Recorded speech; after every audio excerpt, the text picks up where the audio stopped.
Chapter 1841. Yes, apart from Mars, what else could fly in the sky? Immortals? But why had they never seen it before? They couldn't find an excuse to refute for a while, so they just looked at each other and kept silent. Taoist, even if this is Mars, do you have a way to break it? Or what will happen to this disaster? Li Shimon's face was drained of blood because he knew that wherever Mars landed, there would be calamity. This was an unchanging principle since time immemorial, and since there was no way to change it now, he could only minimize the damage. He looked at Yuan Tiangang with hope, but what he got in return was a bitter look. Yuan Tiangang shook his head and frowned. Your Majesty, everyone, it's not that I didn't try my best. If this is really Mars, even if my master comes, it won't help. What? It won't help? How could this be?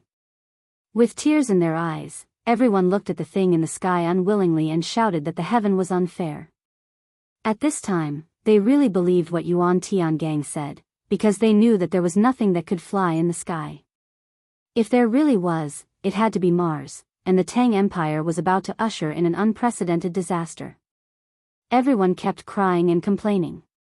Some people even sat on the stone platform, shouting that the people were innocent and the heaven was unfair. Even Li Shimon was leaning against a pillar, his eyes brimming with tears. He now truly suspected that it was he who had attracted Mars, that the heavens had sent down this divine retribution. But were the people of the Great Tang guilty? Did they have to be implicated by him? He kept knocking on the pillar with grief in his heart. Just as he was immersed in his sorrow, a trembling figure walked up to him and spoke in a hoarse voice. Your Majesty, why don't you issue an edict of guilt? The one who spoke was Wei Zheng. As the head of all the officials, the only way he could think of right now was to have Li Shimon issue an edict. This was the most direct method, and it was also the method that had been frequently used in previous dynasties. Li Shimon slowly raised his head and glanced at Wei Zheng and the officials behind him. He was struggling in his heart. If he announced that he had committed a crime, would he not admit that he had done wrong? But what about Mars if he didn't? Were they really going to let Mars bring disaster upon them? The commoners were innocent. Forget it, this is the only way now. After struggling for a while, he finally made up his mind and waved his hand helplessly. Write the decree for me. Yes, Your Majesty. Wei Zheng seemed to have aged 10 years in an instant. He slowly walked towards the imperial study with his hunched body. Hold on. Just as Wei Zheng was about to step into the room, a loud shout was heard. Wei Zheng stopped in his tracks and turned around slowly. When he saw that it was Li Chunfeng, he couldn't help but ask, Daoistly, why did you stop the old man? As soon as he finished speaking, everyone looked at Li Chunfeng in confusion. Now that it was confirmed that it was Mars, why did Li Chunfeng come out to cause trouble? Was he going to stop His Majesty from announcing that he had committed a crime? They couldn't understand Li Chunfeng's behavior, including Yuan Tiangang. He didn't know what was wrong with this guy who was both a teacher and a friend. He could only look at him curiously. Everyone, listen to me first. Li Chunfeng cupped his hands at the crowd, then glanced at the sky and said with a serious face, in my opinion, it shouldn't be Mars in the sky. What? It's not Mars? Are you serious? The desolate eyes of the officials suddenly seemed to light up, and they strode forward, grabbing each other's arms and tugging at their robes in impatience. These words could change the fate of the Great Tang, so they didn't dare to be careless. Li Shimon was the same. He strode forward like a tiger and stared with a serious face. Is what you said true? He didn't dare to be careless because he was the Tang Emperor's. If anything happened to him, thousands of people would die. Don't worry, everyone. Let go of me first. Li Chunfeng's face turned red. He must have been pushed by the crowd. Everyone, let go of me first. Then I can speak frankly. Everyone, please stop. Li Shimon saw that the situation was not right and quickly stopped the crowd. Everyone, back down. Otherwise, how can Daoist Li speak frankly? Everyone reluctantly let go of Li Chunfeng and took half a step back. They knew that Li Chunfeng wouldn't be able to say anything if they were to hold on to him like that. Even though they took a step back, their eyes were filled with anticipation. Daoist Li, can you speak frankly now? Li Shimon's face was gloomy and expressionless. He wasn't worried that Li Chunfeng would lie to him because he knew that Li Chunfeng was just a Daoist. He was worried that Li Chunfeng would give him hope and not disappoint him. Li Chunfeng didn't answer immediately. Instead, he looked at Yuan Tiangang beside him. Yuan Tiangang gave him a look that said nothing. Only then did Li Chunfeng feel relieved. He had overturned the conclusion of others. Naturally, he had to say hello to others. Moreover, this person was his good friend who was both a teacher and a friend. Chapter 1842.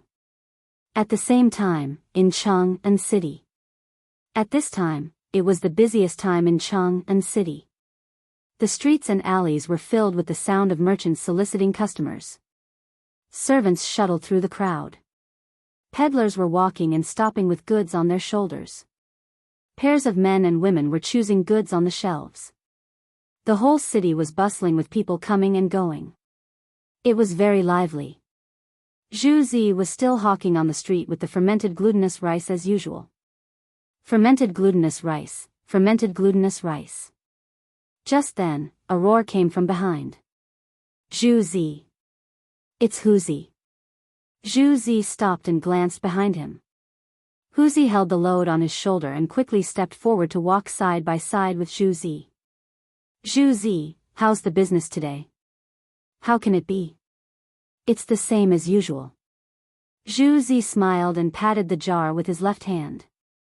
There was a hollow sound. Looks like you're doing well today.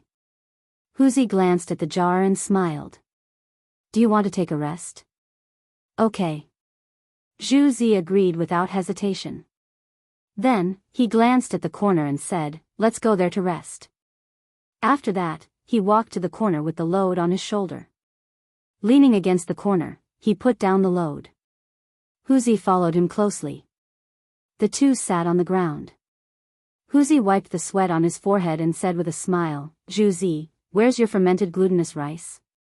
Take it out and let me taste it. I'll exchange it with a steamed bun. After that, he lifted his clothes and fanned himself casually. His eyes drifted around in the sky from time to time. Suddenly, he seemed to find something. His eyes widened. He couldn't believe it, but he didn't know what it was. He just kept pointing at it with his fingers. Hu Zi, your fermented glutinous rice. Zhu Zi handed over the fermented glutinous rice, but found that Hu Zi was pointing at the sky. His eyes widened and his mouth kept muttering something. Hu Zi, what's wrong with you? Zhu Zi shook Hu Zi and asked with concern. What is that? Hu Zi was still pointing at the sky. His body was trembling and he couldn't speak clearly. Zhu Zi curiously glanced in the direction of Hu Zi's finger. He didn't know if he didn't look, but when he looked, he was shocked. His pupils instantly shrank and his body trembled. Could this be the legendary Bane? As soon as these words came out, Hu Zi quivered and instantly sobered up a lot. He grabbed the pillar and shouted, what Bane? Calamity, star. Zhu Zi trembled as he glanced at the sky. Then, he looked at Hu Zi. His face was pale and his body trembled. I heard from the older generation that when something like this appears in the sky, it's a jinx. What? Hu Zi's face turned pale. He turned around to grab his load, but his trembling arms made him unable to exert any strength. As he grabbed the load, he muttered, the jinx is here. What should I do with my baby? He tried to grab it a few times, but he still couldn't lift it. In the end, he gave up and ran towards his house. As he ran, he shouted, the jinx is here, the jinx is here. When Zhu Zi heard this, he seemed to have thought of something and ran towards his house. He didn't even care about his load. As he ran, he shouted, jinx, jinx. He deeply understood what a jinx meant. It was to bring disaster to the world. The older generation said that once a jinx descended, the world would be in chaos. People would eat people, foreign races would begin to invade, and such things would come with the jinx. The people who would suffer would be the common people. Then, what would happen to his mother? What would happen to his baby? Thinking of this, he sped up and shuttled through the crowd. He kept shouting as if he was under a spell. Soon, someone noticed this abnormality. At the same time, they also heard what they were saying. They couldn't help but wonder, jinx? What jinx? Perhaps it was due to the influence of traditional thinking, or perhaps it was because of curiosity. This person intentionally or unintentionally glanced at the sky. At this moment, he saw it. He saw the jinx that those people were talking about. Suddenly, his eyes widened. His brain seemed to have received an endless shock. He crazily shouted, "In the sky, there's a jinx in the sky. Look. Everyone, look." This roar instantly attracted the attention of the people around. They glanced at this guy with some doubts. Jinx? How is that possible? Now is the time when the weather is good. The Tang dynasty is gradually flourishing. How can there be a jinx? Besides, Lao Tzu had lived for decades and had never seen a jinx. Now, you've seen one? Most people held an attitude of disbelief. They thought that this guy was just crazy. Some people were even cursing him in their hearts. However, there were still some curious people. They didn't believe it. They couldn't help but shout in their hearts and look at the sky. Jinx, is it really a jinx? A jinx appeared in the sky. In an instant, everyone around shouted. They widened their eyes and pointed to the sky. Their faces were full of surprise and disbelief. The roars became louder and louder, spreading farther and farther. The streets and alleys of Chang'an city began to shout non-stop. Chapter 1843. As the sound spread further and further, there was a commotion on the streets of Chang'an. The peddlers were not in the mood to sell their goods, and the manservants stopped shouting. They all looked up at the sky with fear, doubt, and disbelief written all over their faces. Because in their education, the jinx was a sign that a disaster was coming. If the Tang dynasty was going to be hit by a disaster, what should they do? They were just ordinary people. Did God want them to die? The defense line in their hearts began to collapse bit by bit. Fear took over their bodies and minds. Some people even knelt down and began to pray, hoping to pray for themselves and their families so that the jinx would show mercy. After the first person knelt down, the second, the third, and countless people began to kneel down. The streets of Chang'an were filled with people kneeling down. They put their hands together and kept kowtowing on the ground. They were also chanting, hoping that the jinx would spare them and their families so that their families would suffer less. Soon, the streets of Chang'an were covered with blood. On average, one could see people kneeling down with every step. Of course, not everyone knelt on the ground. Some people who cared about their families could not stay any longer and ran home. However, there were too many people kneeling down. For a moment, there were fights and mutinies. In less than a quarter of an hour, the streets of Chang'an were filled with blood and flesh. Arms and legs were hanging on the side of the street. The scene was very frightening. This scene quickly attracted the attention of the soldiers stationed in Chang'an city. They looked in the direction of the people's kowtowing to the sky. As a result, they saw something they had never seen before. To be precise, it was something they had never seen before in their lives. There was an unidentified flying object in the sky. Their faces were full of horror. The spears in their hands seemed to have lost their strength and slid to the ground. Their hands kept pointing at the sky. The muscles on their faces trembled. Shock and uneasiness shrouded them. Was it really like what the people said? The jinx had appeared in the sky. Was the jinx about to descend? Was the world going to be in chaos? All kinds of doubts surrounded the people like a haze that could not be dispersed. Logically speaking, they were all soldiers. They only had awe and even a little doubt in their hearts. However, based on the historical materials of the past and the various signs of the people today, this was really the jinx. It was going to kill people. Since the world was going to be in chaos? Then what was the point of being a soldier? Since they were going to die sooner or later, they might as well go home first. Moreover, the people had already rebelled.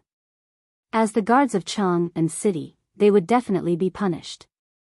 In that case, they might as well take care of their own business. At the thought of this, many soldiers began to run down the city tower. They didn't dare to wait any longer. They wanted to reunite with their families. Every moment of delay meant one less moment of reunion. Even if they were to die, they wanted to die together. Everyone was selfish. Humans are fearful of the unknown. Humans have emotions too. In the face of life and death, they would only worry about their loved ones. They were soldiers, but they were also human beings. They were not inferior to ordinary people. In fact, they valued these things more than ordinary people. After the first deserter, the second deserter soon followed. The gate of Chang'an city was opened wide, and countless soldiers began to file out. Their destination was not the battlefield, but their hometown. More and more deserters began to run down the city tower. With the flow of people in and out, the city gate was congested. Countless people were trampled to death. There were also some deserters who saw that they couldn't get in or out of the city gate. They even chose to jump off the city wall. One could imagine the consequences of jumping off the city wall, which was more than 10 meters high. However, they didn't hesitate, and they didn't dare to hesitate. Because once the star of calamity appeared, it would be more terrible than death. Just as everyone rushed down the city tower crazily, a guard general strode out with a tang sword at his waist. His face was solemn, and he was followed by a team of 10 people. Each of them was holding a 3-edged bayonet and killed decisively. "What are you doing?" This guard general was called Su Lian. He was the guard general of Chang'an city. He was resting in the city when someone reported that an unknown object had appeared in the sky. He specially came to check it out, but he saw this tragic scene. Everyone looked up and saw that it was the general. As if they had seen their backbone, they stopped jumping off the building, but their bodies kept trembling. "General, the star of calamity has appeared in the sky. The people have gone crazy." Some people pointed at the people under the city wall, while others pointed at the unknown object in the sky. Their voices became more and more trembling. "Star of calamity?" Su Lian frowned and glanced at the sky in the direction of the guard general's fingers. In an instant, he felt terrible. What the hell is this? Why is there something flying in the sky? This was not logical at all. Why would such a situation occur? Is it really like what everyone said? The star of calamity has appeared? The world will be in chaos? The world will be in chaos? Thinking of these words, his right hand that was holding the sword suddenly trembled, and he couldn't help but feel cold. If that's the case, then the Tang dynasty will be finished. The people will be finished. Right, there are also the people. Have the people gone crazy? Chapter 1844. He shuddered in an instant and strode toward the city wall. His body trembled violently at this glance. Then, he felt his vision go black and his body fell backward unconsciously. "General. General, are you okay?" The 10-man squad behind him supported Si Lian with concern. They were Si Lian's personal guards and regarded the general's life as more important than their own. Si Lian, who was in a coma, was suddenly awakened by the violent impact. He glanced at the crowd, raised his trembling right hand, and shouted, "Quick, send people down to suppress them. We can't let the people cause a mutiny." Although he was terrified, he was a soldier of the Tang dynasty. This was an honor earned by his military exploits. How could he follow those deserters at this moment? That would be a waste of his finger that was chopped off on the battlefield. Moreover, if there was a mutiny in Chang'an, he would die, and so would the Bane. Why not choose a glorious way to die? These thoughts might work on him, but the soldiers on the city wall didn't buy it. They were just foot soldiers. Why should they suppress the people in such a situation? Wasn't that courting death? This was a calamity. Who could stop it? General, you'd better let us go. Yes, General. We can't suppress it at all. The crowd looked at Si Lien pleadingly. At this moment, they were still thinking about how to leave. However, the general's prestige had been deeply imprinted in their hearts. They didn't dare to leave without an order. Because even if they left, the general could find them. Deserters would be killed and even their wives and children would be implicated. They couldn't bear the consequences. What? Si Lien's eyes narrowed. He took out the Tang saber from his waist and looked at the crowd fiercely. He shouted, "Can't suppress it? Do you want to be deserters?" Desertion was a capital offense. As long as someone dared to say the word deserter, he would cut him down without hesitation. General, everyone looked at Si Lien timidly. For a moment, they were speechless because they knew they were in the wrong. Desertion was not something to be proud of. It was a capital offense. Moreover, the general's prestige was deeply buried in their hearts. At this moment, they didn't dare to say anything. They were afraid that they would die if they said the wrong thing. Si Lien naturally understood what everyone was thinking. If he wasn't here, these guys would have fled long ago. However, once he showed up, he wouldn't allow any deserters. At the very least, such a situation couldn't happen within his jurisdiction. Since none of you are deserters, listen to my orders. Si Lien glanced at the crowd and raised his Tang saber up high. He shouted, "Go and suppress the people. Anyone who disobeys will be beheaded." "Yes, General," everyone replied unwillingly. They picked up the scattered spears on the ground and ran down the city gate, glancing into the distance from time to time. Hopefully, the lives of the brothers who escaped are not in danger. "Sigh, what time is it now? How can I still have the time to care about others? I should take care of myself first." Bitter laughter, dissatisfaction, and ridicule accompanied the crowd as they surged toward the common people. Bang, bang, bang, sounds of footsteps came from Chang'an city. The guards were all armed with spears and Mitsubishi bayonets at their waists. They lined up in a square formation and looked at the frenzied common people with complicated expressions. A young man holding a Tang saber walked out from the group. "Everyone, listen up. Don't stay on the streets. Go home immediately." The one who spoke was Si Lien's deputy general, Sang Feng. He held his Tang saber and looked at the common people with a serious expression. He looked like he would start a fight at any moment. However, his words didn't have any effect. The common people were still standing on the spot and discussing. Some of them were kneeling down as if they didn't see him. "Everyone, listen up. Don't stay on the streets. Go home immediately." Sang Feng was a little angry and repeated his words. He had decided that if the common people didn't go home, he would use force. The effect was minimal. The common people didn't pay attention to his words at all. It was as if they had gone crazy. The number of people kneeling down even increased. "Men, prepare to force your way in." Sang Feng raised his right hand and gave the order. "Don't hurt the common people. Just chase them home." "Yes," the people behind him responded in unison. Then, they put their Mitsubishi bayonets at their waists and rushed out. "What are you doing? Stop it. Why do you dare to let us go home?" The attack of the crowd instantly caused an intense response from the common people. They used their bodies as shields and resisted the soldiers. Due to the large number of common people, the soldiers were actually at a disadvantage. Furthermore, they didn't have orders and didn't dare to hurt the common people. Slowly, the situation started to deteriorate. On the city tower, Si Lien looked at everything in front of him. He clenched his right fist and cold sweat dripped down his forehead.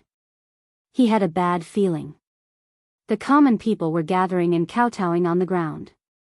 If this continued, it would definitely cause a mutiny. It seemed like he had to inform the higher-ups. Chapter 1845. Otherwise, as time went by, there would be countless casualties in Chang'an city, which was not something he could bear. Thinking of this, he slammed his palm on the black brick, glanced at the civilians and soldiers in the scuffle unwillingly, and then turned to look at the team on standby. Spread out immediately and inform Mr. Wei Zheng, Mr. Zhang Sun Wuji, Mr. Feng Xianling, Mr. Du Ruhui, and so on. Inform all the officials in Chang'an City. After that, he seemed to think of something and said again, prepare the horse. I'm going to Marquis Lu's mansion right away. Without waiting for a reply, he quickly walked down the gate tower. At this time, the horse was already on his back. Si Lian jumped on the horse and rushed to Marquis Lu's mansion. Get out of the way, get out of the way. He glared and kept shouting to the front, waving the horsewhip in his hand. Although the people in the discussion were crazy, they were not unafraid of death. Seeing the horse galloping, they knew that he was not someone to be trifled with, so they all made way. After half an hour, Si Lian smoothly arrived at Marquis Lu's mansion. Quick, go and report to Marquis Lu. Something big has happened. Si Lian shouted to the servant at the door before dismounting, because in his opinion, this matter had reached the point where it could not be delayed. The servant's face changed. Knowing that something must have happened, he rushed into the mansion. Whoosh! Si Lian reined in the horse, dismounted, and jumped to Cheng's mansion. As soon as he entered the door, he heard an unhappy roar. Is it that bastard? How dare he disturb Lao Tzu for no reason? The voice was Cheng Yaojin. He strode to the door and bumped into Si Lian. He frowned and said, It's you, little bastard. Why do you come to me instead of guarding the gate of Chang'an City? Something big has happened, Marquis. Si Lian panted heavily as he looked at Cheng Yaojin with a serious expression. Motherf asterisk cur, what could possibly happen? Could it be that the sky has collapsed? Cheng Yaojin was somewhat dissatisfied. He was originally practicing martial arts at home, but was disturbed by this brat. How could he not be angry? Duke, please calm down first. Shi Lian swallowed his saliva in an attempt to soothe his dry throat. He grabbed Cheng Yaojin's left hand and pointed at the sky. Duke, look at what's in the sky. In the sky? Cheng Yaojin frowned and was a little puzzled. What the hell are you doing? Although his mouth was unforgiving, he knew that Si Lian wouldn't dare to lie to him. Perhaps there really was something up in the sky. He glanced at the sky, and this glance instantly made him feel uncomfortable. Ah! What is this? Cheng Yaojin raised his right hand high and glared with his tiger-like eyes. Duke, I don't know either. Si Lian pulled a long face and said helplessly, Now, the citizens of Chang'an City are all saying that the thing in the sky is a jinx. They are all praying.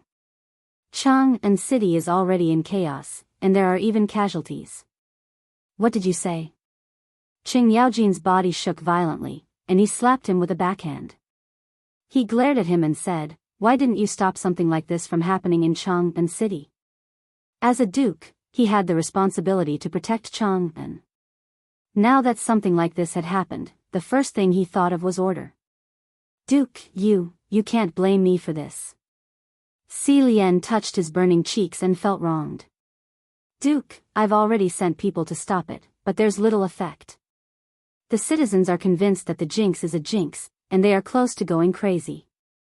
Then what are you waiting for? Take my waist token and go borrow soldiers from Big He.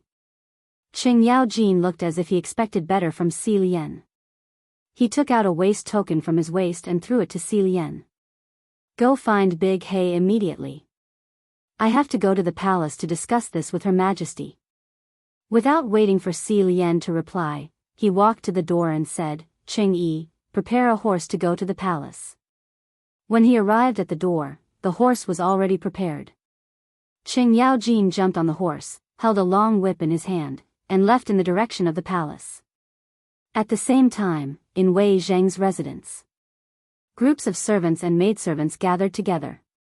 They pointed their fingers at the sky, their bodies trembling, and their mouths muttering something. What's that? That's the jinx, the legendary jinx.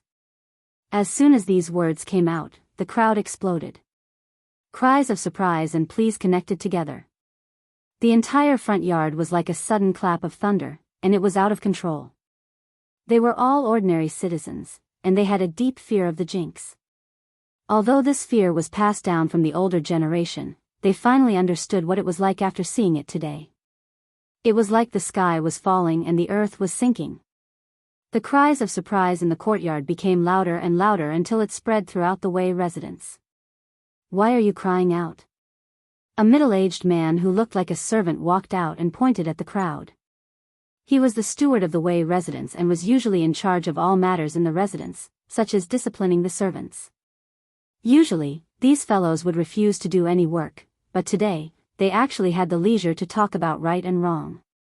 It seemed like they were really looking for a beating. Chapter 1846. Thinking of this, he quickly stepped forward and prepared to fight with the servant. Butler, don't fight. Look at the sky." A servant timidly took half a step back and pointed to the sky, his face full of horror. "The sky?" The butler was a little confused. "Is this guy trying to attract my attention? But this guy doesn't seem to be faking it, and these guys are all looking at the sky. Is there really something there?" He looked at the sky with curiosity. In an instant, his pupils shrank, and his body trembled unconsciously. "This is a jinx is coming to the world." The butler kept waving his hands, and his body became stronger and stronger. Master, something big has happened." As he shouted, he rolled and crawled to the study. Now that such a thing had happened, only a big shot like his master could control the overall situation. Otherwise, the sky would fall. Thinking of this, his steps became more urgent, and he almost stumbled. He hurried and finally reached the study. In the study, Wei Zheng was reading a book in one hand and holding a cigarette in the other. He was wandering in the sea of knowledge, and he paid no attention to the outside world. Master, something big has happened." The butler suddenly sat on the ground, as if he had exhausted all his strength. Wei Zheng frowned and was a little dissatisfied. He hated being disturbed when he was reading, so he told the servants that no one could come in when he was reading. But now, why did this butler come in? Doesn't this guy know the rules? Impossible, this guy was the first to know. Did something happen? When he saw the butler sitting on the ground, he was more convinced that something big had happened. What the hell is going on? What happened outside? Wei Zheng put down the book, suddenly sat up from the chair, and looked at the butler with a pair of bright eyes. "Master, a jinx has appeared in the sky. People outside have been talking about it." With tears in his eyes, the butler said with a sad face. "What?" Wei Zheng strode forward and stared at the helpless body of the butler. His face changed greatly. "What did you just say? A jinx?" "Yes, master. An unknown object appeared in the sky. Everyone said it was a jinx. I guess the news has spread all over Chang'an city." The butler pointed to the sky and gestured as he spoke. Wei Zheng's face immediately paled. He hurriedly walked out of the door. He wanted to see if this so-called bane was real or fake. As soon as he walked out of the door, he couldn't wait to look up. At that moment, he felt as if the sky was about to collapse. It really was the star of calamity, and it was Mars. One had to know that Mars was an ominous star, also known as the Crimson Star, the Punishment Star, and the Enforcer Star. Because it was red in color and glowed like fire, it floated erratically in the sky, sometimes from west to east, and sometimes from east to west. Its situation was complicated and confusing, so historical records recorded it as Mars, which meant that it was a symbol of glowing fire and confusion. According to legend, the fall of the pre-Qin dynasty had something to do with Mars. According to the records of Qin Shi Huang, for 36 years, Antares guarded the heart. There was a falling star in the East County, and the ground was a stone. Xian Shou carved the stone with the words, "The first emperor died and the ground was divided." When Qin Shi Huang heard of it, he sent the imperial censor to question it. None of it was convinced, and all the stones were taken away. He didn't have the slightest doubt about all this, because the thing in the sky was exactly the same as the Mars recorded in historical records. Wherever Mars appeared, the world would be in chaos. Looking at the place where Mars appeared, it was right above Chang'an city. Didn't that mean that the Tang dynasty was going to suffer a great disaster? What about the people of Chang'an city? What about the people of the world? His heart was filled with grief. He only felt darkness in front of his eyes and fell backward. Master, master, the butler strode forward and hugged Wei Zheng's bent body. Wei Zheng took half a step back and slowly opened his eyes. His face was pale, and his hand was on the door frame. He faintly felt that something was wrong. Why did Mars appear above Chang'an city? Why did Mars appear at this time? Was this a sign of something? The appearance of Mars often had something to do with the people in power. It had been like this since ancient times. Every time Mars appeared, it was the time when the dynasty changed. Now that Mars suddenly appeared, could it be related to the current emperor? Li Erlang? He had killed countless people in the past, even his brother, and slaughtered the entire East Palace. Wasn't such a sin the most powerful evidence to prove Mars? Now that Mars had appeared, it was clearly accusing Li Erlang of wrongdoing. It was Mars brought by Li Erlang. It was the disaster brought by Li Erlang. It was also Li Erlang that caused the heavens to be dissatisfied. Wei Zheng didn't dare to think about it anymore. He raised his trembling right hand and pointed in the direction of the palace, and said sternly, "Prepare the horse, we're going to the palace." After that, he walked out of the mansion with his bent body. He didn't dare to delay such an important matter, and he couldn't afford to delay it. Of course, he wasn't the only one with such thoughts. Zhang Sun Wuji also had such thoughts. Chapter 1847. At this time, Zhang Sun Mansion was in chaos. Since the servants knew that this was the star of calamity, no one worked anymore. Some stood in a daze, some knelt on the ground, praying in their hearts, and some jumped over the courtyard to escape. This was the star of calamity. Once it descended, the entire Tang dynasty would be in chaos. What was the use of staying in Zhangsun Mansion? It was better to go home and hide. The servants fled one after another, and the huge mansion withered in an instant. Zhang Sun Wuji stood in the front yard, looking up at the sky with fear on his face. His heart was very complicated. He already knew that this was Mars just now. At the same time, he also knew that wherever Mars descended, there would be disasters. But what crimes did the people of the Tang dynasty commit? What crimes did the people of the world commit? These were all done by Li Erlang. If he didn't kill his brother, how could this disaster happen today? Even the heavens couldn't stand it anymore and wanted to punish Li Erlang.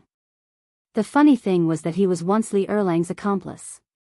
But thinking about it, he and Li Erlang were relatives. How could he just stand by and do nothing? Men, prepare the horse. Zhang Sun Wuji waved his sleeves and walked straight out the door. He decided to go to the palace and ask Li Erlang for an explanation. Today's disaster was definitely related to him. Zhang Sun Wuji didn't say anything along the way. His face was gloomy, and it was hard to tell whether he was happy or sad. Only his trembling arms betrayed the fear in his heart. The coachman also knew the severity of the matter. He didn't dare to delay. With a wave of his whip, he rushed straight to the palace. Whoosh! The carriage stopped at the Vermilion Bird Gate, and Zhang Sun Wuji darted out of the carriage. Just as he was about to head into the palace, there was a commotion coming from not far away. He casually took a glance and saw that it was Wei Zheng, Fang Xianling, and the others. Almost all the famous officials in the imperial court were present. Lord Wei, Lord Fang, why are you all here? Zhang Sun Wuji's face was still gloomy. The laughter between brothers in the past was gone. For Mars in the sky, of course. Wei Zheng stood up with a walking stick in his hand. His face was pale. That's right. With the appearance of Mars, Your Majesty cannot escape responsibility. Fang Xianling glanced at the crowd, each word resounding. Zhang Sun Wuji nodded. He could not refute this point. Even if he was the emperor's brother-in-law, he could not be partial. Even Lu Guogong, Qing Yaojin, who was standing to the side, was silent because he deeply understood what the bane meant. Since all of you are of the same mind, let's enter the palace together. Zhang Sun Wuji swept his gaze across the crowd, and finally, his gaze landed on Wei Zhang. This was because he did not speak just now, which was not in line with this old man's character. However, with a glance, he realized that Wei Zhang was a little different today. He could not help but ask, Lord Wei, I thought you don't usually use a crutch. Why today? Bang, bang, bang, Wei Zhang slammed the crutch in his hand on the ground, but his face was pale. It's all because of Mars. After that, he glanced at the direction of the imperial study. His eyes narrowed slightly, and he looked intimidating. Let's go. Today, we must get an explanation from His Majesty. That's right. Today, we must get an explanation from His Majesty. Everyone, let's go. Everyone's expression was unfriendly as they walked straight to the palace gate. The guards at the palace gate were a little flustered. Why were all these court officials here today? Could it be that something big had happened? They were puzzled, but they did not intend to show favoritism. Without an audience with His Majesty, entering the palace gate was considered trespassing. That was punishable by death. Looking at the approaching court officials, the guard touched the Tang saber in his hand. His eyes revealed a trace of coldness. Halt, or you will be punished for trespassing. They knew that these were court officials, but without an audience with His Majesty, it was trespassing. As soldiers, they only followed orders and did not recognize the person. Of course, they were not really going to attack. They just wanted to stop these people and report back to His Majesty. After all, the person in front of them was more than 10 ranks higher than them. If they were to attack him, they might be raided tomorrow. They did not dare to take such a risk. What did you just say? Zhang Sun Wuji took a step forward. His eyes were half narrowed, and there was a chill in his gaze. Sir, you cannot trespass into the Vermilion Bird Palace gate. Looking at Zhang Sun Wuji's eyes, the guard was a little scared. The other party was an official more than 10 ranks higher than him. However, when he thought about it, if he allowed them to enter the palace without an audience, he and his brothers would be sentenced to death. Unknowingly, his courage grew. Sir, please show me your edict, or let the palace servants bring you in. Otherwise, please forgive my rudeness. After that, he pulled out the Tang saber at his waist. Then, he swept a glance behind him. Everyone immediately understood and pulled out their Tang sabers in unison. All right, all right. Wei Zhang walked out of the crowd shakily with his walking stick. He laughed coldly. Looks like you want to repeat the incident at the Black Tortoise Gate. Then, I will wait for you here today. After that, he glanced in the direction of the Black Tortoise Gate. He seemed to be touched. Chapter 1848. The Gate of Black Tortoise was the place where Li Erlang killed his brother. It was also the place where Li Erlang rose to fame. Ever since Li Erlang ascended to the throne, no one dared to mention the Gate of Black Tortoise because it was taboo for Li Erlang. It was also a haze in Li Erlang's heart. But today, in front of all the officials, not only did he mention the Gate of Black Tortoise, he also humiliated the guards to express his anger. The officials behind him were not surprised by Wei Zhang's mention of the Gate of Black Tortoise. Instead, they felt that what he said made sense. If Li Erlang did not kill his brother, why would Mars be born today? All of this was related to Li Erlang. Everyone looked at the guards with anger. The anger in their hearts was self-evident. What? Wei Zhang's face darkened. He glanced at the guards and said coldly, "Didn't you want to take my life? Come on." Then, he purposely took half a step forward, looking like a hero. The guards did not dare to be disrespectful. They knew how important this person was. If he dared to scold the emperor, then what about them? But if they retreated, how could they explain it to the emperor? Everyone looked at each other and didn't know what to do for a moment. Even the right hand holding the sword began to tremble. The veins on his forehead were bulging. "You bastards, get out of my way. Or else, I will tear you apart." Chen Yaojin stood out with a pair of tiger-like eyes, looking like he was ready to fight at any moment. That's right. Asking you to get out of my way is your honor. Or else, I will kill you right now. The Grand Scribe stood out as well. His right hand kept stroking the triangular blade on his waist. His bloodthirsty eyes scanned the guards. This. The guards looked at each other, not knowing what to do. Seeing that the crowd was still blocking the way, the Grand Scribe was furious. He pulled out his triage bayonet and walked towards the guards. It seems that you refuse a toast only to be forced to drink a forfeit. Today, I will send you to the Western Paradise. Brother, wait for me. Chang'an clenched his fists, which made creaking sounds, and rushed forward like an arrow. This posture frightened the guards. The Grand Scribe? Duke Lu? The two big shots were actually fighting for the sake of entering the palace. Everyone knew that they were no match for them and fled into the palace. They had to report the situation here to His Majesty, or else they would lose their heads. Humph, Chang'an coldly snorted and glanced at the fleeing guards.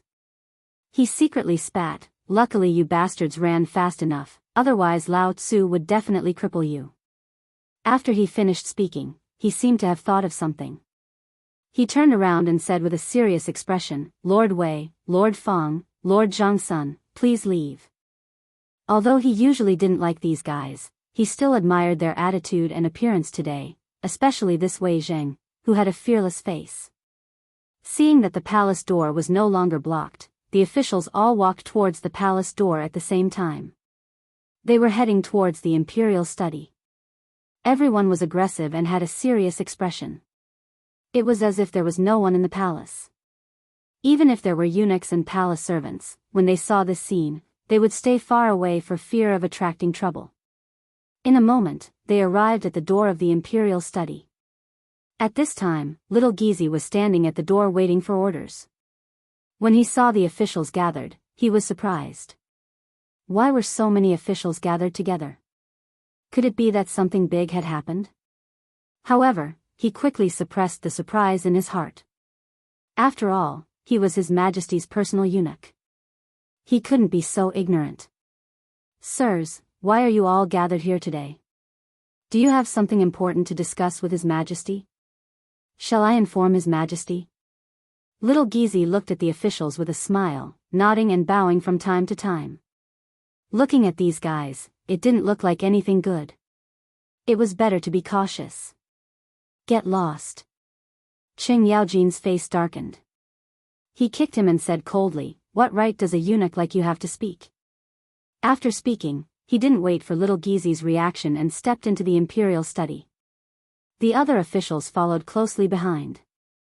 Only little Gizi's screams could be heard. In the imperial study, Li Shimin, who was originally reading through memorials, suddenly raised his head when he heard the noise. He saw the officials standing uniformly in the main hall. Each of them had an unfriendly expression, as if they had encountered a disaster. Li Shimin put down the memorials and frowned as he glanced at the officials. He found that everyone was a little different from usual. Each of them had a serious expression. Even Chang'an, who was usually laughing with him, had a serious expression. He didn't see anyone come forward to salute him. However, this wasn't important. Why did everyone come together and have such a serious expression? This made him a little puzzled. Could it be that he had made a mistake recently? Or did he neglect his political affairs? But he was dealing with political affairs now.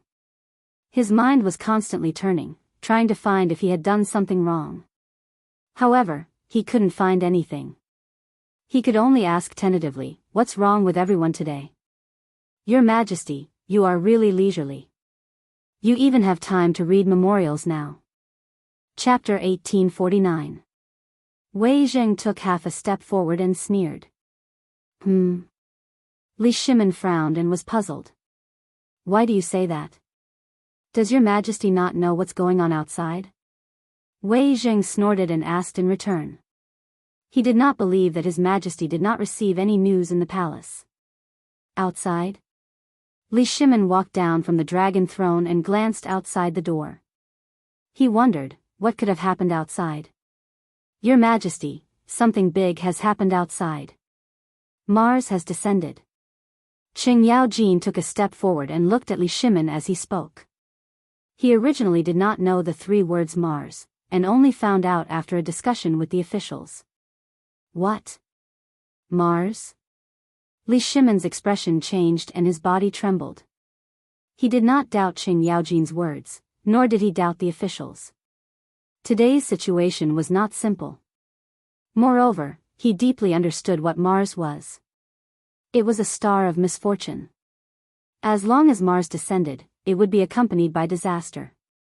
However, why would Mars descend in Chang'an? Did he do something wrong? Thinking of this, he quickly walked to the entrance of the imperial study and looked up. Instantly, he felt as if the sky was about to collapse. It really was Mars. How could this be? Why would Mars descend from the sky? Could it be that he had killed too much? Was the heavens dissatisfied with him? Was this to punish him? He knew that the descent of Mars was often related to those in power. In the past, the descent of Mars would cause chaos. Could it be that his Tang dynasty was also going to be in chaos? His body trembled and he held the door frame with his hand, feeling helpless. Seeing this, Xiao Gizi hurriedly went forward and supported Li Shimin as they slowly walked towards the imperial study.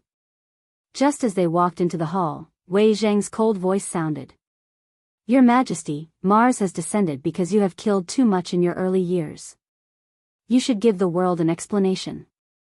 Wei Zheng picked up his walking stick and slammed it on the ground with a look of indignation.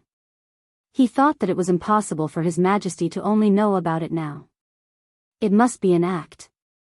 But he didn't look like one. However, these were not important. What was important now was how His Majesty was going to answer to the people of the world. When the officials saw Wei Zheng stand out, they began to criticize him. That's right. Your Majesty has killed too many people. You must give the people an explanation. This Mars is a vengeful spirit of the Black Tortoise Gate, here to claim your life. Your Majesty, you should pay your respects. Not only that, Your Majesty, you should also issue an edict and admit your sins to appease the wronged souls. Everyone glared at Li Shimin, filled with righteous indignation, as if they were the souls who had been wronged. Hearing everyone's accusations, Li Shimin panicked. He leaned against the dragon throne, his face pale. Give an explanation to the people? The vengeful soul of the Black Tortoise Gate? His crimes have been decreed? These words hit him like a hammer in the chest. Normally, if the officials dared to say such things, they would have been punished. But today was different. The appearance of Mars meant that he was immoral and incompetent. But, his crimes have been decreed? This was not an honorable thing. It could become a stain that he could not erase for the rest of his life. At this moment, he hesitated. What should he do? Was there anyone who could help him? He had never felt so helpless. Even when he led troops to war, he had never been afraid between life and death. But at this moment, he was truly afraid. He was afraid that Mars really came because of him. He was afraid that everything the officials said, the vengeful spirit of the deposed crown prince would come for his life. He was even more afraid that the people of the world would suffer because of him. Did he really have to admit that he was useless? Did he really have to admit that he had killed too many people? No. He was the emperor, how could he do such a thing? But who would speak up for him now? He was angry, heartbroken, and even regretful. Just as he was hesitating endlessly, a figure slowly appeared. Zhang Feng? Feng Zi was smart and had many wicked ideas. Perhaps he had a solution. At this thought, it was as if he had grasped at a life-saving straw. Hope flashed in his lonely eyes, and he immediately glanced at little Gizi. Little Gizi had been with him for many years and naturally understood, and slowly came over. Little Gizi, immediately send someone to White Deer College to find Zhang Feng. Tell him the situation here and ask him if he has any solutions. Li Shimin's face was pale, and his voice was hoarse.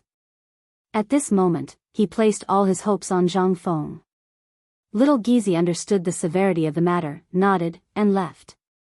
At this moment, only the civil and military officials and Li Shimin were left in the hall. The atmosphere was very solemn and as calm as the surface of water. But if a stone was thrown, it would immediately cause a reaction. Your Majesty, please do not delay any longer. Immediately decree the crimes have been decreed. Wei Zheng's walking stick thumped on the floor, and he coughed as he spoke. He did not know why Li Erlang was still hesitating. These were the people of the world. Since Li Erlang claimed to be a wise ruler, why did he cast the people aside and ignore them today? Was he really so heartless? Chapter 1850. Your Majesty, please immediately issue an imperial edict. Your Majesty, there is no need to hesitate. The officials spoke up one after another, but there was not the slightest bit of respect in their words. Because in their view, Li Erlang had already lost his virtue. Only with the hearts of the people could he become a wise ruler. Right now, they spoke up only from the standpoint of themselves and the people. This included Zhang Sun Wuji. Even though he was related to the imperial household and had only been friends with Li Erlang, he still had to make his stance clear on this matter. He had also planned the coup at Xuanwu Gate. If His Majesty refused to admit his mistake, the vengeful spirits would come for his life, and the Zhang Sun clan would be the first to suffer. He could not bear the consequences. Of course, he was not the only one with such thoughts. Fang Xianling, Du Ruhui, Gao Shilian, Ho Junji, and Xing Yaojin all had similar thoughts. All of them had participated in the coup at Xuanwu Gate, and if the vengeful spirits came for their lives, none of them would be able to escape. Thus, they hoped that Li Erlang would admit his mistake. But Li Erlang clearly had no intention of doing so.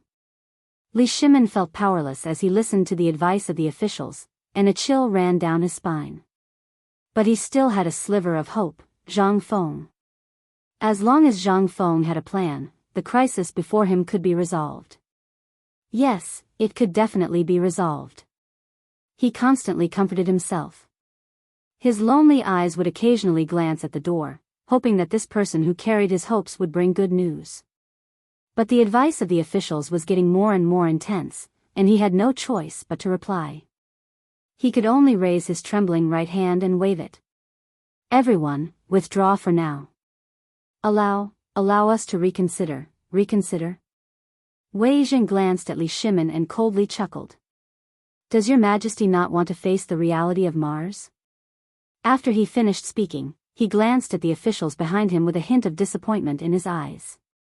In the past, all of you followed His Majesty to conquer the world, quelling the chaos and cleaning up the mess of the former Sui dynasty. It can be said that you have turned the tide and helped the building to collapse.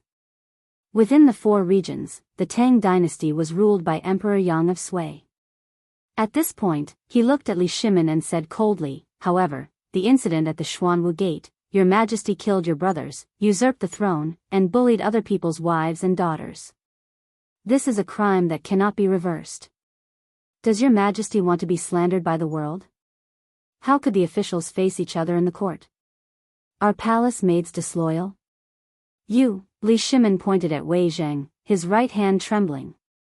His face turned green and white, but he could not say a word. Because he knew that Wei Zheng was not wrong at all. But every word that he said hit him where it hurt. The incident at the Xuanwu Gate. The incident at the Xuanwu Gate was something that he did not want to talk about. He had killed his brothers there, and used this method to usurp the throne. It could be said that it was a dark part of the imperial family's history.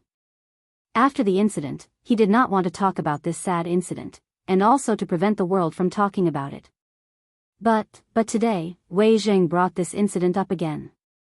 His hands trembled and the veins on his forehead popped. He wanted to tear Wei Zheng apart. However, he couldn't because what the other party said was right. He had indeed done such a thing. Furthermore, there were many scholars in the world who had scolded him. Now, whether there was one more Wei Zheng or one less Wei Zheng, what did it matter? It was just one more person scolding him. Thinking of this, his eyes slowly dimmed, as if he had aged dozens of years. Minister Wei, let me think for a moment, okay? This was the first time he spoke to an official like this. He almost used a pleading tone because he knew that all the fault was on him. He could not blame anyone else. Even if Wei Zhang's tone was cold, it was also for the sake of the Tang dynasty. Think. Du Ruhui stood up. His stooped body showed that he was worried about the country and the people. Your Majesty, do you want the lives of the people in the world? Well, if your Majesty is not willing to give an edict, then I will kneel in the imperial study until I die. After that, he glanced at the officials with tears in his eyes. Everyone, your Majesty is hesitating now. I will kneel in the imperial study and wait for your Majesty to listen. As soon as he finished speaking, he waved his sleeves and walked out of the door with a righteous face. Seeing Du Ruhui like this, the other officials could not help but feel grief and indignation in their hearts and spoke one after another. Master Du, wait, I am also willing to kneel at the door of the imperial study with you. Yes, as the saying goes, establish a heart for heaven and earth and establish a life for the people. I will also go. Everyone followed Du Ruhui's footsteps and walked out of the door with a look of indignation. Soon, only Wei Zhang was left in the hall. He looked at Li Shimin with a complicated expression and turned to leave. In an instant, there was only one person in the imperial study. It was unusually quiet. Li Shimin looked at the silent hall and sat down on the dragon throne. His heart was full of grief, but he had no one to talk to.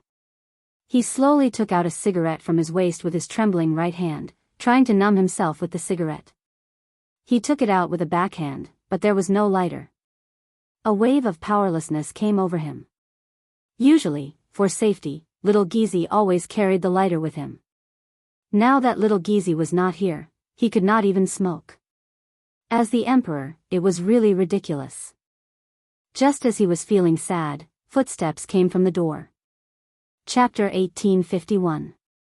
Hearing this, Li Shimin raised his lonely eyes and glanced over. His heart was as taut as a bowstring. Right now, he could only hope that it was Zhang Feng who had come with a solution because only he could solve the current situation. The voice came closer and closer and became more urgent. Not long after, a figure stepped in. It was Xiao Gizi. Your Majesty, your servant has returned. Xiao Gizi strode forward and spoke as he walked, but his expression was very unsightly. Come quickly. Li Shimin abruptly stood up, but his trembling legs still made him feel weak. He held the table with his hand and asked expectantly, Has Zhang Feng been found? As he spoke, Xiao Gizi had already stepped onto the table, but he did not immediately reply. Instead, his brows were furrowed tightly as if he was thinking about something. His face was somewhat pale. Hurry up and speak. Li Shimin was a little impatient and hurriedly urged. Right now, he was treating Zhang Feng as a life-saving straw, but this dog of a slave still did not speak. Your Majesty, Xiao Gizi frowned and was a little flustered. Then, as if he had made up his mind about something, he carefully leaned over to Li Shimin's ear and whispered, Your Majesty, something has happened. Zhang Feng has disappeared. What? Li Shimin's eyes widened and his face paled. He did not dare to believe it. Say that again. Xiao Gizi frowned. When he heard this news, he was also shocked. When he came back, he was already thinking about how to tell His Majesty, but after thinking it over and over again, the news could not be hidden, so he planned to speak frankly. However, he did not expect His Majesty's reaction to be so big.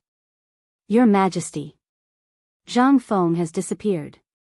He lowered his head and timidly said, Not only has Zhang Feng disappeared, but even Qing Chumo, Zhang Sun, Chong, and the others have disappeared. What? They're all gone? Li Shimin's eyes were wide open, and his face was completely pale. Zhang Sun Chong and Qing Chumo's disappearance could still be explained as them being playful. After all, these two guys were still kids, but how could Zhang Feng disappear as well? One had to know that Zhang Feng was his life-saving straw. If he disappeared, then, what should he do next? Was his crime already announced? Opening an altar to offer sacrifices to the heavens? Or announce his sins to the whole world? He sat powerlessly on the dragon throne, holding his forehead with his hand. He felt an unprecedented sense of helplessness. The oppressive atmosphere in the royal study made it hard for little Gizi to breathe. He understood the emperor's current situation, but he could not empathize with him. He could not help but feel sad. As the emperor's personal servant, he could not share the emperor's burden. He glanced at Li Shimin, and his eyes could not help but feel lonely. Just as he was about to go up and comfort him, he saw the crumpled cigarette on the table. Suddenly, a glimmer of hope ignited in his heart. Perhaps the cigarette could relieve the emperor's pain. Thinking of this, he quickly picked up the cigarette, smoothed it out, and handed it to Li Shimin. He said with concern, "Your Majesty, have a smoke. Perhaps it can help you forget those unhappiness." Hearing this, Li Shimin's tightly closed eyes slowly opened.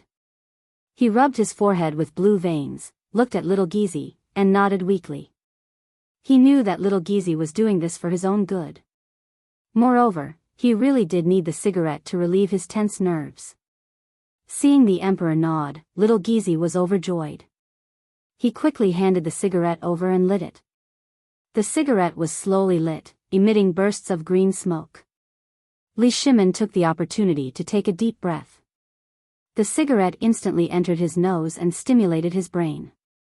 Enjoying the stimulation of the cigarette, he half reclined on the dragon throne and began to recall what he had done in the past. "Big brother, fourth brother, are you really here to take my life? Or is the heavens dissatisfied with me?" Just as he was sinking into endless vexation, another set of footsteps came from outside the door. However, he was not in the mood to look at them at this time. On the other hand, little Gizi raised his head high, wanting to take a closer look. A moment later, a stooped figure slowly walked in. It was Zhang Sun Wuji, who had just knelt outside the door. Seeing this, little Gizi hurriedly went up to him and said softly, "Lord Zhang Sun, you..." He knew that the emperor's relationship with the officials was tense. It was not convenient for him to speak. Naturally, he needed a mediator like him to pass on the message. Zhang Sun Wuji glanced at little Gizi and did not reply. Instead, he looked directly at Li Shimin with a complicated expression. "Your Majesty, the situation is very serious now. The officials are all waiting for your Majesty's reply. Has your Majesty made a decision?" He had been kneeling outside the door for a long time.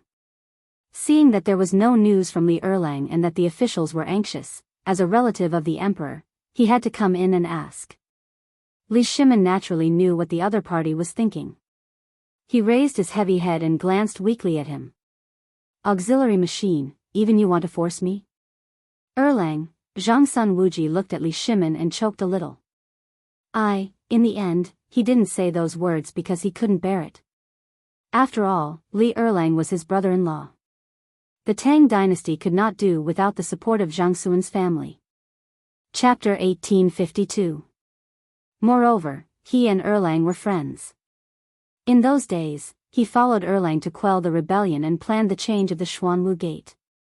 Strictly speaking, half of the ghosts of the Xuanwu Gate belonged to him. Now he was forcing Erlang. It was a bit too much. Moreover, it was reasonable to say that he also had a part of the responsibility for the appearance of Mars. He couldn't sit back and do nothing, but who could resolve this disaster? Thinking of this, a figure slowly emerged in his mind. Yuan Tiangang? Wasn't he a famous warlock of the Tang dynasty? Maybe this person could resolve the crisis. "Erlang, I have a plan. Ask Master Yuan Tiangang to resolve this crisis," Zhang Sun Wuji said with some surprise. He had now regarded Li Shimin as a family member, so it was natural to call him Erlang. Besides, there were no outsiders now, so it didn't get in the way. "Assistant, are you serious?" Li Shimin stood up from the dragon chair and looked straight at Zhang Sun Wuji. He had thought that his only hope was shattered, but now it seemed that it was not. "Erlang, Master Yuan is a famous warlock of the Tang dynasty. As long as he does divination, there may be a way." Zhang Sun Wuji's face was full of hope, and his eyes were shining. Good. Li Shimin nodded repeatedly, then looked at little Gizi and hurriedly said, "Little Gizi, you go to inform Yuan Tiangang and let him enter the palace." Little Gizi nodded and walked out of the door. In a moment, he disappeared from the sight of the two.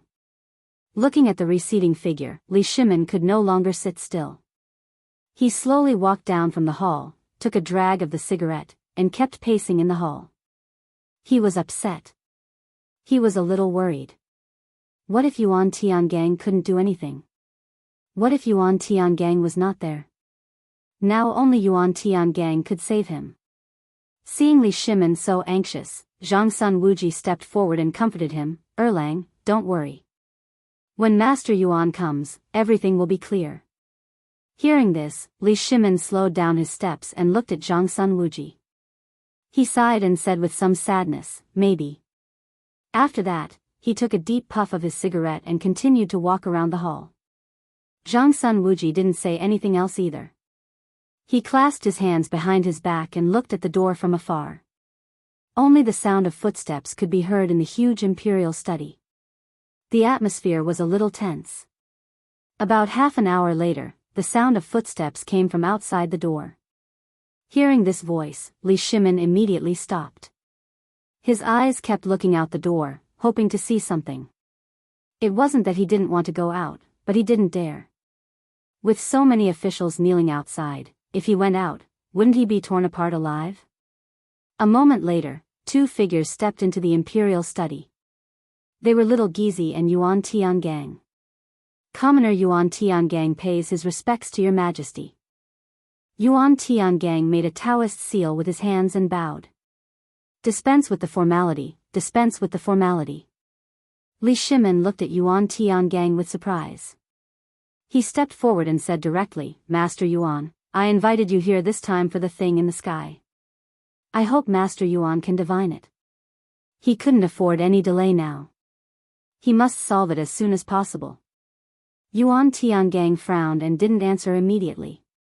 Instead, he turned his head and glanced at the unknown object in the sky. After a while, he said mysteriously, Yes, Your Majesty. Please prepare the incense table, candlesticks and other sacrificial items. These are all trivial matters. Taoist priest, please do it quickly. Li Shimin promised and then looked at Little Gizi who was on standby. Little Gizi, send someone to prepare the incense table and candlesticks immediately. Be quick. Yes, Your Majesty. Little Gizi bowed and turned to leave. In less than a quarter of an hour, Little Gizi led several eunuchs to come with incense, candles, yellow paper and other sacrificial items in his hands. Sacrificial activities were often held in the palace, so these things were necessary and not difficult to find. The incense table was neatly arranged under the command of Little Gizi. The candlesticks and yellow paper were also neatly placed at the door of the imperial study. Your Majesty, the ritual needs to be done outside the door. Please move. Yuan Tiangang bowed, still in a posture of making a Taoist seal. Move? Li Shimin hesitated. There were so many officials outside the door. It was not easy to face them outside. But according to Yuan Tiangang's words, he couldn't do the ritual if he didn't go out. This, after thinking for a while, he made up his mind and nodded, let's go. Now there was no other way. It was no big deal to come out and explain to the officials. With such an idea, Li Shimin slowly walked out of the door. As soon as he walked out of the door, he saw the officials kneeling together with an unyielding look, which made him a little sad. After all, these were the backbone of the Tang dynasty. He quickly stepped forward and said with concern, Officials, please get up. Hearing this, the officials raised their heads and looked at Li Shimin seriously. It seemed that they didn't intend to speak. Finally, Wei Zheng, who was the leader, slowly said, Your Majesty, have you decided? In fact, they had seen Yuan Tiangang just now. They probably knew what the other party was here for. It was nothing more than preparing for divination and other things. However, divination could not solve this matter. Therefore, everyone still hoped that Li Shimin would issue an edict to appease heaven's anger. Chapter 1853. This, Li Shimin couldn't answer because he didn't make any decision at all. He had to cover it up and said, Eunuch Wei, get up first. We'll talk about it later. Wei Jing glanced at Yuan Tiangang, who was not far away. His eyes were a little complicated. It seemed that His Majesty was going to pin his hopes on this warlock. Well, let's see what tricks he could play. He didn't reply to Li Shimin, but turned to look at the officials behind him and said sonorously, "Everyone, since His Majesty is going to open the altar, let's get up and watch." After that, he picked up the crutch beside him and slowly got up. Seeing this, Li Shimin quickly stepped forward and said while holding him, "Eunuch Wei, be careful." "Don't worry, Your Majesty." Wei Jing shook off Li Shimin's hand and stood up slowly with his crutch on the ground. Li Shimin asked for a snub and let go of his hand embarrassedly. In order to cover up his embarrassment, he glanced at the officials and said, "Everyone, please get up." While speaking, the officials had got up and stood behind Wei Jing. Of course, they got up not because of Li Shimin, but because of Wei Jing. In their hearts, Wei Jing was already a representative of virtue and prestige. Seeing that everyone had got up, Li Shimin turned to look at Yuan Tiangang and said seriously, "Master Yuan, can we start now?" "Your Majesty, we can start at any time." Yuan Tiangang made a Taoist gesture and nodded. "Then let's start." Li Shimin waved his hand. While speaking, he glanced at Wei Jing, intentionally or unintentionally, with a hint of inquiry.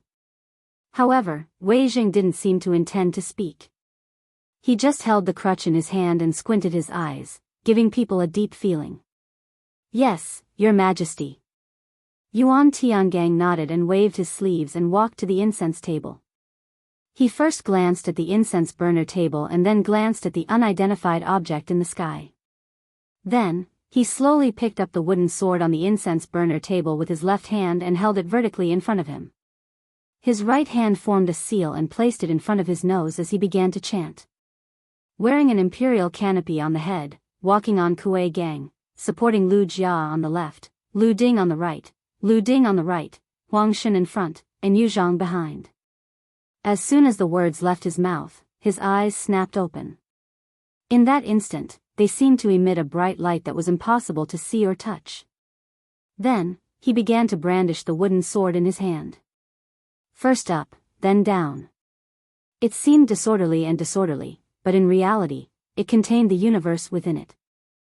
The 9 luminaries move in a straight line, the primeval origin lingers, the flower essence responds to the brightness, the primordial spirit disperses, the flowing infinite hope descends upon me, the radiant vermilion peak, the primordial spirit disperses, the flowing infinite hope descends upon me, the radiant vermilion peak, all things in the world, makes me a prophet. He once again placed the seal on the tip of his nose and urged the incantation with a serious face. At this moment, he seemed to have entered a state of selflessness. Everything around him had nothing to do with them. Everyone looked at this scene and didn't feel surprised because this wasn't the first time they had seen it. Every time the royal family offered sacrifices, they would let the official of the imperial astronomer perform the ceremony. Sometimes, they would invite Yuan Tiangang. Although they were used to this, they still had some doubts in their hearts. Could a few words of incantation really see through this supernatural thing? It sounded a bit mysterious. Although they all had doubts in their hearts, no one said it out loud. After all, this was passed down by their ancestors for thousands of years. Maybe there really was some magical power. Li Shimin didn't know about these different thoughts of everyone. At this time, he clenched his fists and stared with his eyes wide open. It seemed that he wanted to see something from such a ceremony, but unfortunately, he didn't see anything.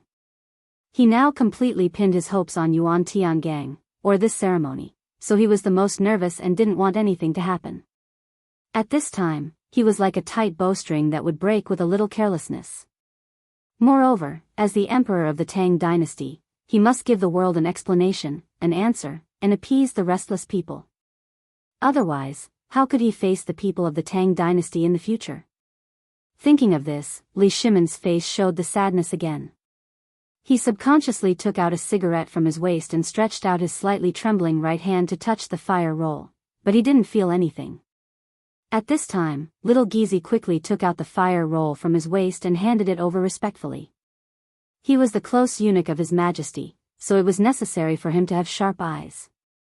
Since he knew that His Majesty liked this kind of thing, the fire roll at his waist had never been broken. Li Shimin glanced at little Gizi out of the corner of his eye and nodded slightly. He stretched out the cigarette, lit it slowly, and took a deep breath. This relieved his tense nerves. After a while of relaxation, he moved his eyes to Yuan Tiangang, who was performing the ceremony. Yuan Tiangang had adjusted the posture of the wooden sword in his hand, but he still kept chanting. Heaven and earth are natural, the filth is dispersed, the mystery in the cave, the Taiyuan is dazzling, and the gods in all directions make me natural. The talisman of Ling Bao tells the 9 heavens. As soon as he finished speaking, he respectfully looked at the wooden sword in his hand, then placed it on the incense table. He let out a long breath, took out 3 copper coins from his sleeve, and threw them on the incense table. Then, he clasped his hands together and began to chant. After a quarter of an hour, he slowly opened his eyes and looked at the copper wire. Chapter 1854. However, this result made Yuan Tiangang's pupils shrink, and his brows almost frowned together. Li Shimin noticed the abnormality and quickly stepped forward. "Master, what happened?" While speaking, he glanced at the copper coins on the incense table, but he couldn't understand them at all. He had to look at Yuan Tiangang and continue to ask, "Taoist, what is the meaning of this divination?" Everyone also looked at Yuan Tiangang nervously. Now, all hope was on this person. If it was really confirmed that Mars came to the world, then His Majesty couldn't escape the responsibility. However, Yuan Tiangang didn't answer, but stared at the copper coins as if he didn't hear Li Shimin's words. He didn't pretend not to hear, nor did he deliberately not answer, but this divination. This divination didn't show an ominous divination, but why did the people say that an ominous star came to the world? "Your Majesty, please look. This divination moves with thunder, disperses with wind, moistens with rain, suppresses with sun, stops with Zhen, speaks with Dui, Qian with the ruler, and Kuan with the hiding. Therefore, it is not an ominous divination." Yuan Tiangang pointed to the copper coins on the incense table and explained word by word. Not an ominous divination? Li Shimin frowned. If it was not an ominous divination, then why did the thing in the sky not disperse for a long time? "Master, are you sure?" He also hoped that it was not an ominous divination, but some of the things in front of him were too strange. None of them were right. The thing in the sky didn't disperse for a long time. Others said it was an ominous star in Mars, but Yuan Tiangang said it wasn't. But if it wasn't, why did the thing in the sky keep circling around Chang'an? It was really strange. Yuan Tiangang shook his head and didn't look back. "No, this is not an ominous star." As soon as this remark came out, it instantly caused an uproar. The originally quiet sight also boiled up in an instant, and the surprised voices of the officials were full. Not an ominous divination? Is it really the vengeful spirit of Xuanwu Gate coming to take our lives? Yes, I think it must be. If it is not an ominous star, then there is only one possibility. Your Majesty must take responsibility. Everyone looked at Li Shimin angrily, as if he was being pointed at by 1,000 people. Since the object in the heavens was not Mars, then there was no doubt that it was the vengeful spirit of the Black Tortoise sect. The officials were convinced of this, because Li Erlang had killed too many people, and now he was receiving his retribution. "Everyone, please be quiet." Wei Zheng stepped forward. Seeing that everyone had stopped talking, he took a step forward and said coldly, "Your Majesty, now that it's confirmed that it's not Mars, it must be the vengeful spirit of the Black Tortoise Gate. Please give the vengeful spirit an explanation, Your Majesty." He had once been a subordinate of the deposed Crown Prince, Li Jianqing. It was only after Li Jianqing had been killed that he had no choice but to submit to Li Erlang. Regardless of the past, since the Crown Prince and Prince of Qi had returned to demand his life, Li Erlang had to give an explanation. Not bad. Du Ruhui also stood up and looked at Li Shimin angrily. "Now that it has been proven, Your Majesty, please give an explanation to the Black Tortoise Gate and the survivors." "Your Majesty, please give an explanation to the Black Tortoise Gate." "Your Majesty, please give an explanation to the Black Tortoise Gate." "Your Majesty, please give an explanation to the Black Tortoise Gate." The crowd was united like never before, and their voices shook the heavens and the earth. Seeing such a situation, Li Shimin was scared out of his wits. His hands trembled uncontrollably, and cold sweat began to form on his forehead. Could it be that the officials were right? That the vengeful spirit of the Black Tortoise Gate had come to demand his life? No, it couldn't be. How could there be such a ridiculous theory? He kept on hypnotizing himself, convincing himself that it wasn't the vengeful spirit of the Black Tortoise Gate. Because he couldn't believe it. If it was really the vengeful spirit, how could he face his eldest brother and fourth brother? Vengeful spirit? Li Shimin's body trembled as he muttered to himself, "The vengeful spirit is here. What should I do? Your Majesty, please don't panic." Yuan Tiangang hurriedly stepped forward and held Li Shimin. "Your Majesty, I have a plan." Hearing this, Li Shimin seemed to have grasped a life-saving straw. His whole person became sober. He grabbed Yuan Tiangang and asked hurriedly, "Sir, do you have a brilliant plan? Tell me quickly." "Issue an edict, open an altar to offer sacrifices to heaven, hold a Wadaland assembly, and expiate the vengeful spirit." Yuan Tiangang knew Li Shimin's current situation, so he had to tell him everything he knew. Yes. Li Shimin was a little flustered and didn't know what to do for a while. He said casually, "Issue an edict, open an altar to offer sacrifices to heaven, hold a Wadaland assembly, and expiate the vengeful spirit." As soon as his voice fell, there was a rush of footsteps not far away. A group of palace maids and eunuchs came one after another. In the middle was Zhang Sun Wugo's phoenix carriage. "Your Majesty," Zhang Sun Wugo began to roar before she reached him. Li Shimin looked in the direction of the voice and saw his wife. He seemed to see a glimmer of hope. "Maid Guanyin, hurry up. Zhang Sun Wugo kept urging the eunuchs carrying the phoenix carriage. Seeing that she was about to reach Li Shimin, she rushed down. Fortunately, she didn't fall. She quickly stepped forward, grabbed Li Shimin's hand, and hurriedly said, "Your Majesty, what's the situation now?" Chapter 1855. She was in the palace, so she naturally knew what was going on in the imperial study. However, it was inconvenient for her to come because the harem couldn't participate in politics. However, she was worried about Erlang, so she didn't care about the rules and came directly.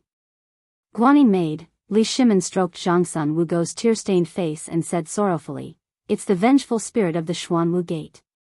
Although he didn't want to admit it, the truth was in front of him. He couldn't refute it. "What?" Zhang Sun Wugo screamed. She couldn't believe the answer. How could it be the vengeful spirit of the Xuanwu Gate? Li Shimin didn't reply. Instead, he looked at Zhang Sun Wugo and nodded heavily. Now that things had come to this, he couldn't hide it anymore. It was better to make it clear. Seeing Li Shimin's expression, Zhang Sun Wugo felt as if she was hit by a heavy hammer. Cold sweat flowed down her forehead. She felt a sense of powerlessness. Suddenly, her vision turned black and she fell backward.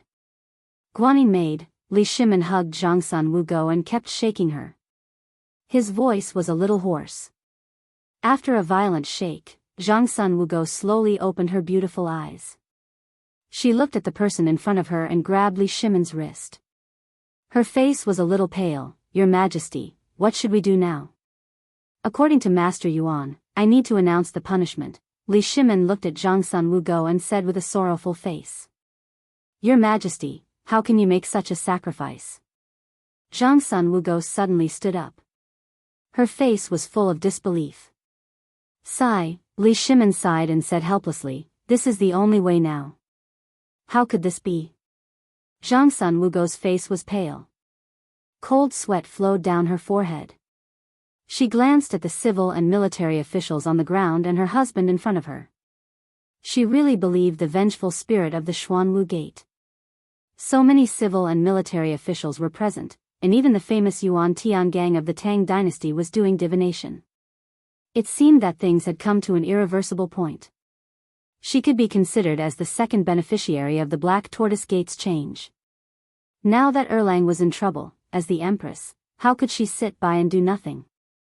Thinking of this, she wiped away the tears that were about to fall from the corners of her eyes. She looked at Li Shimin and said seriously, "Your Majesty, this concubine is willing to go to Huaxing Temple to kneel in front of the Buddha and recite sutras for 7 days to help the souls of those who have died."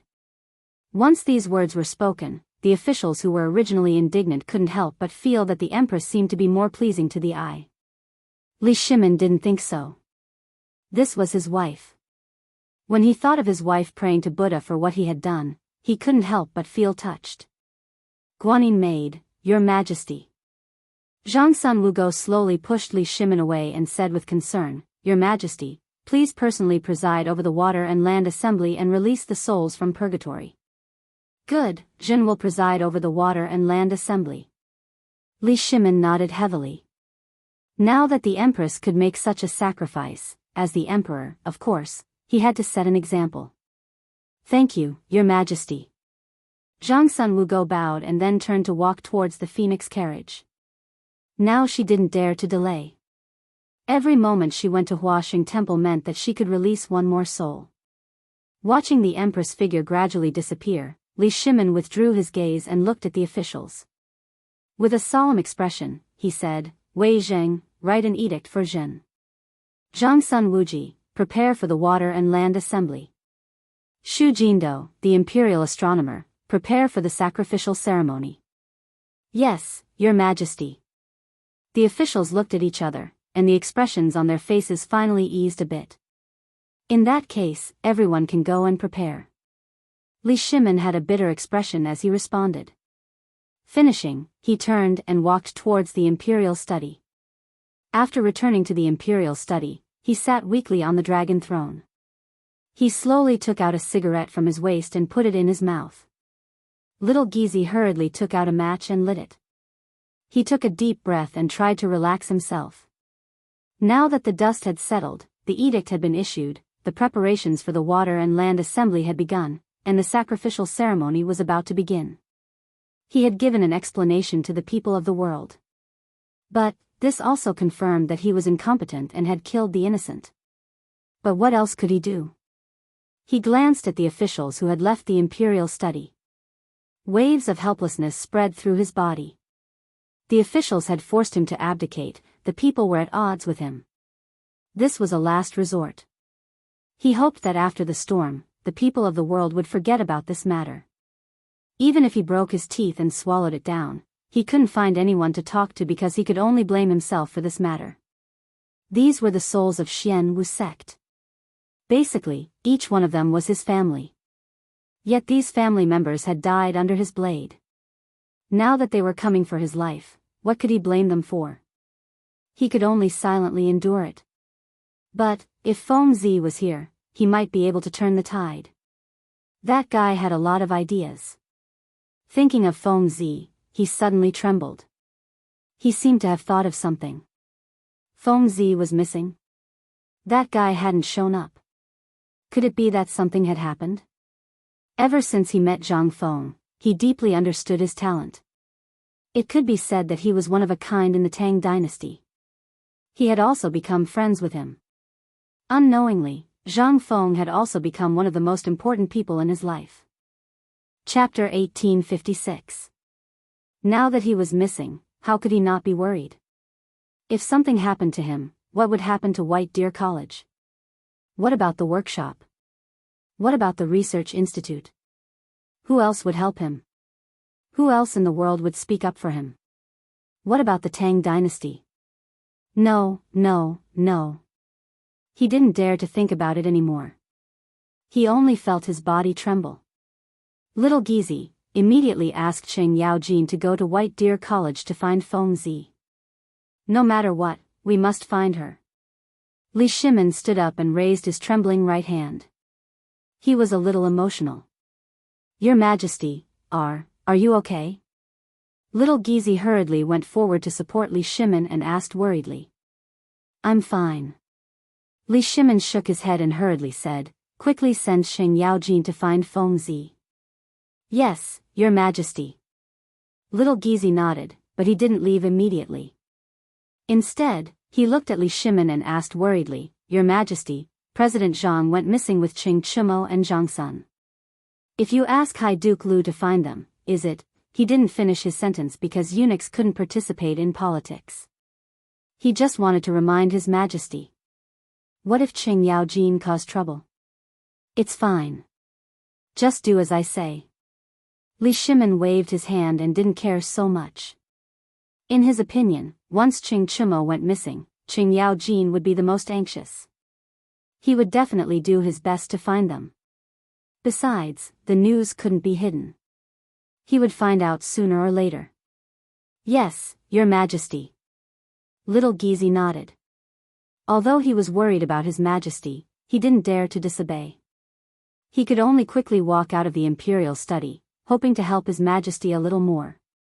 Thinking of this, he quickened his pace and walked towards the Vermilion Bird Gate. As he walked, he kept looking around, as if he was looking for something. At this moment, a figure not far ahead attracted his attention. High Duke Lu, wait. Little Gizi kept waving his hands and screaming at the top of his lungs. Qing Yaojin was just about to go out when he suddenly heard someone calling him. He subconsciously glanced back and saw that it was Little Gizi. He asked doubtfully, Little Gizi, why did you call me? Grand Duke, wait. His Majesty has something to tell you. Little Gizi arrived in front of Qing Yaojin, panting heavily. Do you have any orders for me? Qing Yaojin asked subconsciously. Then, he felt that something was not right. Puzzled, he asked, what can Your Majesty order me to do? Big news. Zhang Feng is missing. Xiao Gizi cried out in surprise. He knew Zhang Feng's position in His Majesty's heart and naturally did not dare to slight him. What? Feng Zi is missing? Qing Yaojin's eyes widened as he grabbed Xiao Gizi's collar in disbelief. What's going on? Duke, let go of this servant first.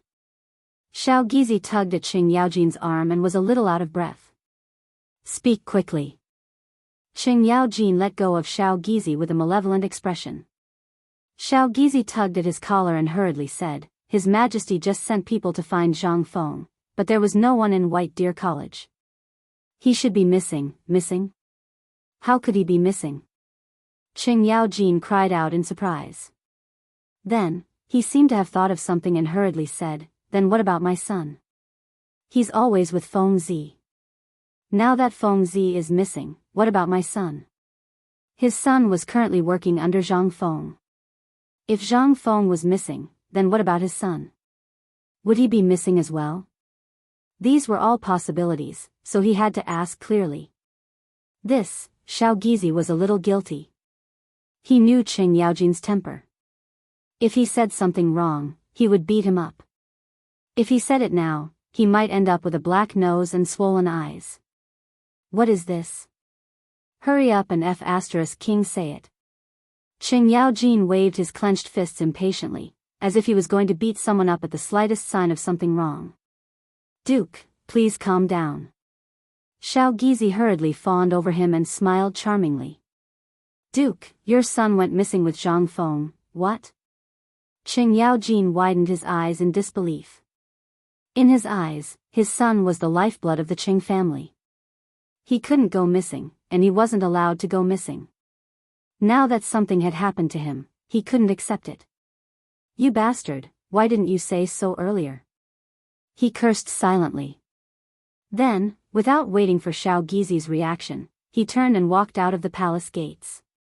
He quickly walked out of the palace gates, jumped onto his horse, and galloped towards White Deer College. Behind him were dozens of Qing residence's retainers. At this moment, the situation on Chang'an Main Street was slightly better. It wasn't as chaotic as before, and the roads were cleared. Qing Yaojin galloped towards White Deer College. There weren't any obstructions on the way. Qing Yaojin arrived at White Deer College in a short period of time. He jumped off his horse and rushed towards the college. Where is everyone? Where did they all die? He started to shout as soon as he reached the field. Who's making such a big fuss? Yu Shinan walked out of the classroom with some dissatisfaction. He looked towards the source of the sound and saw Qing Yaojin. He frowned. What are you shouting for? Chapter 1857. When Chang'an saw Chang'an, it was as if he had seen his savior. He was delighted and quickly ran forward. Old man, what did you call me? Chang'an frowned and was very dissatisfied. This guy did not know how to respect people when he opened his mouth. He had already despised this guy. Mr. Bosher. Chang'an also quickly noticed that something was wrong with Chang'an. He quickly changed his words and said, Mr. Bosher, have you seen my son? He had completely thrown Zhang Feng to the back of his mind and was only thinking about his son. Your son? Chang'an frowned and said doubtfully, you should go home to find your son. Why did you come to the academy? He had never liked this rude guy. He even called him old man just now. He did not have a good impression of him. Now he was looking for his son and found the academy? How improper. Although he was dissatisfied, he still responded with his mouth. Oh, my son is missing. Chang'an was so anxious that he stamped his feet, but he could do nothing. He knew that the old man in front of him did not even need to salute to his majesty. He could not do anything to him. Go home to find your son. Don't yell in the academy. Otherwise, old man will report you. Chang'an snorted and turned to leave. He did not want to stay with this illiterate guy for another quarter of an hour. Old man, Chang'an stretched out his right hand and called out unwillingly. However, Chang'an did not intend to look back. Looking at the disappearing figure, he glared at him and was somewhat dissatisfied. When he was about to walk to the other classrooms, a figure slowly walked towards him. There's a chance. Chang'an smiled and was somewhat proud. He crossed his hands and blocked the door of the classroom. Boy, wait. The person suddenly looked up and was somewhat puzzled. You are? Don't ask who I am first. Chang'an waved his hand and put on an intimidating look. Let me ask you, are you from the academy? Why do I feel like I've seen you there before? That's right. My name is Yuan Hong. I was the flag bearer for the previous basketball match. The person replied timidly. He knew that the academy often came to look for the dean. The person in front of him was probably one of them. He couldn't afford to offend him. Perhaps he could use the basketball game to suppress his arrogance. Yuan Hong? Chang'an raised his head and muttered to himself. Then, he looked at Yuan Hong and revealed a malicious expression. Let me ask you, where did your dean go? Now that old man was out of the question, he had already offended him. He could only find some clues from these students. Dean? Yuan Hong scratched his head as if he was thinking about something. After a while, he said slowly, I remember now. The last time the dean went to the research institute, he hasn't returned until now. There were also a few people from the workshop who went with him. Research institute? Chang'an's eyes darted around. He finally found some useful clues, but it wasn't enough. Do you know what they went to do? I don't know. How can we ask about the dean's business? Yuan Hong shook his head and was a little nervous. If you don't know, why are you talking about it? Seriously. Chang'an secretly spat. He glared at Yuan Hong and walked straight to the entrance of the academy. Only a petrified back view was left. So he was the one who told the other party the news and got scolded? What was this? Yuan Hong shook off the dissatisfaction in his heart and walked to the classroom. Looking back at Chang'an, he took the reins from the servant and ran straight to the research institute. Now that there was news, he couldn't slack off. What if his son was in danger? What if Zhang Feng had some bad idea to bring his son along? Then his Qing family would be ruined. Thinking of this, he became even more anxious. He whipped the back of the horse and galloped away. A moment later, Chang'an arrived at the entrance of the research institute. He jumped off the horse and rushed in. Is there anyone? Is there anyone?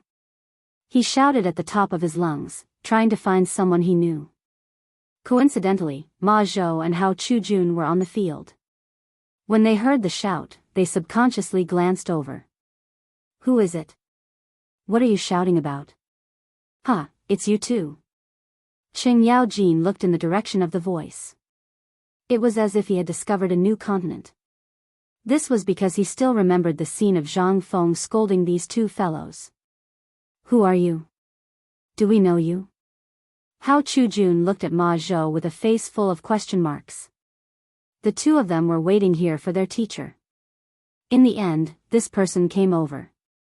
They didn't know him at all, but he was still trying to worm his way into being friends. You don't need to know who I am. Chang'an waved his hand generously as if to say that he didn't care. Then, he quickly said, where did your teacher go? And my son? Teacher, Ma Zhou frowned and glanced at the sky. Teacher had brought Xing Chimo and the others to the sky and hadn't come down yet. How was he going to tell others? Could it be that teacher had researched the flying artifact and gone to the sky? No one would believe that. Chapter 1858. Looking at Ma Zhou's actions, Chang'an also subconsciously glanced at the sky. He felt that something was wrong, but he couldn't see what it was. He could only urge, where did Fengzi go? This, Ma Zhou looked at Hao Chujun, his eyes somewhat evasive. Hao Chujun naturally understood. He looked at Chang'an and smiled, my teacher has something to do and will not be back for a while. This was just him making things up. In fact, even he himself didn't know when his teacher would come back. Chang'an naturally saw the two's little actions. He was very suspicious that the disappearance of Fengzi and his son was definitely related to these two guys. Then what about my son, Chengtinu? Oh, your son. He also went with my master. Hao Chujun lied without blushing. Went out together? Chang'an was somewhat doubtful. His son would discuss everything with him. This time, he actually dared to hide it from him. This was impossible. He looked at the two of them unwillingly, trying to find some clues. At this time, the iron wire under their feet and the brazier attracted his attention. What is this? Chang'an pointed at the iron wire on the ground and asked. This is something we got to play with. Hao Chujun laughed and was about to pick up the thing on the ground. This thing belonged to his teacher, he couldn't let this guy ruin it. Let me see. Chang'an snatched the iron wire from Hao Chujun's hand. He had a feeling that Fengzi's disappearance was related to this guy in front of him. Moreover, these two guys were protecting the iron wire. Maybe there was some conspiracy. I can see that you two are not honest. Were you lying to me just now? Tell me. Why would we lie to you? Hao Chujun smiled, you are Brother Tiniu's father, which means you are our father. After saying that, he gave Ma Zhou a look, wanting him to say something good. Ma Zhou understood and quickly stepped forward. He smiled and said, yes, you are Tiniu's father. Why would we lie to you? As he spoke, he reached out to grab the iron wire in Chang'an's hand, trying to take it back. However, this guy was too strong and couldn't move it at all, so he could only give up. Stop trying to bewitch Lao Tzu. Lao Tzu won't fall for it. Chang'an glared at the two of them and waved the wire in his hand. Lao Tzu thinks that the disappearance of Fengzi and my son is related to the two of you. If you don't tell me, Lao Tzu will punish you right now. We really don't know. Ma Zhou pulled a long face and said in a pleading tone. You just said that Fengzi went on a long trip, and now you say that you don't know. There is indeed a problem. Chang'an sneered. After saying that, he put down the iron wire in his hand and rolled up his sleeves. It seemed that he was about to go all out. What are you doing? You can't mess around. Ma Zhou's expression changed and he stepped back. This is the Research Institute.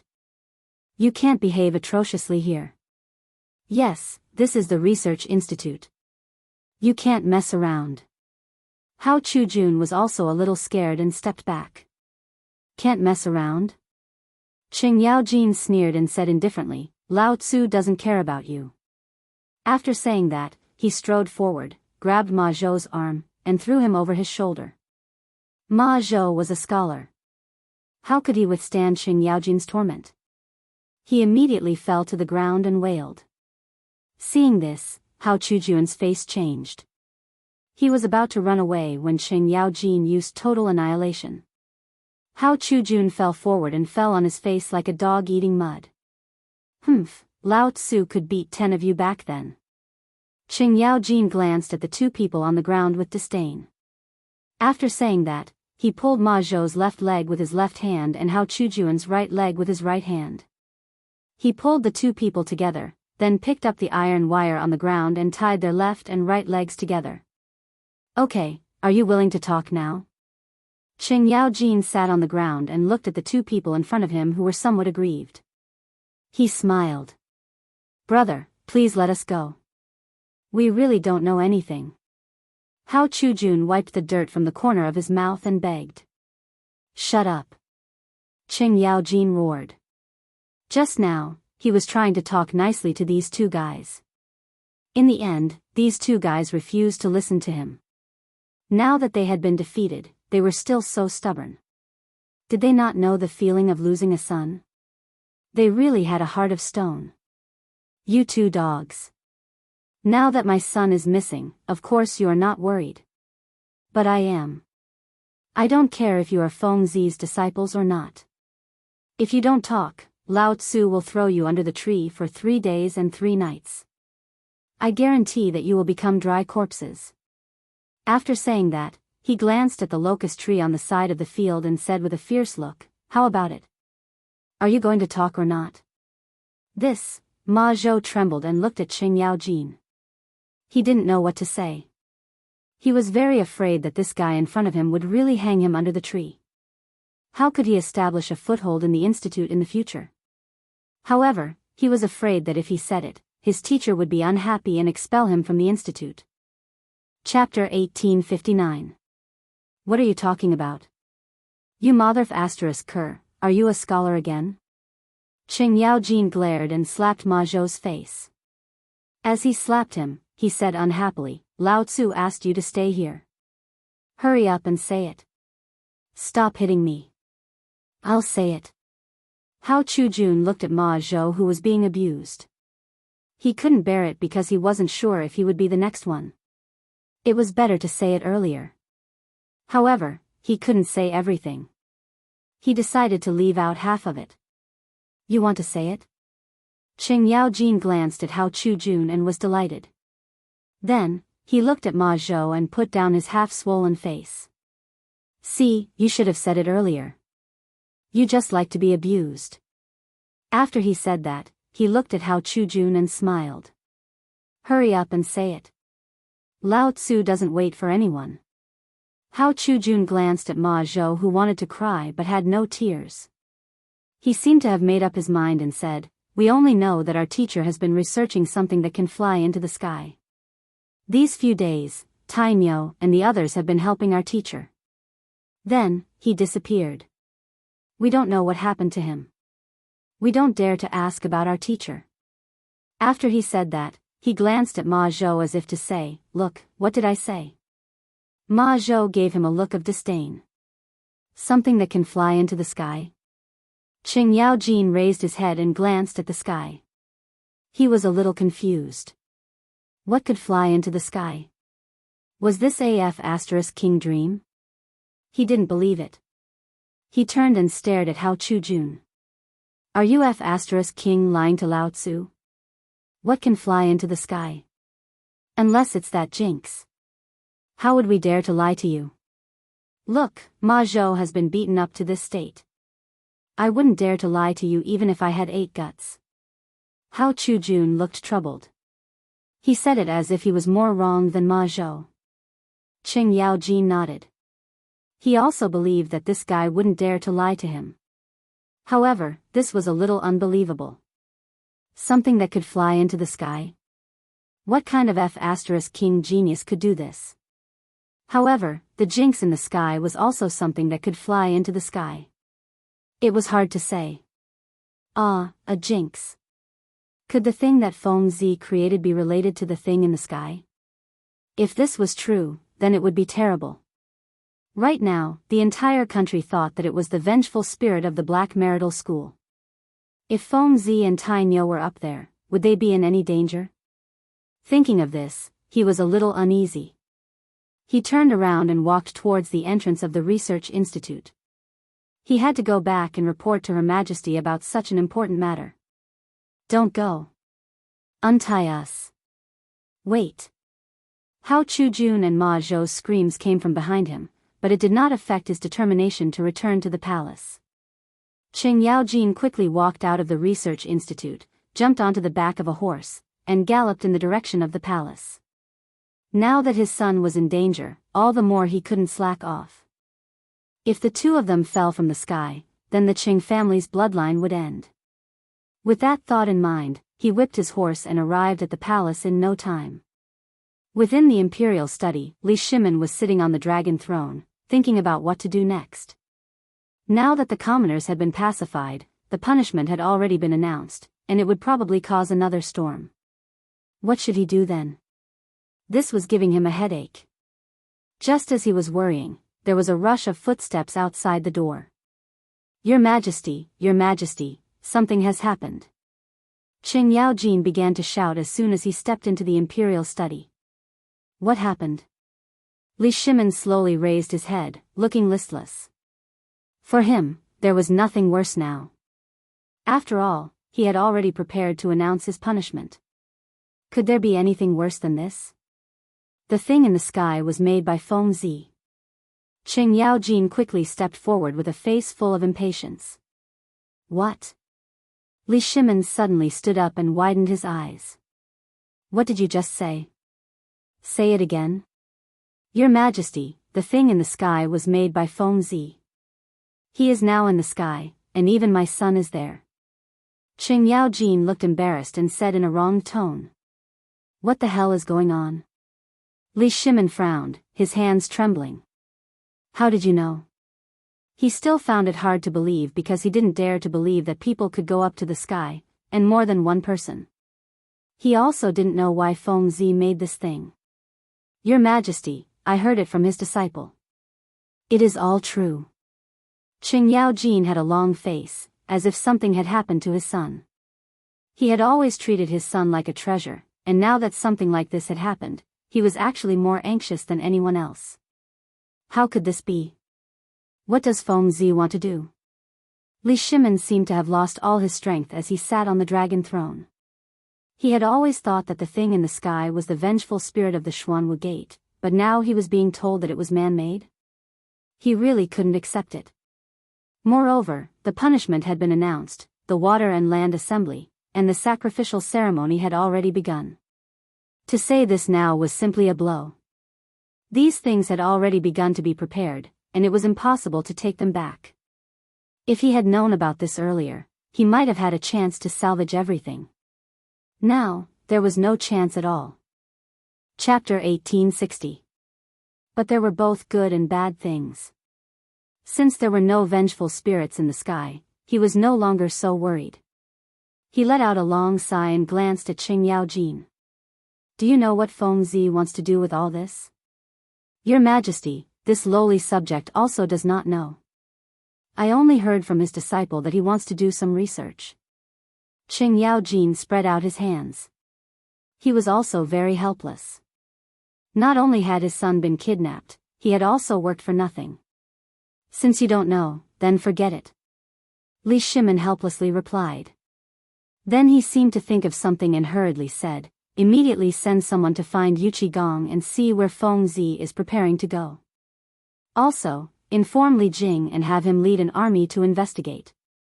Yes, Your Majesty. Qing Yaojin nodded and walked out the door. He needed to find Feng Zi's tracks as quickly as possible. Even if His Majesty had not given the order, he still needed to do this. This was both for Feng Zi and for his son. The palace did not stop him, so he quickly walked out of Vermilion Bird Gate. Leaping onto his horse, he charged toward the Duke of Yi estate. Out of the way. Everyone in front, out of the way. Qing Yaojin waved the whip in his hand as he constantly shouted. When the people on the street saw the large horse charging over, they hurriedly got out of the way. They were all commoners, so they did not dare to bump into the horse of an official. A few moments later, Qing Yaojin arrived at the Duke of Yi estate. Leaping off his horse, he walked toward the estate. The guards at the gate basically all recognized him and did not dare to stop him. Qing Yaojin arrived at the empty hall and began to shout, "Big old black, big old black. Who is it? Who dares to curse Lao Tzu?" Yu Qigong walked out of the side hall, his eyes wide open. When he saw that it was Qing Yaojin, his eyes widened even more. "Old Qing, is your King's skin itching for a beating? Instead of staying at home, you've come to my place to make a fuss. Are you seeking death? Big old black, I don't have time to joke with you." Qing Yaojin hurriedly stepped forward and said with a serious face, "The thing in the sky was made by Feng Zi. Now His Majesty wants us to find him. Hurry up and bring the troops and horses with me." With that, he grabbed Yu Qigong and was about to pull him out of the door. "Wait a moment." Yu Qigong shook off Qing Yaojin and asked in surprise, "What did you just say? That thing in the sky was made by Feng Zi? Are you King still asleep?" He found it hard to believe that humans could ascend to the heavens. Wasn't he just bragging? Moreover, this old man often made all kinds of jokes with him. 9 out of 10 of his words could not be trusted. "Lao Tzu didn't lie to you." Qing Yaojin pulled a long face and said with a serious face, "Big old black, Lao Tzu knows that you don't want to believe it, but this is the truth. His Majesty has already ordered us to find Feng Zi with Li Jing." Yu Qigong looked at Qing Yaojin's expression. It didn't seem to be fake, but he still had doubts in his heart. Humans ascended to the heavens? This was a little too unbelievable. "If you want Lao Tzu to go with you, then swear an oath first." He put his hands on his hips and smiled maliciously. This old man was used to lying. If he was willing to swear, then it was true. "You bastard."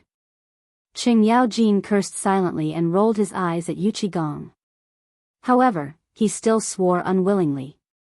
"Lao Tzu swears here that if I lie to big old black, then I will have no descendants. You're even willing to swear such a vicious oath?"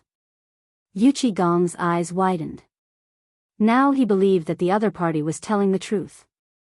If he was willing to swear such a vicious oath, it meant that the matter was very serious.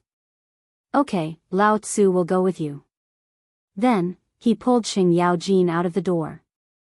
As he walked, he said, "But tell me what happened first. Humans ascended to the heavens? This is a little too unbelievable." Okay. Don't rush. We'll talk as we walk." Qing Yaojin and Yu Qigong quickly walked out of the door. "But we have to find Li Jing first. His Majesty has something to tell him." Then, the two mounted their horses one after the other and galloped towards Li Jing's residence. "Old Qing, what's going on? Tell me in detail." Yu Qigong couldn't hold back his curiosity and asked. "Didn't Feng Zi go missing in the beginning?" Qing Yaojin pulled on the reins and looked at Yu Qigong. "His Majesty told me to find this kid, so I went to White Deer College." Speaking of this, his emotions suddenly surged and he said excitedly, "In the end, I met that old guy Yu Shurnan." Originally, Lao Tzu was kind and polite. He wanted to ask about Feng Zi's whereabouts, but that old guy came up and scolded him. If it weren't for Lao Tzu's age, he would have beaten him up on the spot. "Then you didn't beat him up, right?" Yu Qigong asked subconsciously. He knew of Yu Shurnan's influence. Not many people in the imperial court dared to offend him. If old Qing dared to beat up Yu Shurnan, a lawsuit would be enough to make him suffer. Is Lao Tzu that kind of person?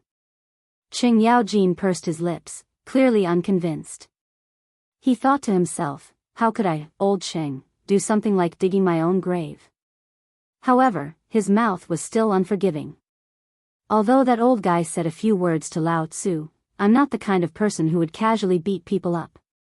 Chapter 1861. Yu Qigong's mouth twitched, as if to say, aren't you the kind of person who beats people up? How many people have you beaten up?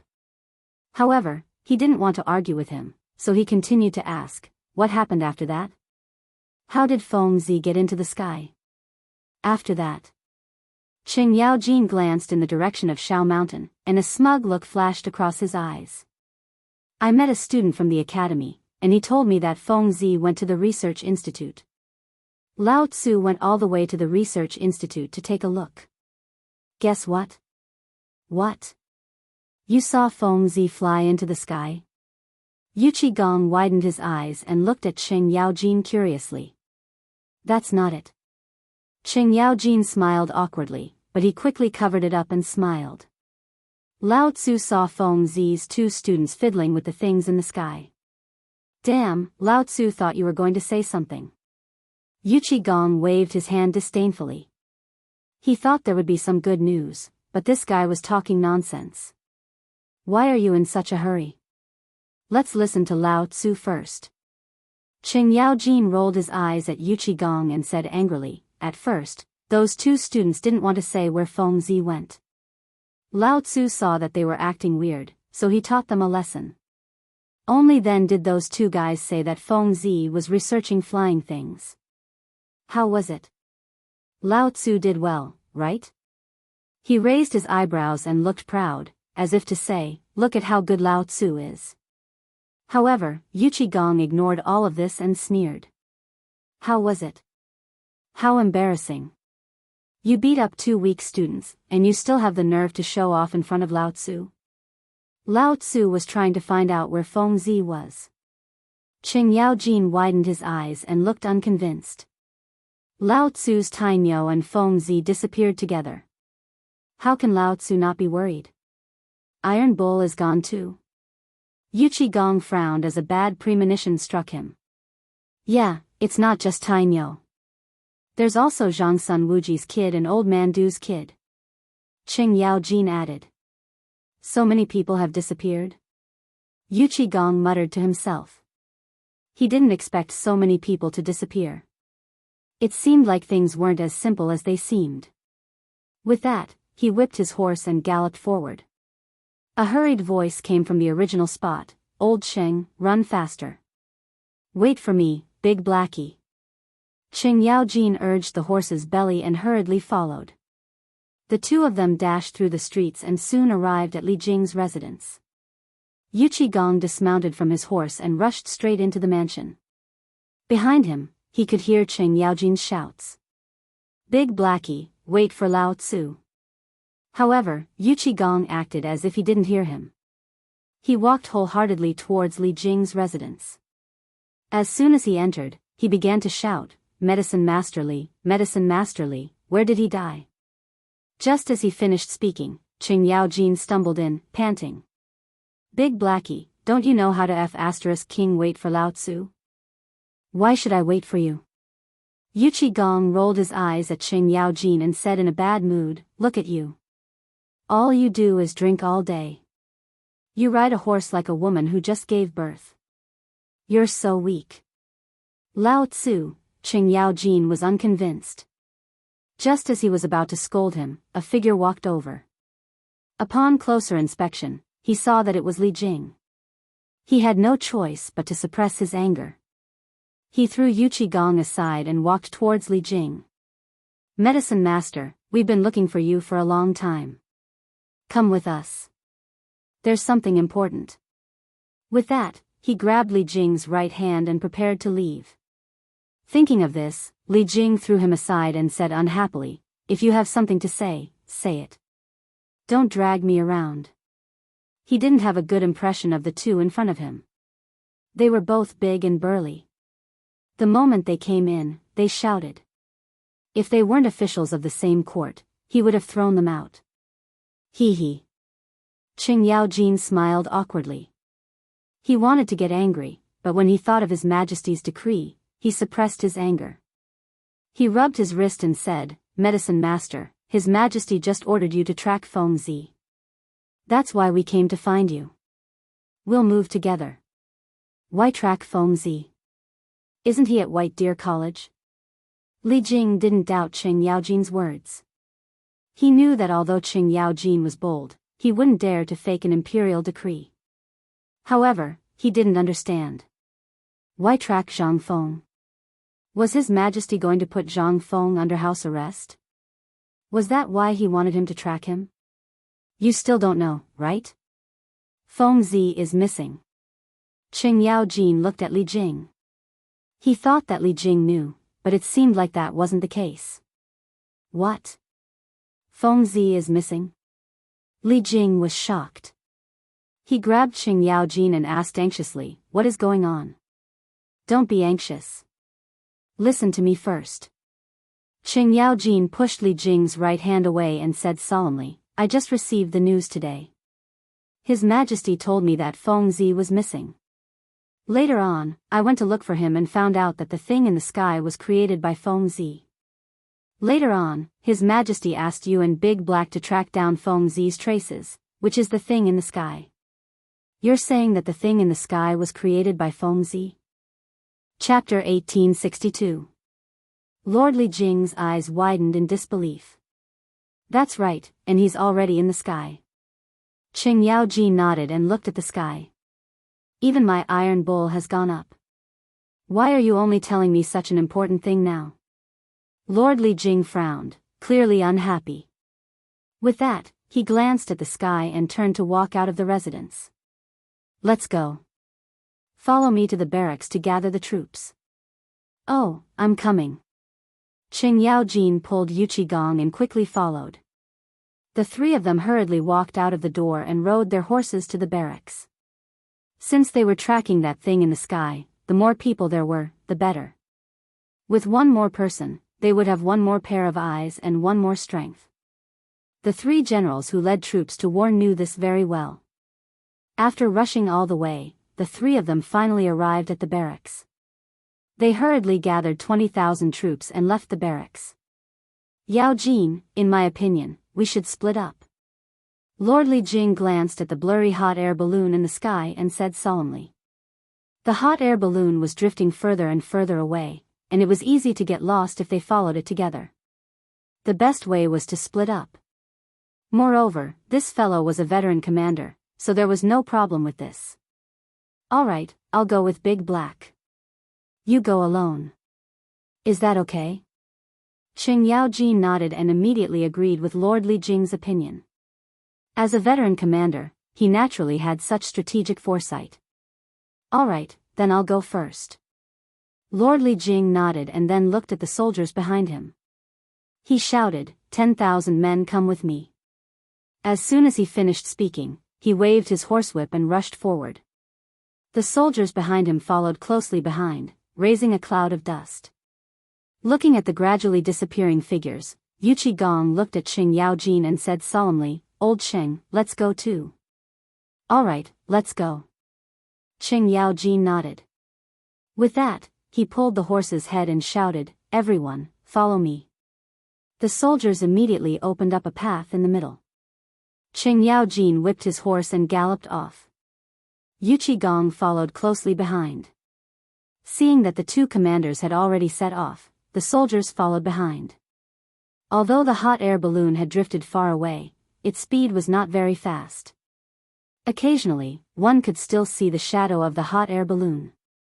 Looking at the image, Qing Yaojin and Yu Qigong led their troops and charged towards the hot air balloon. They did not dare to be negligent.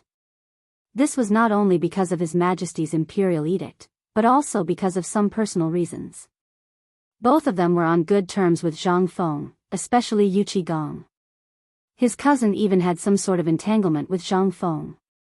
If something happened to Zhang Feng in the sky, what would happen to his cousin? On the other hand, Qing Yaojin was just as worried as Yu Qigong. This was because his son was currently in the sky with Zhang Feng. If his son was in any danger, what would happen to the Qing family? Wouldn't that be the end of their line? Thinking of this, he felt as if a needle had pierced his heart. It was an abnormal feeling. Everyone, speed up. Qing Yaojin glanced back and shouted. With that, he waved his horse whip and sped up. Old Qing, wait for me. Yu Qigong was not to be outdone. He waved his horse whip and followed. He naturally knew that Old Qing was worried about his son, so he did not dissuade him. Instead, he directly followed. The two of them hurried on without stopping. Dust rose behind them, and the sound of the soldiers' footsteps could be heard behind them. After running for an unknown period of time, they finally saw the shadow of the hot air balloon. Whoosh! Gong reined in his horse and glanced at the hot air balloon in the sky. Then, he looked at the guard beside him and said, "Bring me the map."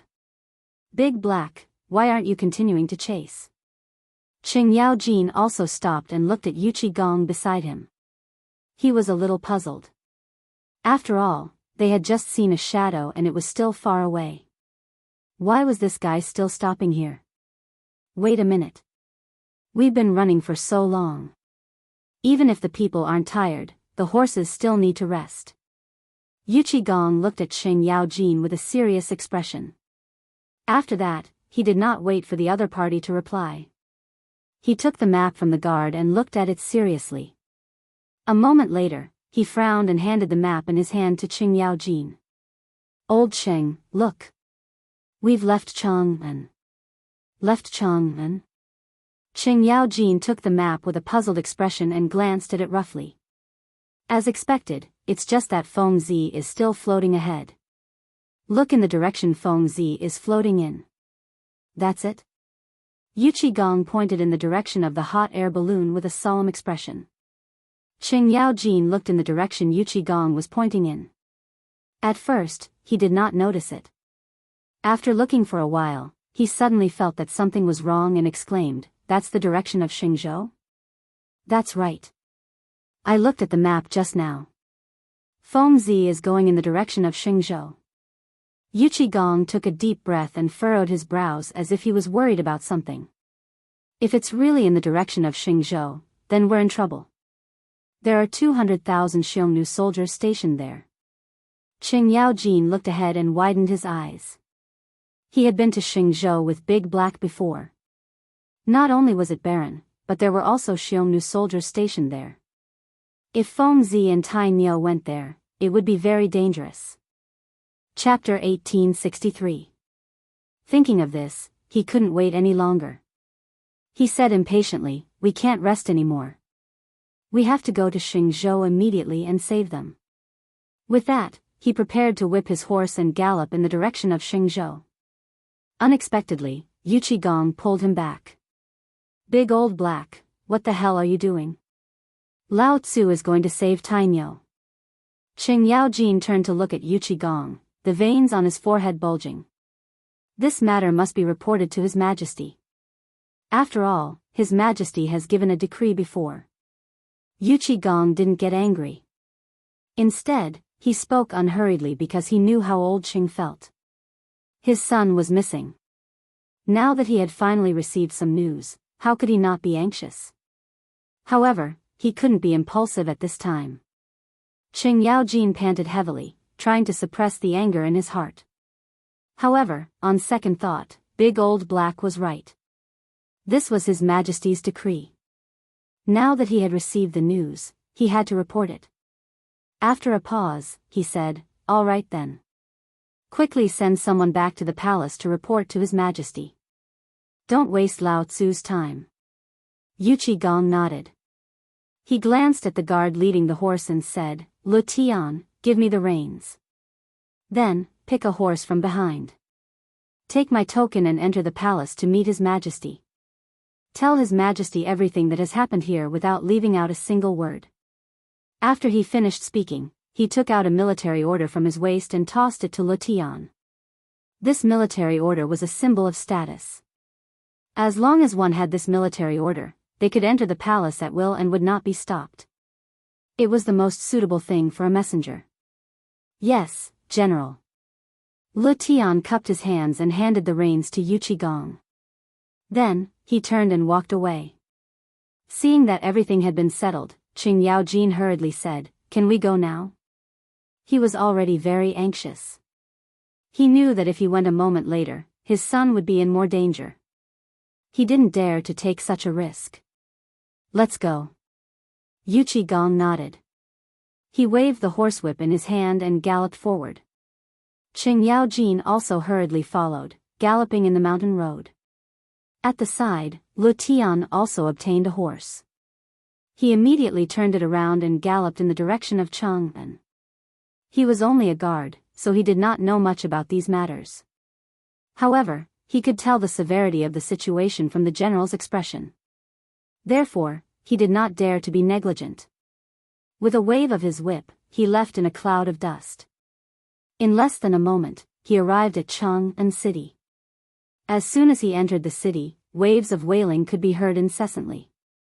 It was as ear-piercing as the screams of vengeful spirits in hell. Soon, the tragic scenes of Chang'an city appeared in front of his eyes. People covered in blood were sitting everywhere on the streets.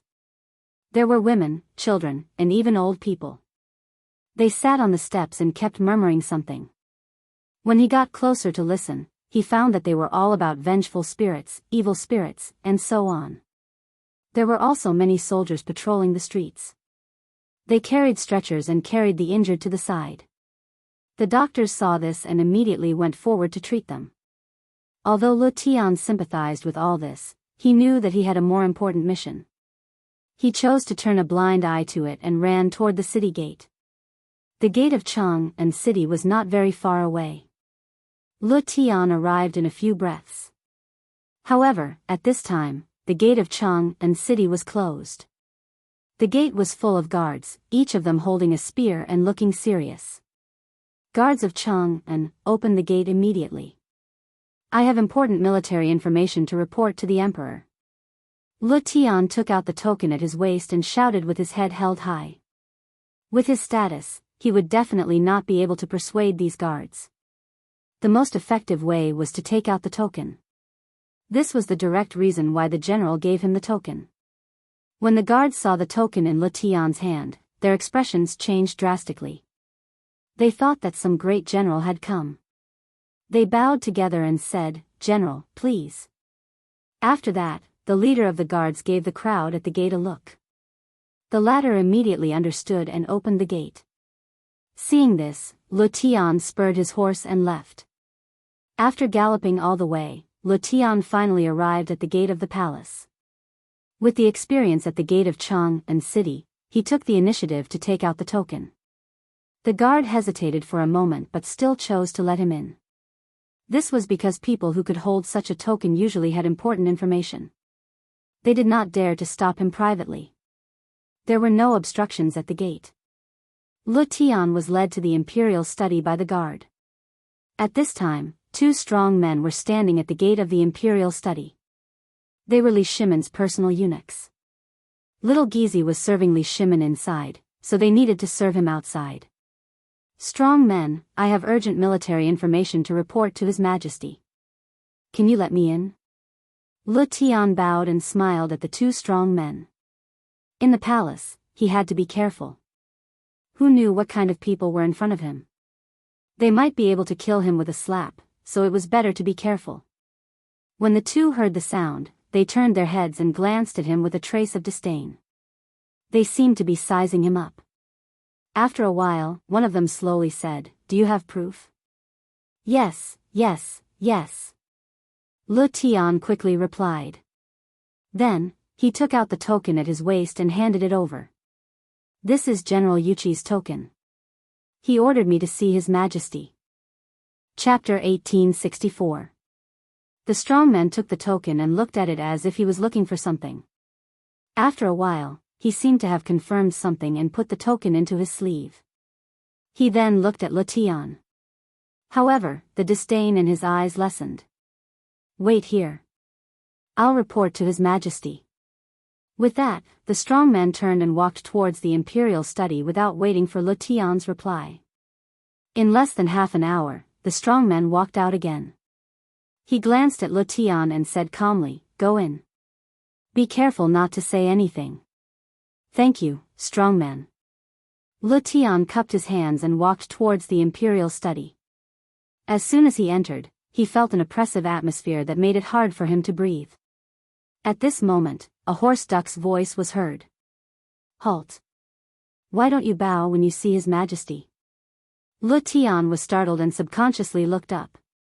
He saw a man in a dragon robe sitting on the dragon throne. However, this person did not look too good, as if he had not slept for a few days.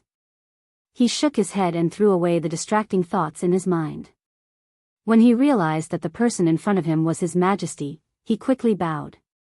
"Greetings, Your Majesty. General Yuchi ordered me to report the military situation. Please forgive me for my rudeness."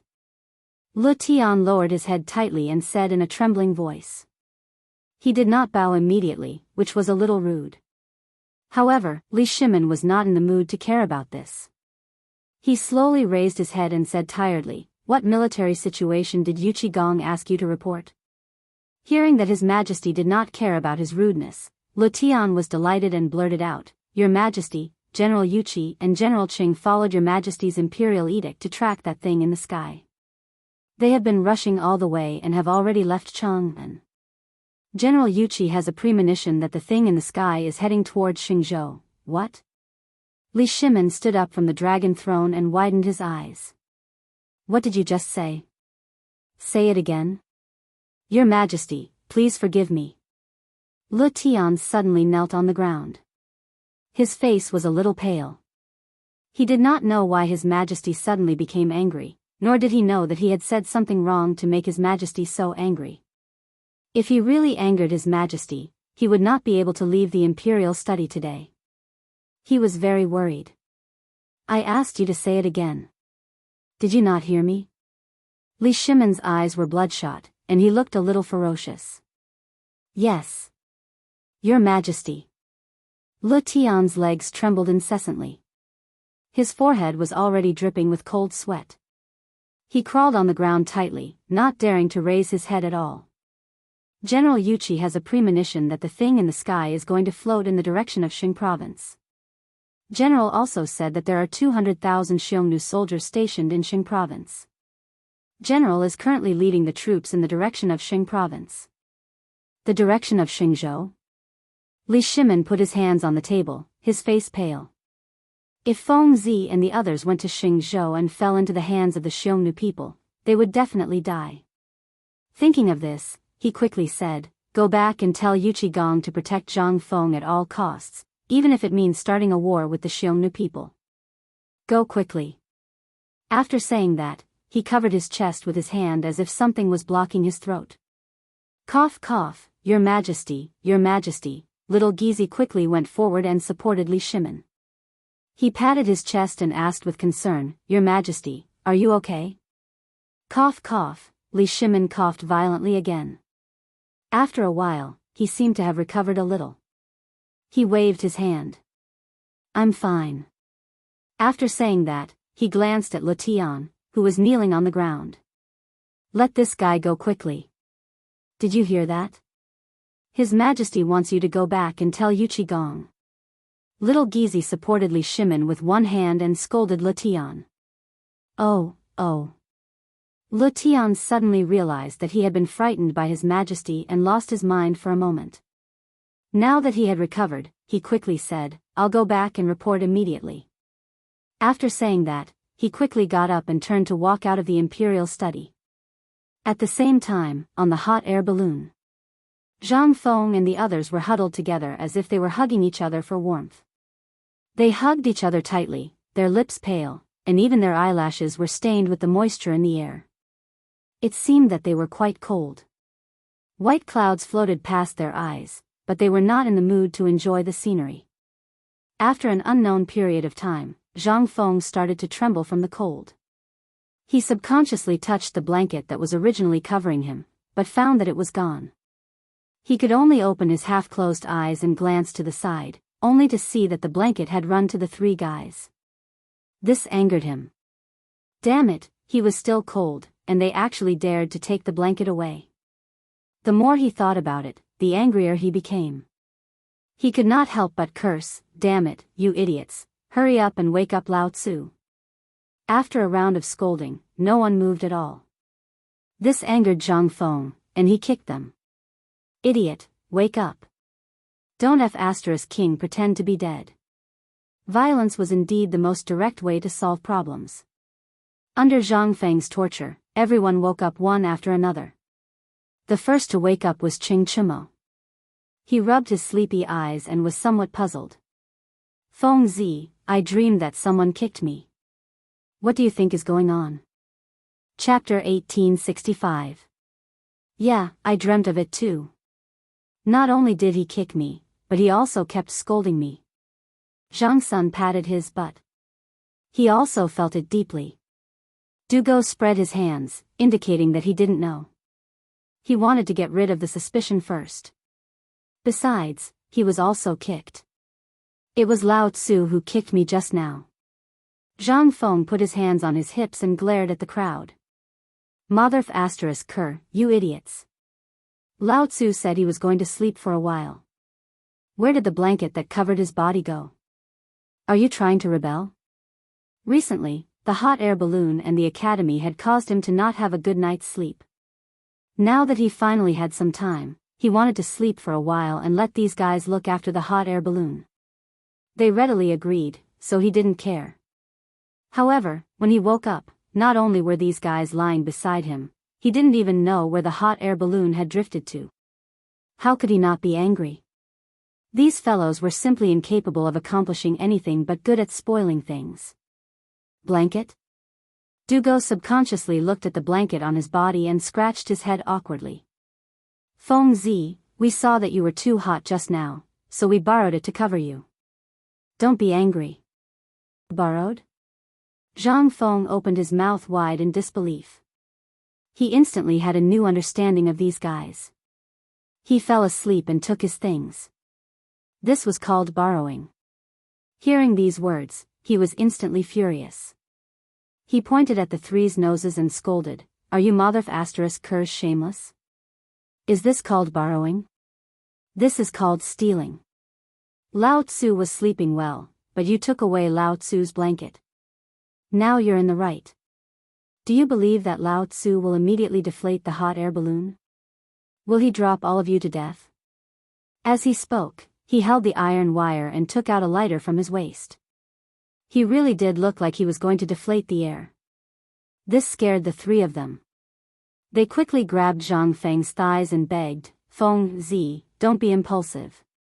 If you let go, we'll all go see the King of Hell." "Yeah, Feng Zi, isn't it just a blanket? When we get back, I'll compensate you with 10, no, 100. I'll give you as many as you want. How about that? Feng Zi, please don't do this. This is one corpse and 4 lives." Zhang Feng naturally wouldn't do something like digging his own grave.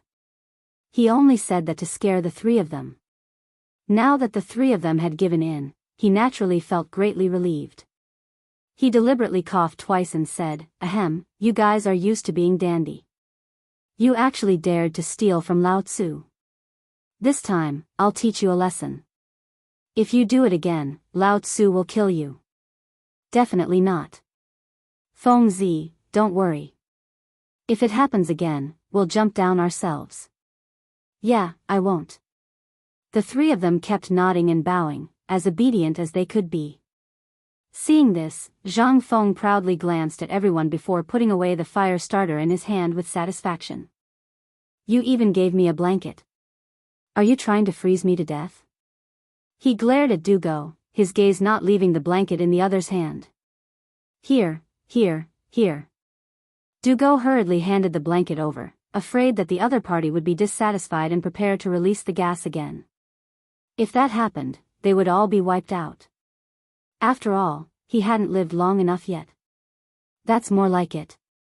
Zhang Feng took the blanket with satisfaction and immediately wrapped it around his body.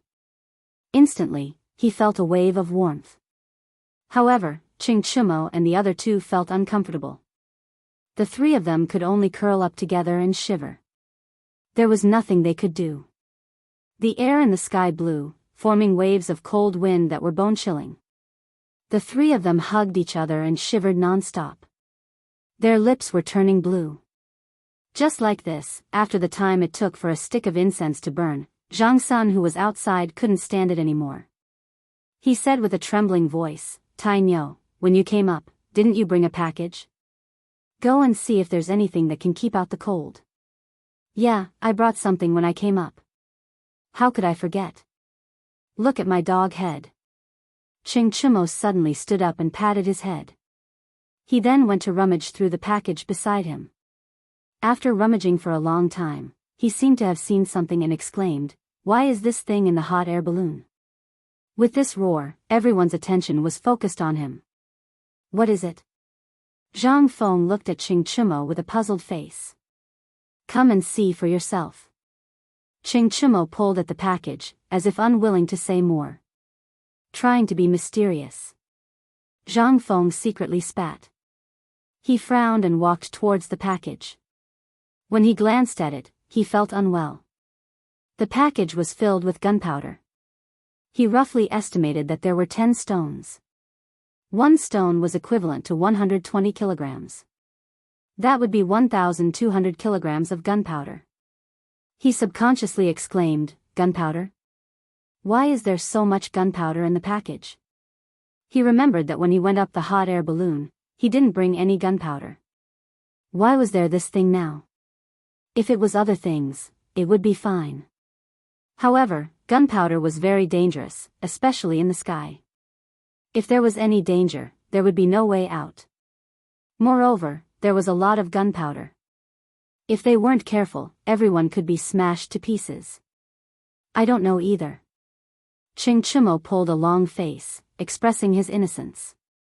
Of course, he knew the pros and cons of this, but if it wasn't him, he would definitely not admit it. Chapter 1866. You don't know? Zhang Feng frowned, then looked at Zhang Sun Chong and Du Go. If Ching Tinia really didn't know, then it was these two guys who did it. "Tell me, did you two do it?" "It wasn't me." Zhang Sun Chong's face changed, and he quickly waved his hand to get rid of suspicion. "When we got on the hot air balloon, we followed your instructions and moved some things up. How would we dare to move this thing that could kill us?" "Moved some things?" Zhang Feng held his chin and began to recall what happened before they got on the hot air balloon.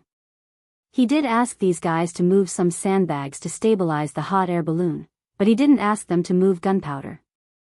With these guys' courage, they shouldn't dare to do such a thing privately. After all, this wasn't a joke. Could it be that they accidentally moved it up? He kinda believed this because these people didn't have the courage to joke with their lives. Fortunately, he didn't smoke because he was afraid of hydrogen. Otherwise, he wouldn't know where he became fertilizer. Forget it, forget it. Since we've already moved it up, let's not bother about this. Zhang Feng waved his hand, indicating that he was letting them go. Just as he was about to turn around, he suddenly remembered something. He glanced at everyone and said with a serious face, "Now that the gunpowder is on the hot air balloon, you can't play with fire or smoke. Just in case, let me take care of the matches." After saying that, he reached out and asked for the matches from everyone. Everyone didn't hesitate and handed the matches to Zhang Feng. After all, they all knew the power of the gunpowder. If it was ignited, it would be a total annihilation. Zhang Feng put the matches in his waist and glanced at the exposed gunpowder. He said with some worry, "You guys hurry up and pick up the gunpowder. What if something happens? Lao Tzu doesn't want to die." Hearing this, the three of them didn't dare to delay. They quickly wrapped the gunpowder in 3 layers and tore it to make sure there was no problem. Only then did they stop. Zhang Feng nodded with satisfaction, then glanced down and looked back at everyone. "Do you guys know where we are?" The 3 of them were puzzled. Weren't they in Chang'an just now? "You don't recognize me now?" They hurriedly glanced down and looked at the high mountains and hills below. Almost in unison, they said, "This is Xing province." Their fathers were all high-ranking officials in the imperial court. Naturally, they were very familiar with the customs of the Tang dynasty. Even if they were on a hot air balloon, they could still distinguish the regions. Xing Prefecture? Zhang Feng frowned. He had a bad premonition. How did we end up in Xingzhou? I don't know either. Ching Chimo's expression was somewhat unsightly. He said, I heard from my father that there are Turks stationed in Xing province. There are as many as 200,000 soldiers and horses. What? Zhang Xuan's expression changed. He held on to the iron wire and asked, why are there Turks here? Aren't we getting closer and closer to the Turkic camp? He knew what it meant to go to the Turkic camp. It was death. The Tang dynasty and the Turkic Empire were at war all year round. If he went there now, he would definitely become a captive. The hot air balloon soon fell into a panic. The three timid guys hugged each other tightly and secretly prayed that the hot air balloon would leave the Turkic camp. On the other hand, Zhang Feng held his chin as if he was thinking about something. After a while, the corners of his mouth curled up, revealing a hint of joy. He looked at everyone and said with a smile, "Don't cry. Lao Tzu will bring you guys to do something big." "How about it?" "Something big?" Chang'an subconsciously raised his head and was somewhat curious. "What big thing?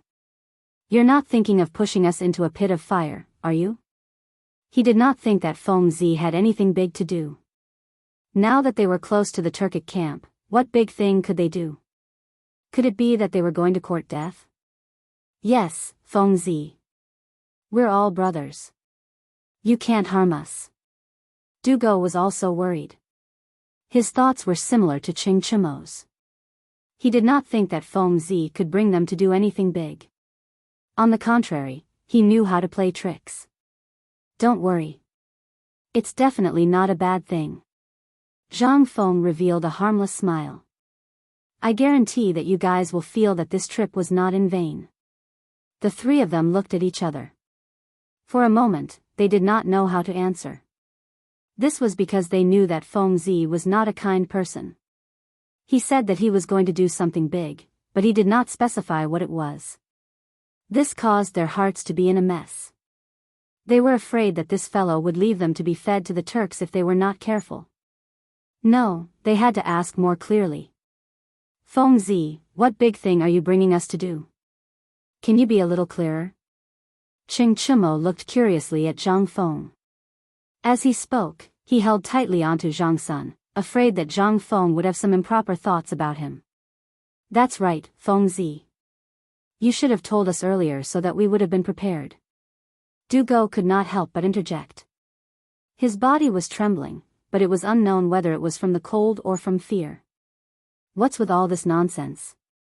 Zhang Feng waved his hand impatiently. "You guys are used to being wastrels. When you hear that you're going to do something big, you're actually so scared. Lao Tzu originally wanted to do something big this time to wash away your bad reputation. Since you guys are so scared, then don't go. Lao Tzu will go alone. When he comes back, don't drool." Chapter 1867. With that, he crossed his arms, leaving his back to the crowd. He seemed to be unable to restrain his anger, but in fact, he was already overjoyed. He had said those words to provoke these guys. In his heart, he really hoped that they would do it together. After all, he might not be able to do it alone. Sure enough, Chang'an couldn't stand it anymore. He suddenly stood up, as if he couldn't feel the cold anymore. "Feng Zi, I'll do it with you." With that, he turned around and glanced at Zhang Sun and Dugo. It seemed to be a question, but it also seemed to be a threat. He admitted that what Feng Zi said just now was not wrong. He had always been regarded as a dandy, and he had never done anything that would make his family proud. Now that Feng Zi said that he was going to do something big, and it didn't seem like he was lying, then he would do it. However, just in case, he had to drag these two guys along. The two of them were startled and hesitated. They looked at each other for a while, then seemed to have made a decision in their hearts. They stood up and said, "Feng Zi, we'll do it too." Hearing that everyone agreed, Zhang Feng slowly turned around and said with a smile, "That's right. I guarantee that you won't make this trip in vain." With that, he narrowed his eyes and looked straight at the crowded heads and tents in the valley in the distance. The corners of his mouth couldn't help but curl up. At the same time, in Chang'an city, the streets that used to be bustling with noise and excitement seemed to be covered with a layer of haze, becoming much more depressing. The Black Tortoise Gate incident made the entire Chang'an city vigilant. Occasionally, traces of blood that had not dried up could be seen on the ground. This was left behind by the stampede at that time. Even though the soldiers had cleaned it up once, it could still be clearly heard. There were many pedestrians on the streets, but most of them were merchants doing business. There were also some peddlers and lonely servants. However, they were different from usual. They could no longer hear the shouts. They seemed to have lost their strength and were listless. In fact, they did not want to come out, but their families had to spend money. There was also a crying baby waiting to be fed. All of this forced them to come out and seek a way to survive. They traveled in groups of 3 or 5.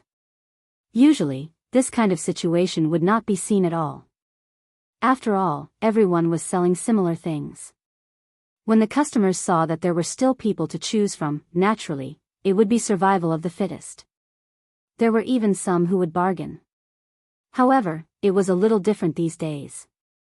The storm had not completely passed yet. Traveling together was the best way. It was also a kind of self-protection. There was no other way. In order to survive, they had to do this. After walking for a long time, the group of people was probably tired.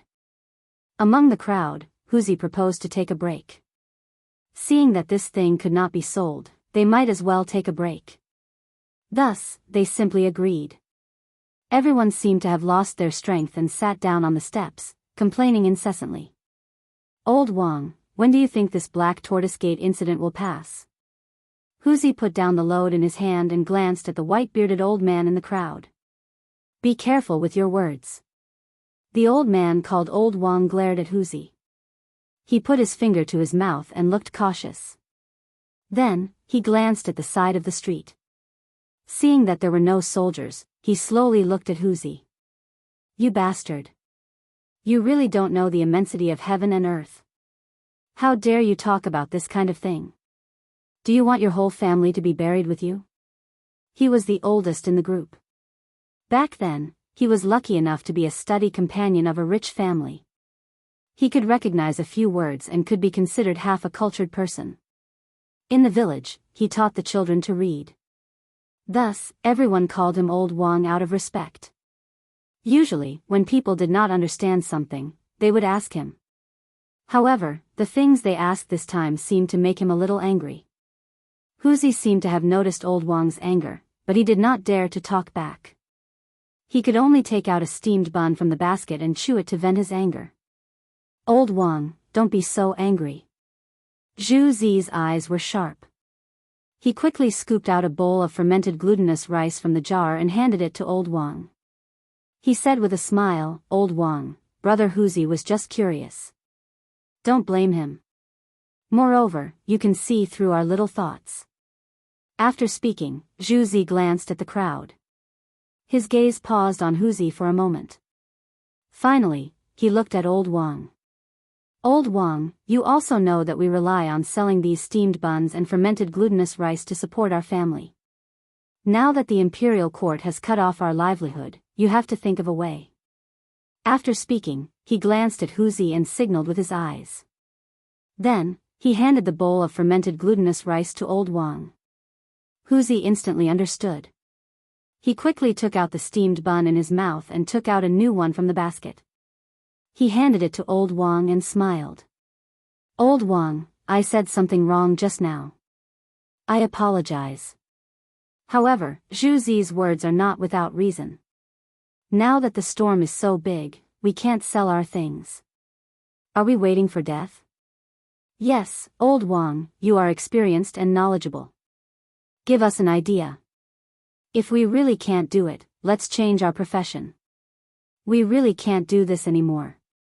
Everyone discussed and prepared to find a way out for themselves. Chapter 1868. Don't quarrel. Old Mr. Wang glanced at the crowd and gradually quieted down. Then he slowly said, "I know what you are talking about, but we can't solve it in a hurry. As long as the crisis in the imperial court is not over, we will not have a good time. But we don't know when the imperial court will solve this crisis." As soon as he finished speaking, the depressed mood of the crowd immediately rose. "What? Then won't our families starve to death?" "Yes, then when can we make money?" The discussion of the crowd made old Mr. Wang feel very uncomfortable. He had watched these young people grow up. Now that there was no way to survive, he was also anxious. But it was useless to be anxious. All of this was Li Erlang's sin, and he needed to solve it. At this time, he was very disappointed with Li Erlang. Why did the ghosts of the Xuanwu Gate involve the people? Wasn't this King harming people? If the emperor hadn't done that absurd thing, there might not be today's disaster. But then again, if he hadn't done that, Li Erlang wouldn't have been able to ascend the throne. He squinted his eyes and looked in the direction of the imperial palace, but there was nowhere to vent his anger. This group of brats in front of him could talk about it, but he was an elder. How could he comment on this with them? Just as he was looking up, a group of soldiers came out of the city gate of Chang'an, and there were 3 strong men among them. This posture instantly attracted his attention, because he had seen before that strong men would come as long as there was a decree from the palace. Last time, when Li Erlang announced a general amnesty, the situation was similar to this. However, the posture this time seemed to be bigger than before. There were 3 strongmen, and even half of the guards of Chang'an city came out. There were also some generals in armor. Was Li Erlang going to do something? Or was he going to give a general amnesty again? He didn't care so much and quickly patted the chatting crowd. Boys, the imperial decree came. Let's go and have a look with the old man. After that, he slowly stood up with his hands on the ground and walked to the city gate. Everyone was still talking about a way out when they were interrupted by Old Man Wang. They were a little puzzled. When they turned around, they found that the old man had already disappeared. They hurriedly carried their burdens and chased after him. On the other side, the gate of Chang'an city was slowly opened. Su Lian led 2 groups of people out of the city, followed by 2 groups of imperial guards. In the middle stood 3 strong men. The one in the middle was holding something that looked like an imperial edict. However, upon closer inspection, it was very different from an imperial edict. His face was serious, as if the thing in his hand was extremely precious. The group quickly arrived at the place where the notice was posted at the city gate. Si Lian waved his hand, and the guards immediately formed a circle and isolated the area within a radius of 20 meters, leaving only the notice wall in the middle. At this moment, Old Wang led Huzi and the others to the periphery. However, they were not the only ones. There were many merchants who also noticed this phenomenon. They put down their business and rushed over. They stretched their heads and looked at the guards curiously. "Elder, what do you think they are doing?" A kid came out and pointed at the guard. "This?" Old Wang frowned and stroked his white beard. It should be an imperial edict from the palace. This was just his guess. As for the specifics, he would have to see it. Everyone looked up and scrambled to look at the guard. They were very impatient. Everyone wanted to watch a show, and no one was an exception. Looking at the anxious crowd, Su Lian took half a step forward and bowed to the strongman behind him. "Strongman, can we post it now?" The strongman in the middle did not answer. Instead, he glanced at the 2 people beside him and nodded slightly. Then, he handed the thing in his hand to Su Lian and said in a sharp voice, "Be careful." Su Lian took it and handed it to Sang Feng. "Sang Feng, post the edict on the notice wall and send 2 soldiers to guard it." "Yes, General." Sang Feng took the edict and picked 2 soldiers at random.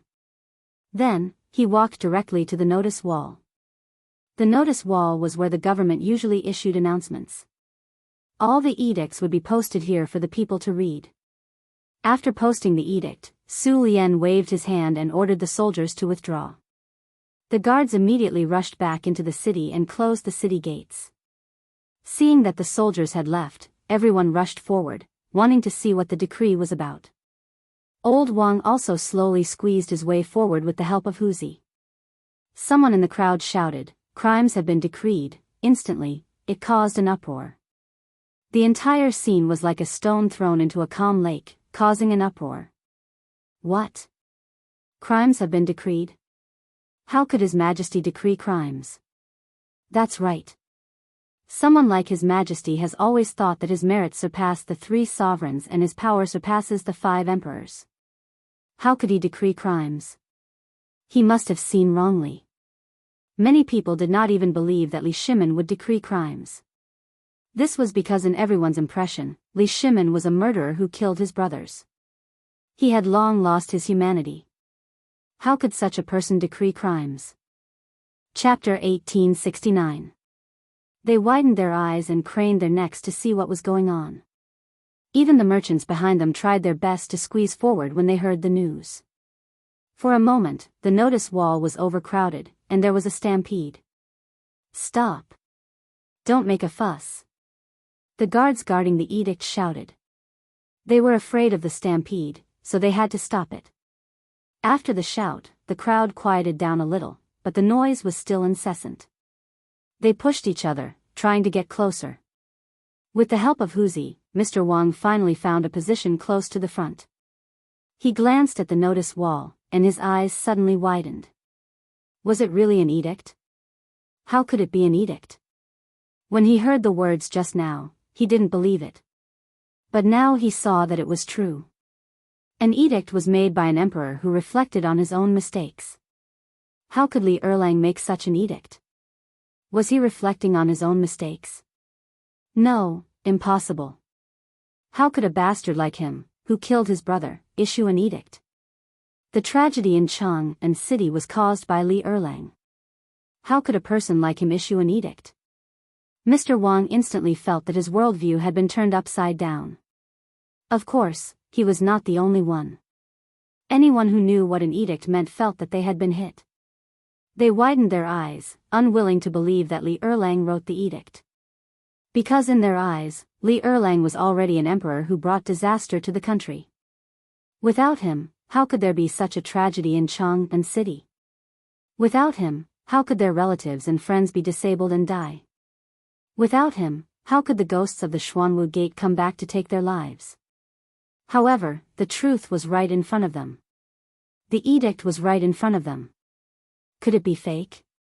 They didn't dare to think about it, so they could only continue to read with a surprised expression.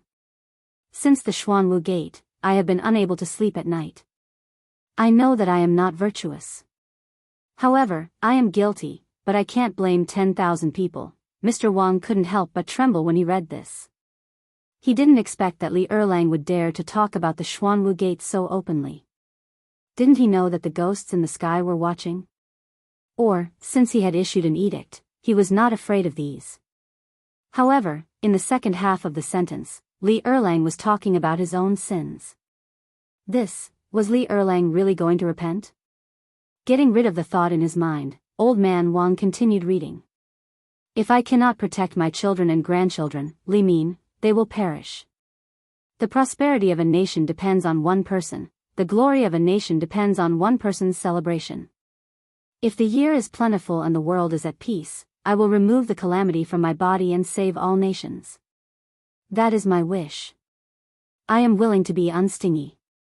If I do not give myself to a wasp, I will ask to be stung. As soon as he finished speaking, the crowd started to quarrel again. Your Majesty, are you really counting your sins? His Majesty's crime has been decreed. He speaks very sincerely. Could it be that he is truly repentant? Everyone was bewildered. They couldn't believe that Li Erlang was truly remorseful. However, the letter was written so sincerely that it didn't seem fake at all. How was he going to explain this? Could it be that Li Erlang was using a delaying tactic to temporarily stabilize the hearts of the people? No, that was unlikely. The emperor's reputation was obviously more important than stabilizing the hearts of the people. At least, Li Erlang and the royal family thought so. They would not damage the royal family's dignity for such a matter. That meant that Li Erlang was truly repentant. Even the emperor of a country was repentant. It seemed that the people were still very important to Li Erlang. Everyone's eyes kept glancing at the decreed crime and slowly calmed down. They began to recall Li Erlang's merits. Although this guy killed his brother, even if the dethroned crown prince, Li Jiansheng, was still alive, he might not have done better than Li Erlang. Think about it, Li Erlang led the army to war and almost half of the Tang dynasty was conquered by him. Li Jiansheng didn't have any outstanding achievements. Instead, he colluded with King Qi. Not only colluded, but the two of them were no match for Li Erlang. What was the use of such an emperor? On the other hand, Li Erlang led the army to quell the chaos of the former Sui dynasty, beheaded the bandits, and bravely dominated the region. After becoming the emperor, he became much more diligent. He never missed a court meeting and reviewed memorials every day. He did not slack off. Not only that, he also appointed talents and was kind and thrifty. There were not many emperors like this in the past. However, they were still complaining here. It was really inappropriate. Everyone lowered their heads. Every time they thought of His Majesty's achievements, they blushed. Since His Majesty has already decreed crime, we should not harp on this matter. After all, His Majesty has also done a lot for the people. Everyone here is a merchant and should have a deep understanding of this. A merchant stood up. He spoke with emotion. In the past, the Sui dynasty was in constant war and business was not good.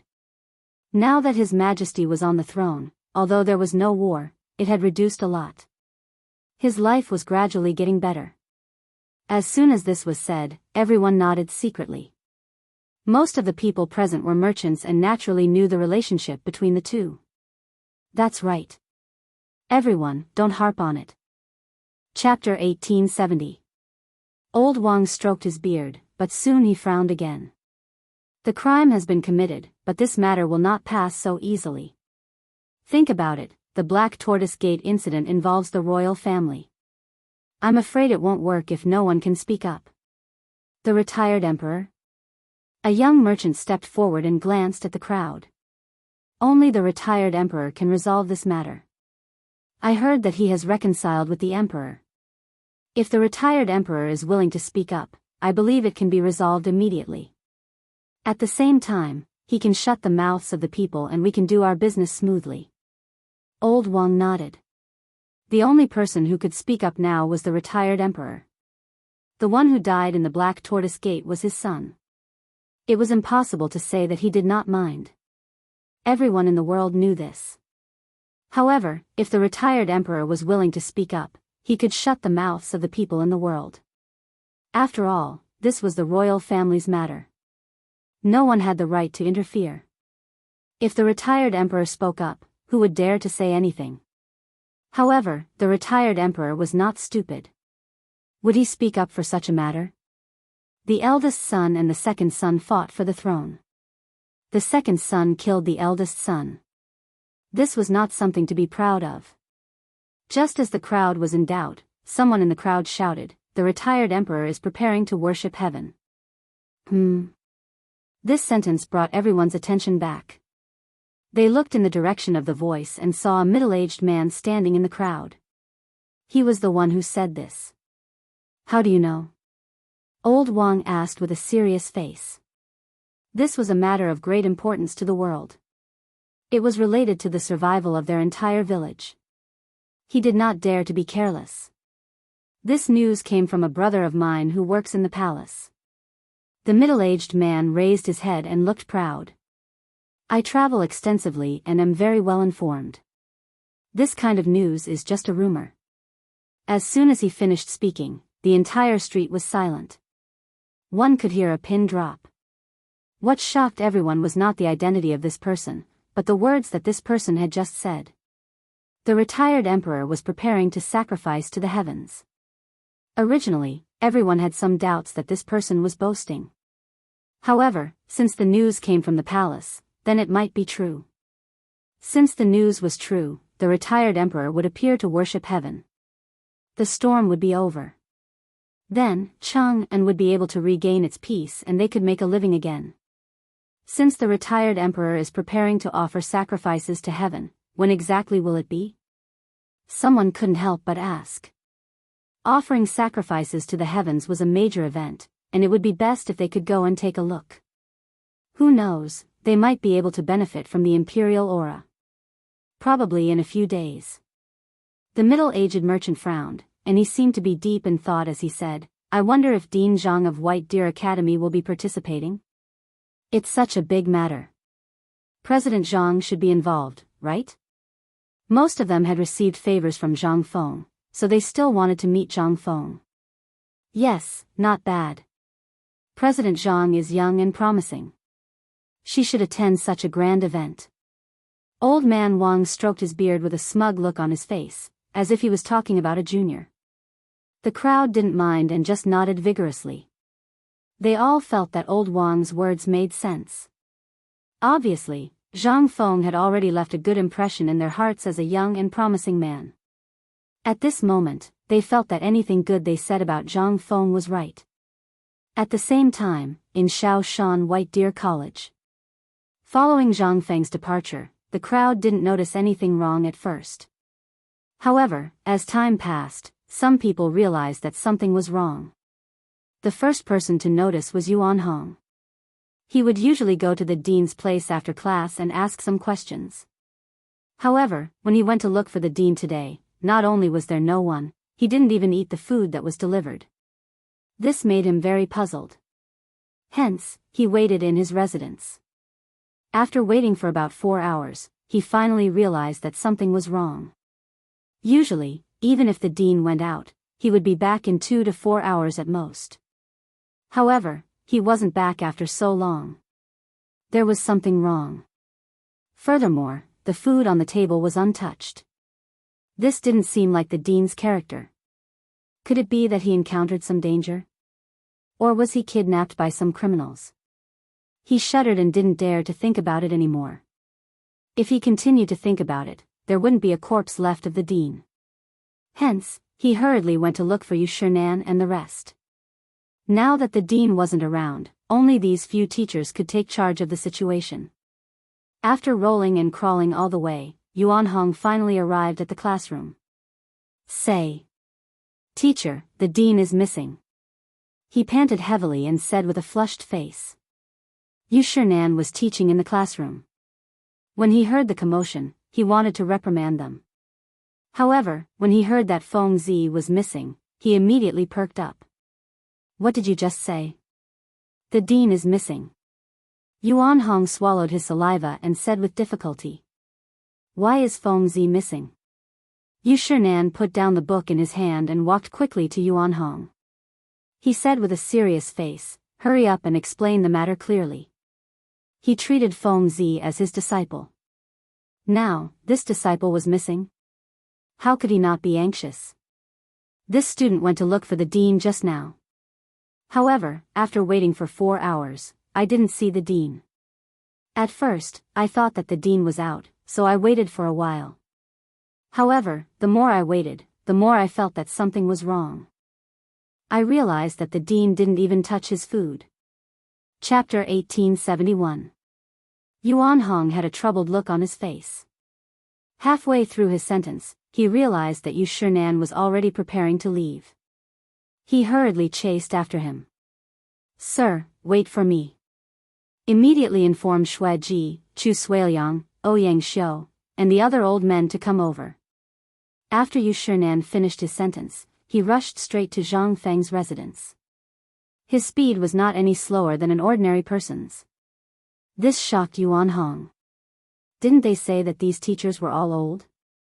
Why were they still so fast? It seemed that the dean's magic was great. A single message was enough to make the teachers run like they were flying. Yuan Hong did not care about the many thoughts in his mind. He turned around and ran to the other classrooms. Although Yu Shinan was already old and his stamina was not as good as a young person's, when he heard that Feng Zi had gone missing, he was extremely anxious.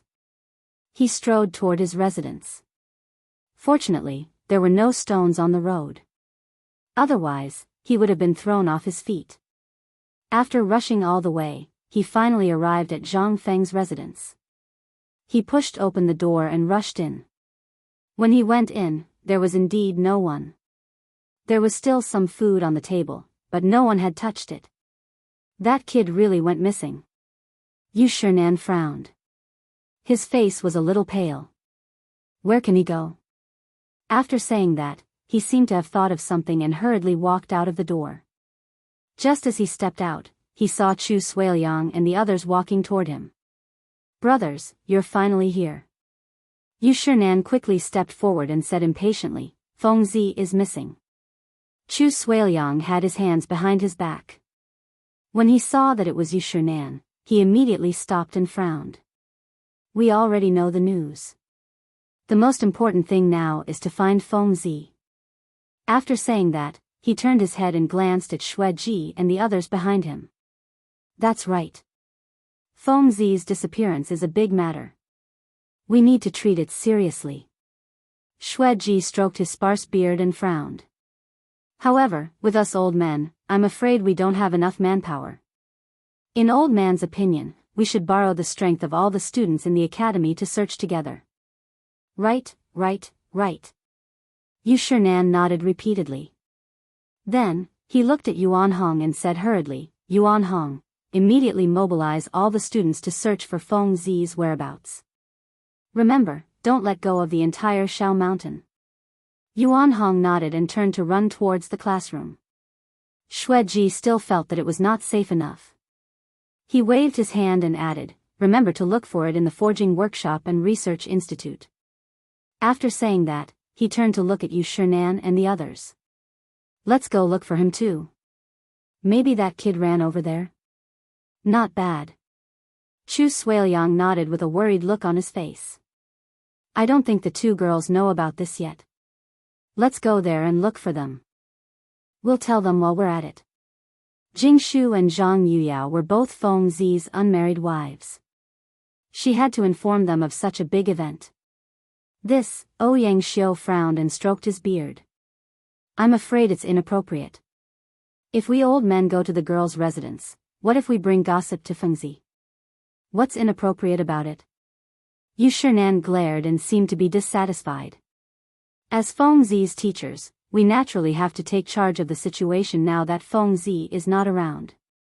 What's there to be afraid of? Moreover, the two girls are considered juniors. Who dares to gossip about old man? After he finished speaking, he waved his sleeve and directly walked towards Zhang Yuyao's residence. In his heart, he was actually unwilling to go. After all, it wasn't nice for a teacher to go to the residence of his disciple's wife. However, now that Feng Zi had gone missing, even if he was unwilling, he had to go because no one could take charge of the situation. When the three of them saw that Yu Shinan was slightly angry, they knew that it was serious and quickly followed him. The four of them were almost 60 years old. Usually, they would stagger when they walked, but today, they seemed to be full of energy. Each of their steps was faster than the other, and they were unusually energetic. There was no other reason but because their disciple was missing, they seemed to have something supporting them in their hearts. In a short while, the four of them arrived at the residence of the two girls. Girls, are you in?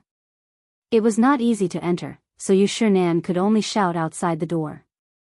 Hearing the voice, the two girls who were doing needlework quickly put down the things in their hands, lifted their skirts, and walked out. When they saw that it was the four gentlemen, they were puzzled, but they still bowed. Gentlemen, may I know why you are here today? Usually, because of the taboo between men and women, the four gentlemen never came to their residence. Even if they came, Prince Zhang would accompany them.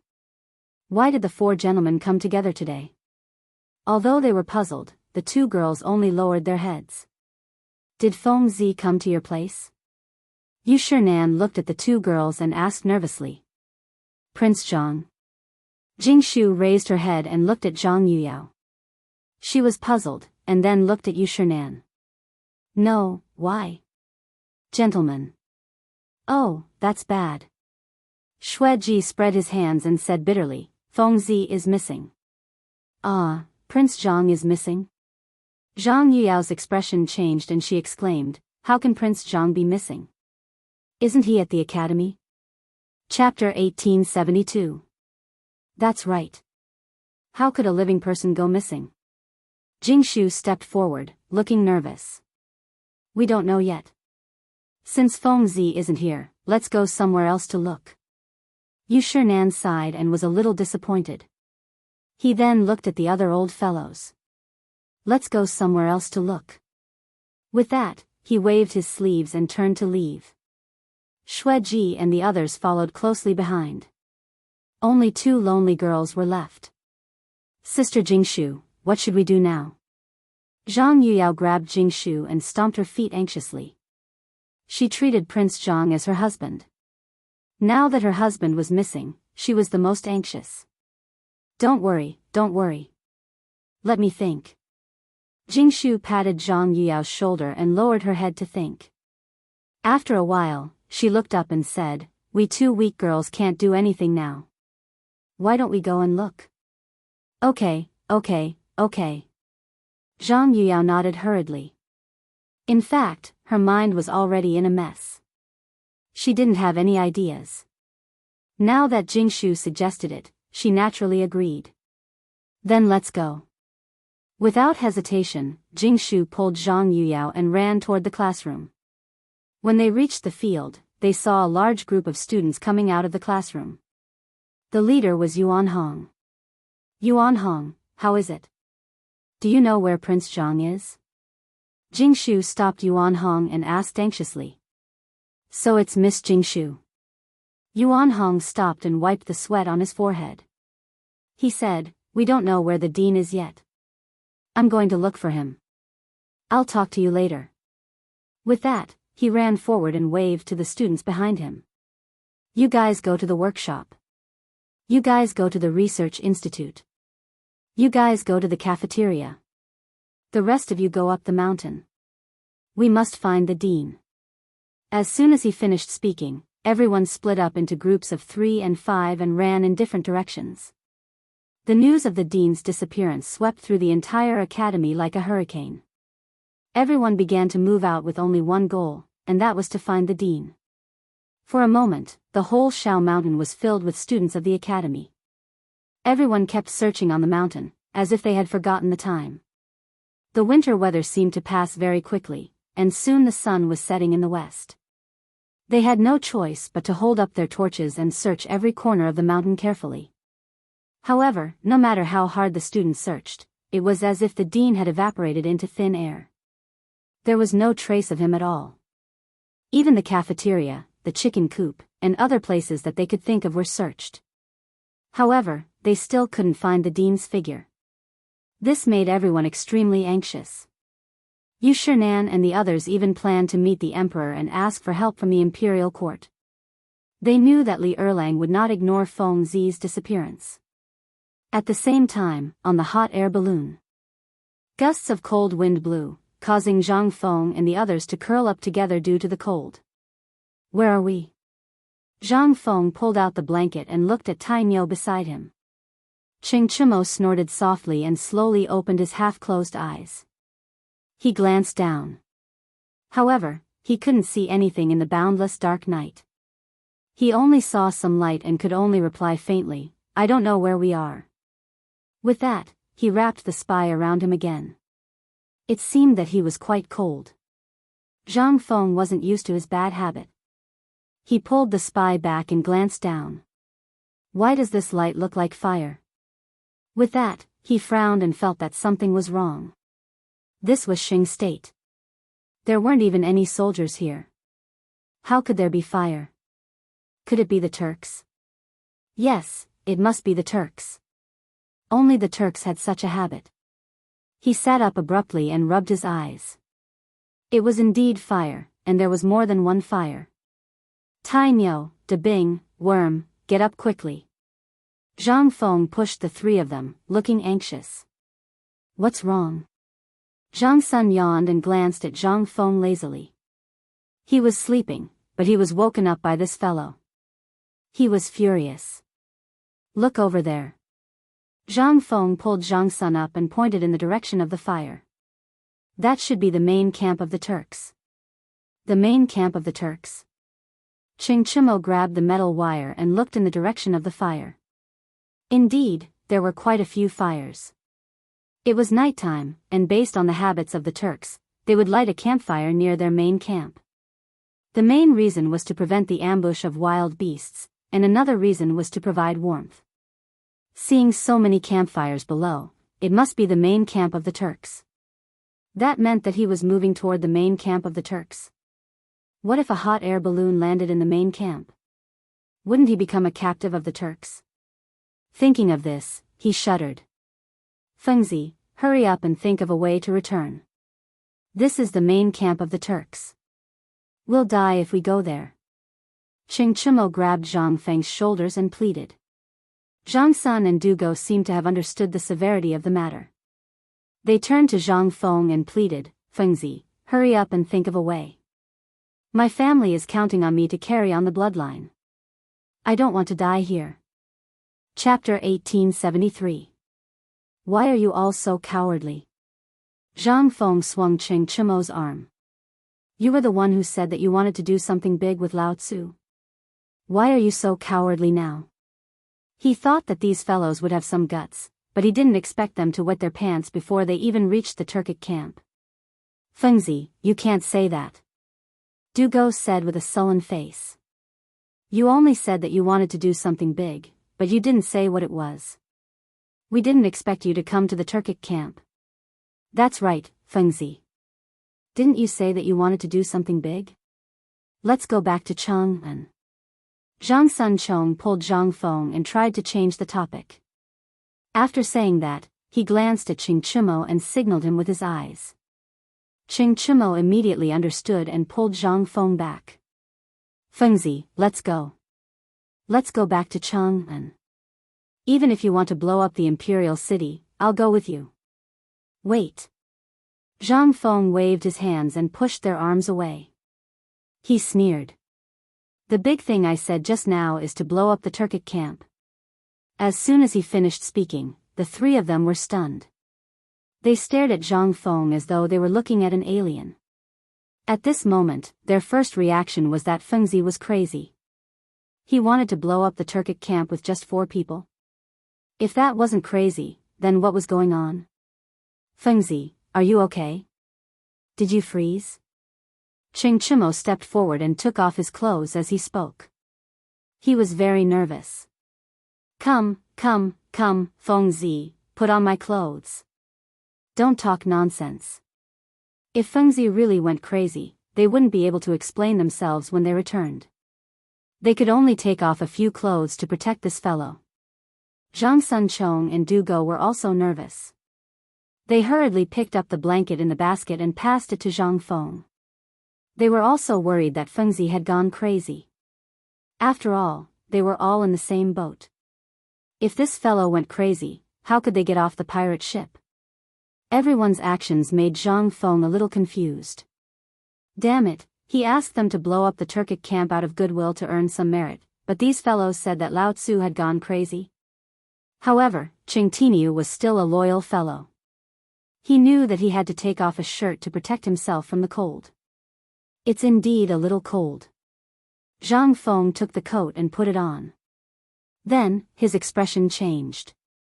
He shouted, Do you guys really think that Lao Tzu has gone crazy?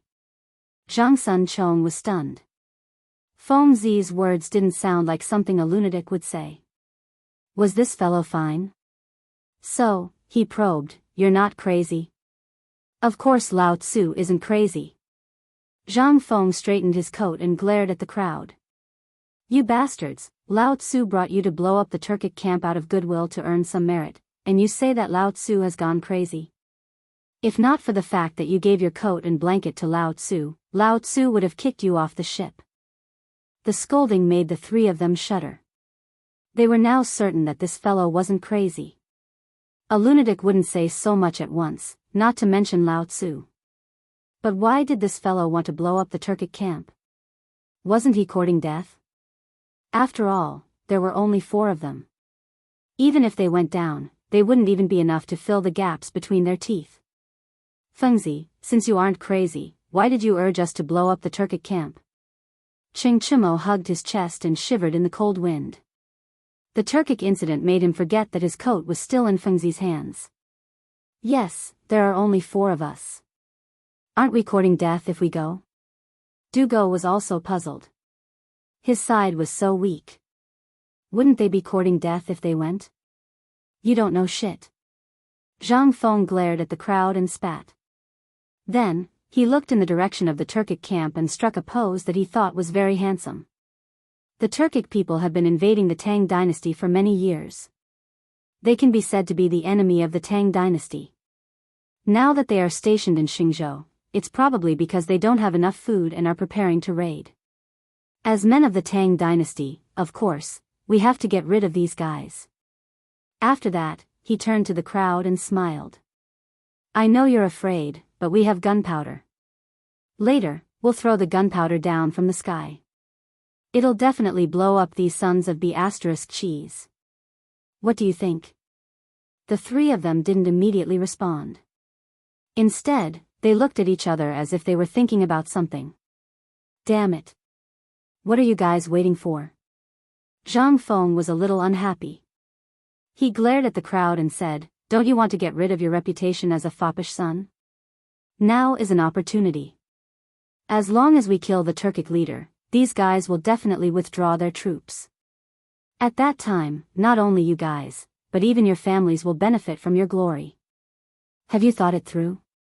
The three of them were slightly stunned. They seemed to have been inspired by Zhang Feng's words. Their eyes were filled with vigor.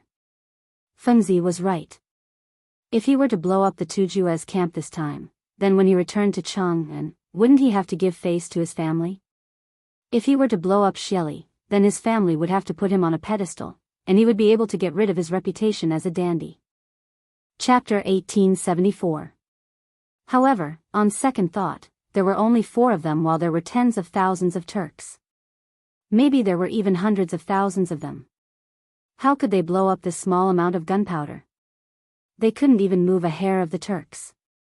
No, this method wouldn't work.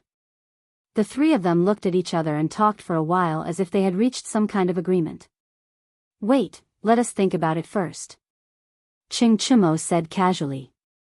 After that, he waved his hand and pulled Zhang Sun Chong and Du go to one side. Come here. This was a big matter. He wanted to discuss it with these 2 guys. Humph, you still need to discuss such a small matter. Zhang Feng looked disdainful and turned to look at the Turk camp. At first, he didn't want to blow up the Turk camp in Xingzhou. However, the hot air balloon kept floating in the direction of Xingzhou. Moreover, Chengtiniu even took out the gunpowder. This terrible idea slowly emerged. The Turks were the enemies of the Tang dynasty. Even if they didn't blow up today, these guys would still come south after a while. Therefore, it was better to take action before they came to plunder. After a while, the 3 guys finally finished their discussion. They came to Zhang Feng and said, Fengzi, we've decided to do it. In fact, they didn't want to do it, but they found a very serious problem. They had boarded a pirate ship and couldn't get off. Yes, this was a hot air balloon. They couldn't land now unless they jumped down. It was better to fight than to fall into the hands of the Turks. That's my good brother. Zhang Feng chuckled and patted the 3 on their shoulders. Come, take out the gunpowder. Let's get ready. Chimo smiled bitterly.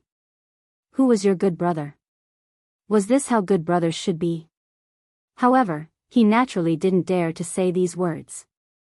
He looked in the direction of Chang'an and found that he suddenly missed old Cheng. His father was still the best. He usually taught him to march and fight at home.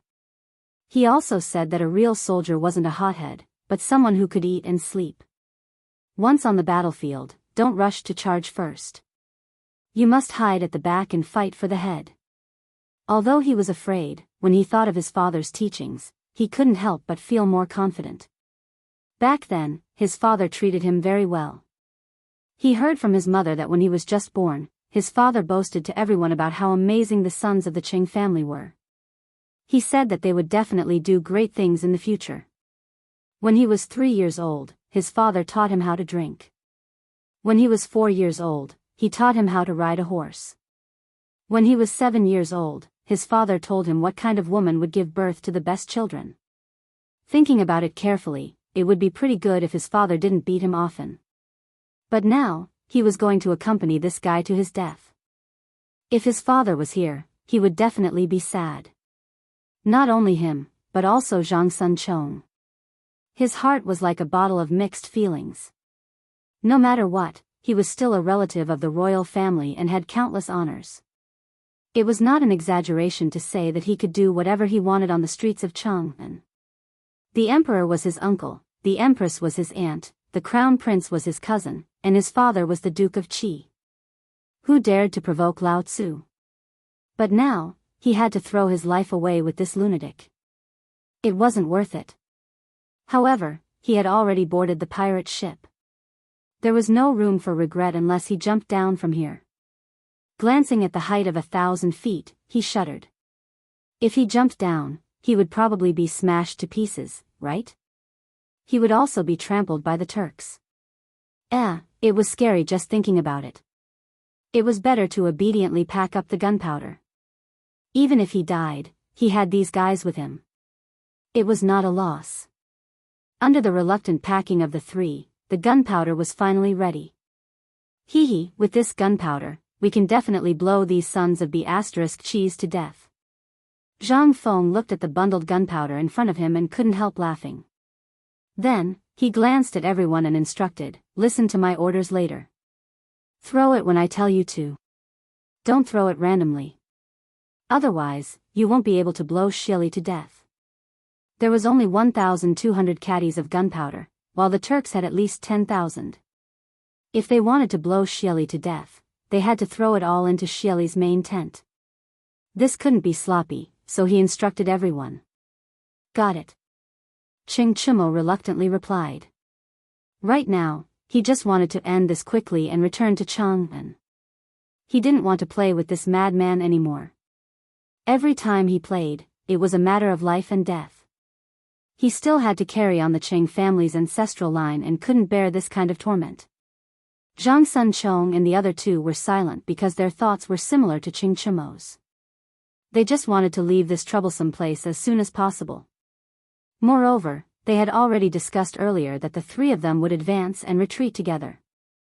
If Feng Zi was too excessive, then Tai Niu would be the one to resist. After all, this guy was strong and could fight evenly with anyone. "Since you guys don't have any objections, then I'll go do some work now." Zhang Feng smiled. He actually knew what these guys were thinking. However, since they had boarded Lao Tzu's ship, there was no reason to disembark. Cough, cough. From now on, the three of you will take turns to keep watch. Once you see Shili's main tent, notify immediately. The other two rest. In a while, we'll throw the gunpowder, so rest up first. What about you? Zhang Sunchong frowned. He had a bad premonition. Chapter 1875. As for me, I'll be in charge of supervising you. Zhang Feng chuckled. Then, he laid down in the basket and glanced at the Turkic camp. You guys monitor them well. Don't slack off. Although he had these fellows monitor the Turkic camp, he was still worried. Thus, he decided to monitor them himself. Otherwise, what if they drifted away? The three had no choice but to follow Zhang Feng's orders. The first to monitor the Turkic camp was Zhang Sunchong. He was pushed here by Ching Chimo and Li Chia. The reason was that he talked too much. If this fellow had not interjected earlier, there might not have been a need to monitor them. Zhang Sunchong had a stomach full of bitterness. He had only said one sentence, and this counted. Helpless, he could only lie down beside the basket and seriously monitor the Turkic camp. At the same time, in the Turkic camp, tents were erected in the hills. Upon closer inspection, there were at least 100,000 tents. There were also 3 campfires beside each tent, illuminating the sky as if it was daytime. The Turkic people sat in groups of 3 or 5 by the campfires to warm themselves. One of the campfires seemed to be particularly lively, with endless laughter. Bao Shan, I heard that your tribe brought 10,000 men this time. A bearded man tore off a lamb leg from the rack and said with a smile as he chewed. That's right, Kaiki. Our tribe has a strong army this year. 10,000 men is nothing. The man called Bao Shan picked up the wineskin in front of him and clinked it with the person beside him. Then, he drank it in one gulp, his face filled with pride. No matter how strong the army is, isn't it still the great Khan's? Kaiki looked at Bao Shan with a trace of disdain in his eyes. Seemingly sensing the other party's displeasure, he turned his gaze to the others and said with a smile, come, let's drink and eat. He was Shili Khan's subordinate. As the subordinate of the overlord of the grassland, he naturally had the right to look down on others. No one was an exception to this. However, he did not notice the trace of coldness in Bao Shan's eyes. Bao Shan was naturally not an ordinary person. He was Tuli's subordinate. These past few years, on the surface, Tuli and Shili seemed to have a very good relationship, as if they were blood-related uncle and nephew, but he knew that the two of them were secretly scheming against each other. He had long been dissatisfied with this Shili's lackey in front of him, but it was not good for him to flare up, because the other party's influence was really much greater than his own. He could only pick up the wineskin on the ground and drink alone. At this moment, a man beside him quietly stepped forward and whispered into his ear, "Don't be angry. Shili is powerful now." Bao Shan glanced at the man, snorted, picked up the wineskin and drank again. Everyone also felt that the atmosphere was a little strange. They could only laugh dryly and drink silently. At this time, a burly man led a group of people into the big tent. Seeing this, Bao Shan promptly got up to greet him. She crossed her right hand over her chest and said respectfully, "Little Khan Tuli, Khan Shili has been waiting for you for a long time." Tuli only nodded slightly without saying anything. He then walked toward the campfire and asked, "Kaiki, what were you guys talking about just now?" Reporting to the little Khan, "Your subordinate did not talk about anything. We were just drinking." Kaiki hurriedly stood up, crossed his right hand over his chest, and said respectfully, "That's good." Tuli snorted coldly and waved his hand. "Let's go into the tent."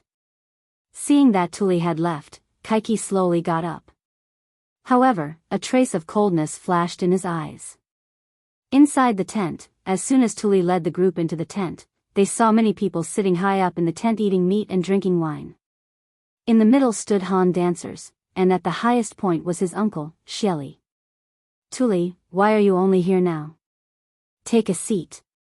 Shili immediately got up when he saw Tuli and laughed heartily. Everyone also looked at Tuli and politely smiled back. These were all Turkic nobles. Many of them had troops and horses in their hands, enough to dominate a region. "Uncle, you are too polite." Tuli smiled and hurriedly went forward. He gave Shili a bear hug before letting go and found a place to sit down. He was the son of the previous Khan. It was reasonable to say that the Khan was his. However, when his father died, he was still young. Therefore, the Khan was temporarily inherited by Shili. Over the years, Shili had given him some benefits in order to put up a show. He also let him manage the grassland. However, he knew very well that Shili did this to shut the nobles' mouths. After all, the Khan did not belong to him. He had not forgotten how to take back the Khan that belonged to him. However, Shili's power was too great. There was no chance at all. He also knew that his uncle had been guarding against him. Therefore, he had not lived well over the years. Sometimes, he even thought of forming an alliance with the Tang dynasty to destroy Shili together. However, when he thought of his father, this idea was slowly dispelled. When his father was on the throne, which force in the Central Plains did not pay tribute to him like the Turks, he would not want to see him ask for help from the Tang dynasty. However, this power-stealing guy in front of him was very annoying. Just as he was thinking about countermeasures, Shili picked up the wine cup in his hand and slowly got up. "Everyone, I have gathered everyone here. I don't need to say more. You all know what I mean. That is, how to attack the Tang dynasty." Chapter 1876. Winter was approaching. There was not much food stored in the grassland, only some cattle and sheep. However, it was not a solution to keep killing cattle and sheep. What about next year? The only way was to rob and plunder. This was also a tradition of the Turks since ancient times. As long as winter came, they must go south to plunder. The leaders of the various tribes also deeply understood this principle, which was why everyone had gathered together. "Khan, what's there to discuss? Just fight." A man with chest hair stood up. He walked to the middle and hugged a Han woman. He rubbed her body and laughed. "Look, The women of the Tang dynasty are so soft and tender. Bring them back to warm the bed. Ha ha ha, Go-To is right. Women like this are waiting for us in the Tang dynasty. We can't miss it. Another burly man walked out. He held a wine glass in his left hand and a dancer in his right hand. He had a lewd smile on his face. His laughter seemed to be infectious. For a moment, the whole tent laughed. Only two people seemed to be uninterested in what everyone was talking about. They just looked at everything in front of them silently. Tuli, what do you think? Xieli raised his wine cup, looked at Tuli, and said with a smile, or should I say? Or do you have any way for us to break into the Tang dynasty in one fell swoop? Although he seemed to be asking, he was actually probing. Tuli was the son of the previous Khan. Although he did not have much power now, his fame was far greater than his. Therefore, he needed to find out his strength. And this probing was to test his strategy and wisdom. Tuli naturally sensed Xieli's probing. He smiled. Uncle, in my opinion, what Go-To said just now is very reasonable. Just fight and beat them until they are convinced. Xieli was stunned. He thought Tuli would say something. He did not expect him to just go with the flow. It seemed that this nephew really did not have any strategy. He was thinking too much. Okay, then let's fight. Xieli smiled in relief. Then, he raised his wine glass and looked at everyone. Tomorrow, everyone will attack together and snatch the women. Snatch the women. Snatch the women. Snatch the women. Everyone raised their wine glasses. Everyone was excited. His voice traveled all the way to the outside of the tent and didn't dissipate for a long time. The soldiers patrolling outside the tent seemed to be infected by the sound and cheered incessantly. Because they knew that they could soon go to the Tang dynasty to plunder. At that time, the gold, beauties, tea bricks, and so on would all be his. Everyone couldn't suppress the excitement in their hearts and started dancing on the ground. At this moment, a huge black shadow slowly swept across the ground like a giant bird, covering the sky and the moon. The soldiers quickly sensed the abnormality and raised their heads. They saw a black shadow moving slowly. It looked as if it was going to cover the moon. Everyone was puzzled. The thing in the sky didn't seem to be small, so much so that it left a huge shadow on the ground. For a moment, everyone was pointing at the thing in the sky and talking about it. What is this thing in the sky? How can it be so huge? Yeah, and he can even fly in the sky. It's really incredible. He can fly. Could it be the heavenly wolf god? As soon as these words were spoken, it instantly caused a great commotion. Everyone's discussion became louder, and even their emotions were stirred up. They kept circling around the tent. Because the Turks had always claimed that they were the descendants of wolves, they called the wolves the heavenly wolf god and believed that the heavenly wolf god was omnipotent. Now that they saw this miracle that they had never seen before, they naturally attributed everything to the heavenly wolf god. Of course, there was a story behind all this. The Turks were originally a branch of the Xiongnu, but they were later destroyed by a neighboring country. At that time, there was a 10-year-old boy. The soldiers saw that he was too young and couldn't bear to kill him. So they chopped off his legs and threw him into the grass. Later, the child was saved by a female wolf. When he grew up, he mated with the wolf. When the king of the neighboring country heard that the child had grown up, he was afraid that there would be trouble in the future, so he sent people to kill him. The people who killed the child saw that there was a wolf beside him and wanted to kill it as well. The wolf escaped and fled to a cave in the north of Gaochang. In that cave, the wolf gave birth to 10 little boys. They gradually grew up, formed their own families, and reproduced. One of them lived in the area of Altai Mountain. Altai Mountain was shaped like a helmet during battle. The locals called them the Turks, so they took the name of the Turks. There was another story. The Turks were originally in the north of the Xiongnu. The leader of the tribe had 17 brothers. One of them was called Iji Nishitu, who was born of a wolf. Nishitu married 2 wives, and one wife gave birth to 4 boys. The eldest son was called Nadu Lu, who was later promoted to the leader of the tribe and named the Turks. Nadu Lu had 10 wives. After Nadu Lu's death, the 10 wives brought their sons to the tree and agreed that all the children would jump toward the tree. Whoever jumped the highest would be the leader. Ashi, who was born of Nadu Lu's concubine, was young and agile. He jumped higher than all the other children and was promoted to the leader. This story also showed that the Turks were passed down by wolves. Chapter 1877. That was why the Turks valued the heavenly wolf god so much.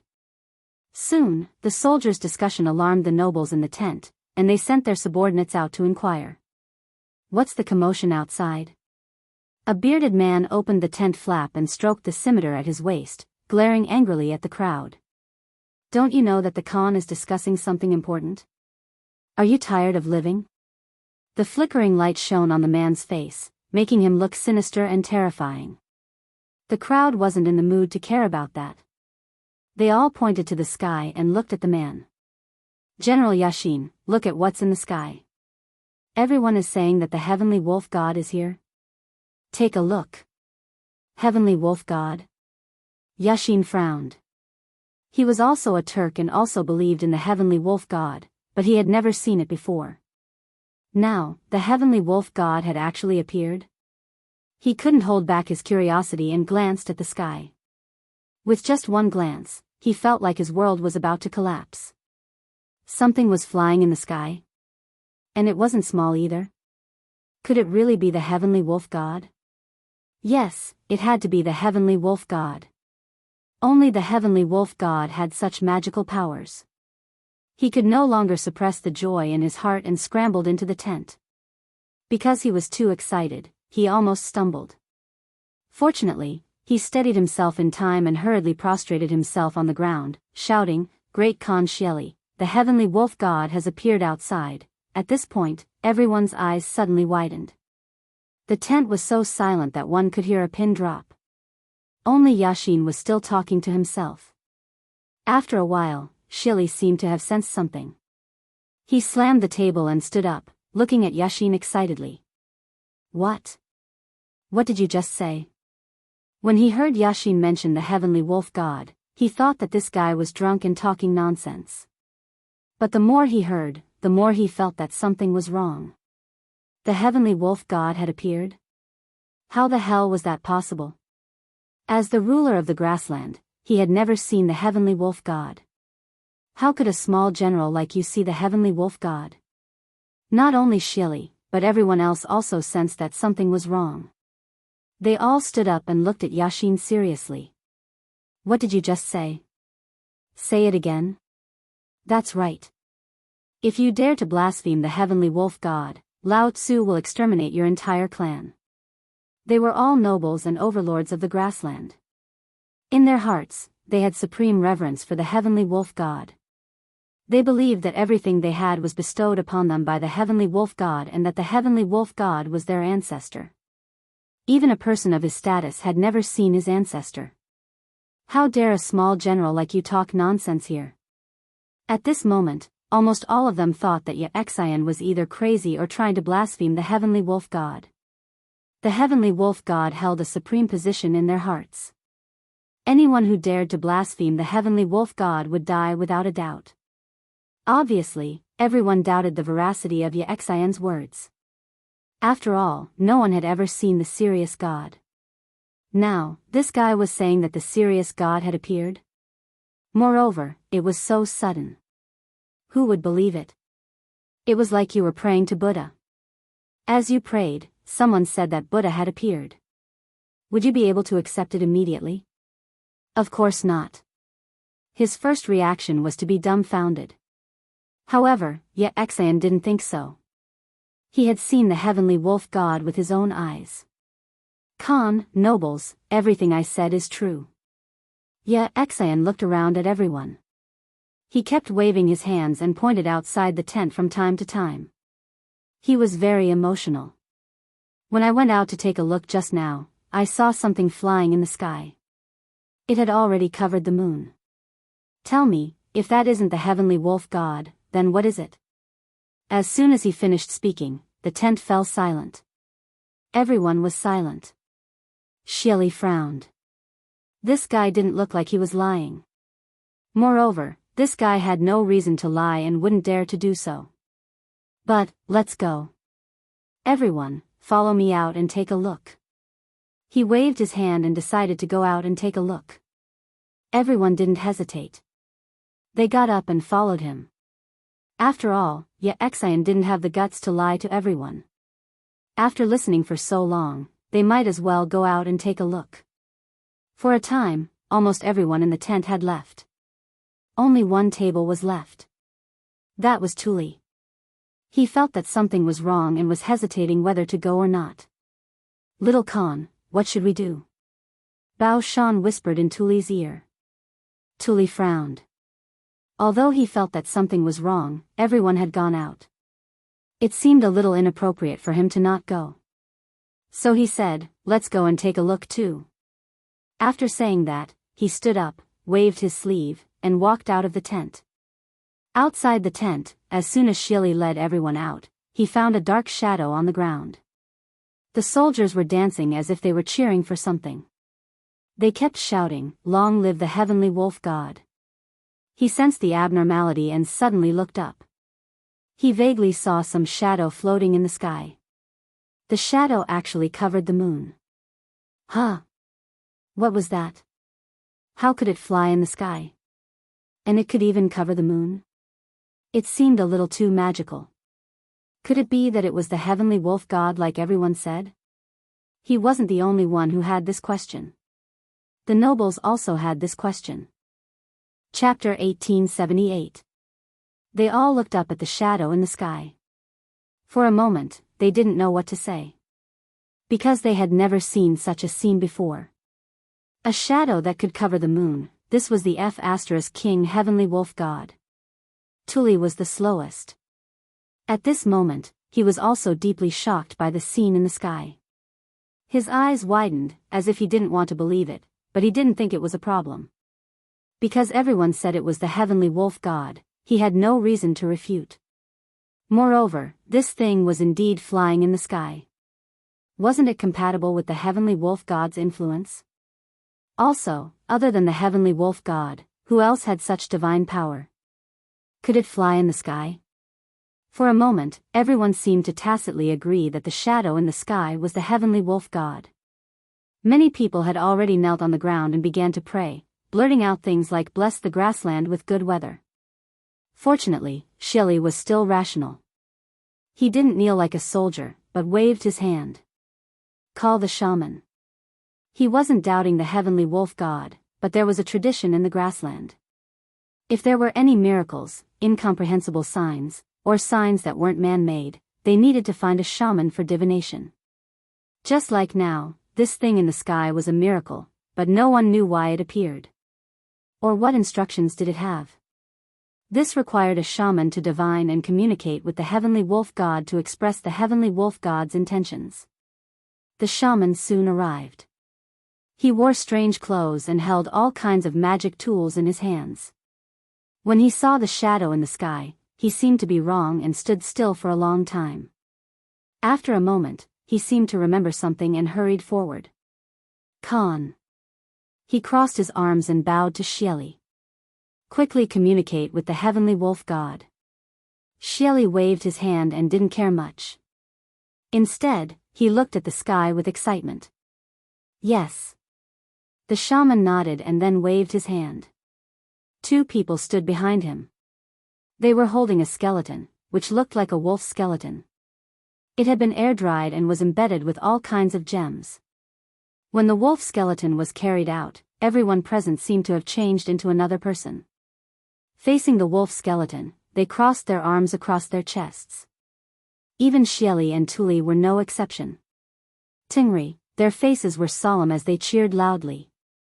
Tingri was the Turkic people's word for blessings. The general idea was that the god of heaven was protecting them. In this case, it was the heavenly wolf god protecting them. After praying for blessings, the wizard began to perform the ritual.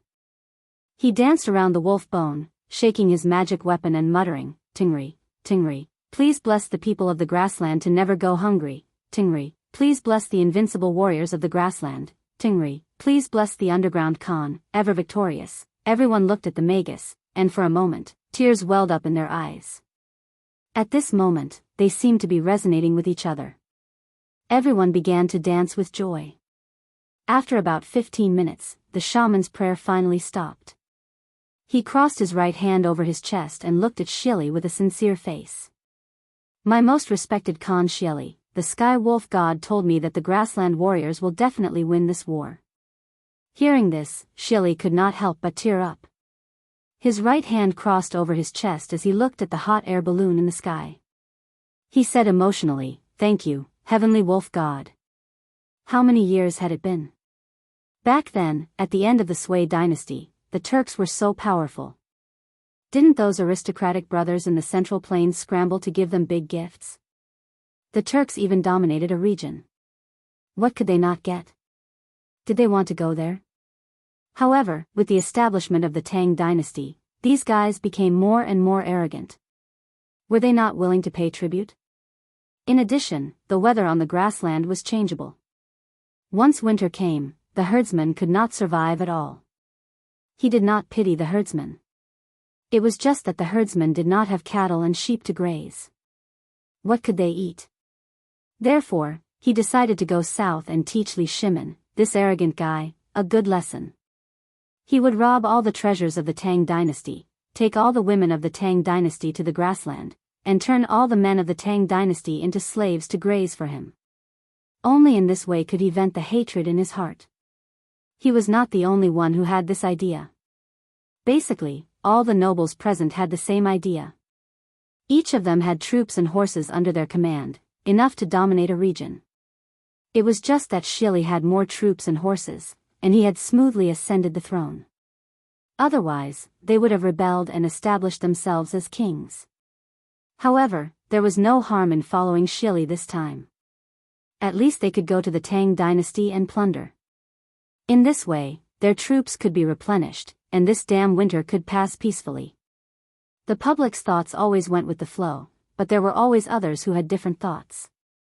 As the son of the previous Khan, Tuli had been eyeing Shili's Khan position for a long time. Because this position was originally his. It was only because he was young at that time that Shili took it.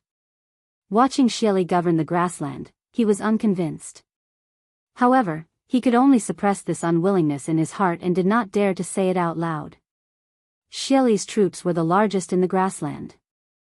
As long as he showed a trace of disobedience, this guy would kill him. Therefore, he had been very careful. Chapter 1879. Until now, the wizard actually said that Shili would lead the grassland to win this war. This was undoubtedly a blow to him. It was not that he did not want the grassland to win, but that he did not want Shili to win.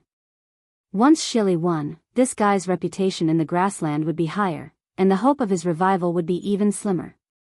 Thinking of this, Tuli felt as if a thorn had pierced his heart, and the pain was unbearable.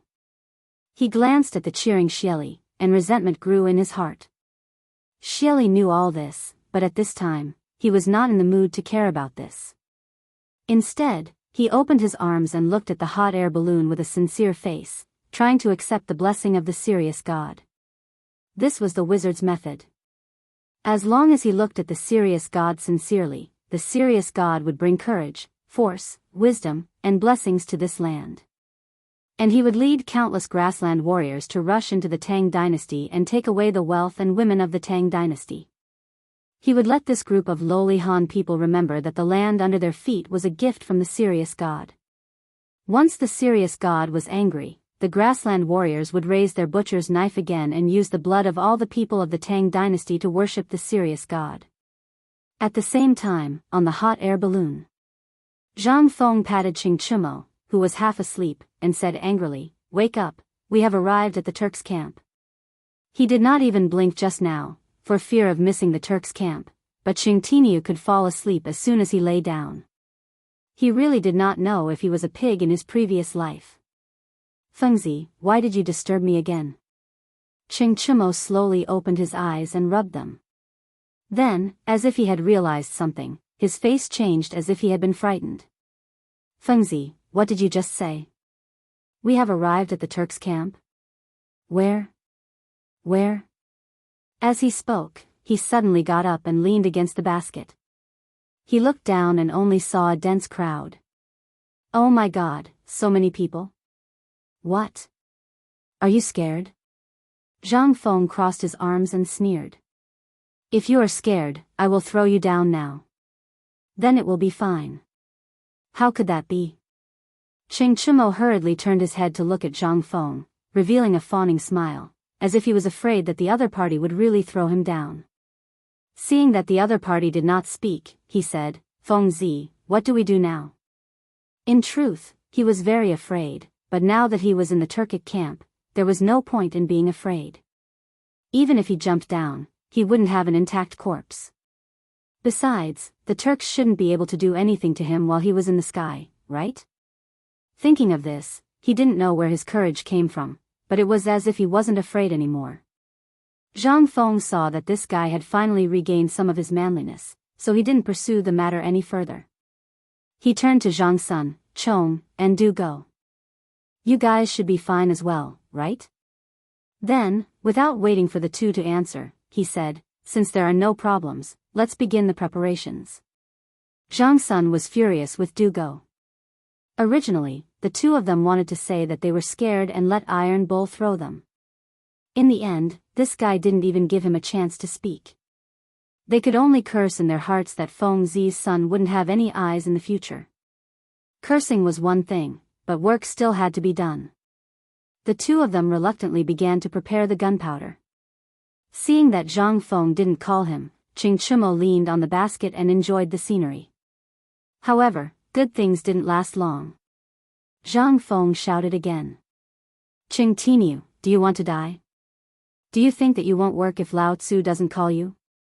Hurry up and prepare. Hearing this, Chang'an hurriedly covered his head and scurried away. He worked with Zhang Sun, Chong, and the others to prepare the gunpowder. At this time, Zhang Feng's anger finally subsided. He looked at the crowd and said, wait a moment. When I give the order, throw the gunpowder. Don't be confused. After saying that, he walked to the basket and observed the situation again.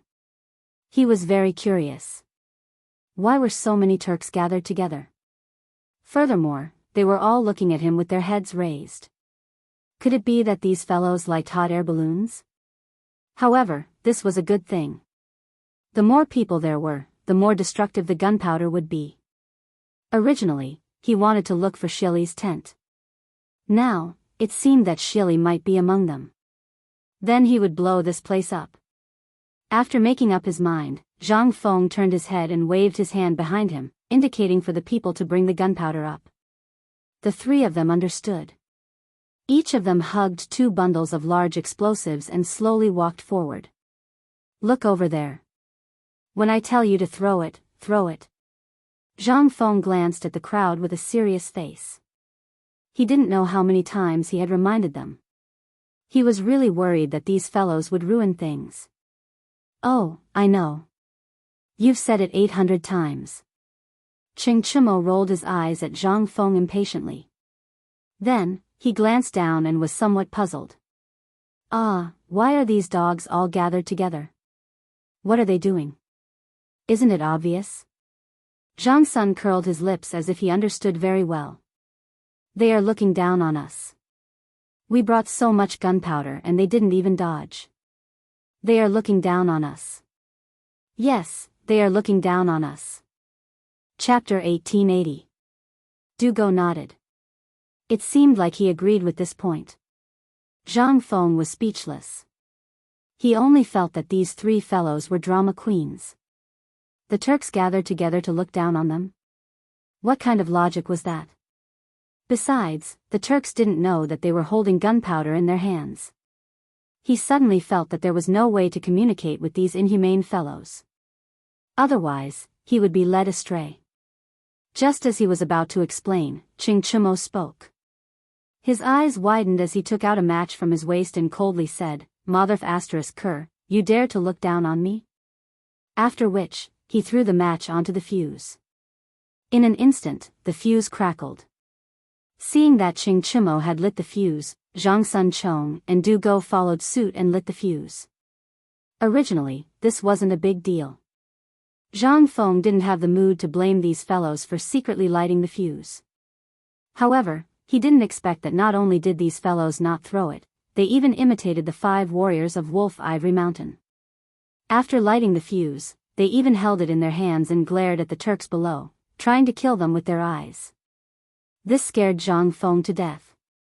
He threw a slap over and said angrily, "Motherf asterisk cur, hurry up and throw it away. Hurry up and throw it, it'll be too late." Only then did the 3 of them react. They hurriedly threw the gunpowder in their hands down. After throwing it, they still didn't seem to be satisfied. They hurriedly threw it. Zhang Feng could only watch from the side, afraid that the hot air balloon would explode. In an instant, a gift pack of 1,200 caddies of gunpowder was thrown down toward the Turks' camp. Sparks flew from the gunpowder like fireworks. However, these fireworks lost their gravity in the air and began to drift around the Turks' camp. At this moment, the Turks who were cheering underground felt that something was wrong. It seemed like something was falling from the sky, and this thing was carrying flames. Furthermore, it wasn't just a little bit. It was like the stars in the sky, getting closer and closer to them. What was going on? Everyone was puzzled and decided to ask the shamans. When it came to such incomprehensible things, people were still keen to believe in the wizards. The Magus had also noticed the abnormality in the sky. He was slightly taken aback and continued to dance. However, he seemed to be even crazier now. His movements were even more exaggerated, as though he was possessed by some mysterious force. Not long after, the veins on the wizard's forehead bulged and white foam flowed out of his mouth. He jumped while muttering something. "Almighty Heavenly Wolf God, please bestow upon the prairie warriors the greatest power, so that the prairie warriors will be invincible." Hearing the cheers, the crowd became excited. It was as if they had been summoned by the Heavenly Wolf God. The blood in their bodies burned as they scrambled to cheer, "Heavenly Wolf God." Following a series of cheers, the things in the sky finally fell down. One of the fuses used to bind the gunpowder seemed to have burned out at the moment it fell to the ground. The ground that was originally illuminated by the fire suddenly flashed with a glaring white light. Rumble, the entire night sky was illuminated by the explosion of gunpowder. A huge explosion rang out, covering all other sounds. The one closest to the gunpowder was the Magus. He was blown to smithereens on the spot. His head was separated from his body. Minced flesh began to roll in the sky and could be seen everywhere on the ground. Many soldiers were in the same situation. Minced flesh was scattered all over the ground. After the explosion, it was as if the entire world had quieted down. Immediately after, waves of air swept out in all directions. Wood shavings, minced flesh and other things began to fly in the air. Kerosene leaked out and splashed on the surrounding tents. The campfire was ignited and the area within a radius of 10 feet was a sea of fire. Before Shilly could react, he felt a wave of air attack and pushed him far away. Even his ears were buzzing. At this moment, he was half lying on the torn tent. His face was full of spots from iron shavings. The armor on his body had already been torn into pieces. One of his hands was trembling as he stroked his chest. The other arm was long gone. A large amount of blood flowed out of the torn wound and dyed the ground red. He squinted his eyes. It was unknown if he was unwilling to open them or if he could not open them. He was howling in grief. His body was trembling non-stop. There was not a single piece of good flesh on his body. His body was covered in blood and there was also a lot of iron shavings. It was unknown whose blood it was. At this moment, it had already invaded his entire body. Not far away, a burning tent covered a burly man's body. This man was none other than Tuli. Just now, he was overthrown by the air wave. Coincidentally, the burning tent fell down, adding injuries to his injuries. He tried hard to stretch out his right arm but found that he could not exert any strength. However, the burning tent covered his body. Waves of burning sensation came. As if he had regained his strength, he clenched his teeth and finally tore off the burning tent. At this moment, Tuli's face was finally revealed. His face was full of iron shavings and wood shavings. Wherever the iron shavings touched, there was not one that was not full of holes. Some were even bleeding. He raised his trembling right arm and stroked his left arm because he felt unbearable pain. Chapter 1881. Sure enough, the skin and flesh on his left arm were gone. A large piece of white bone was exposed as if it had been gnawed by something. He vaguely remembered that he did not have anything to defend himself against the powerful blast of air just now, so he subconsciously raised his left arm. That was what he got in return. The pain was unbearable. He subconsciously touched his side and a piece of cloth appeared in his hand. He clenched his teeth and pulled with his right arm, but the cloth did not move at all. He had no choice but to use more strength. Although he was injured, the grassland men had always been brave.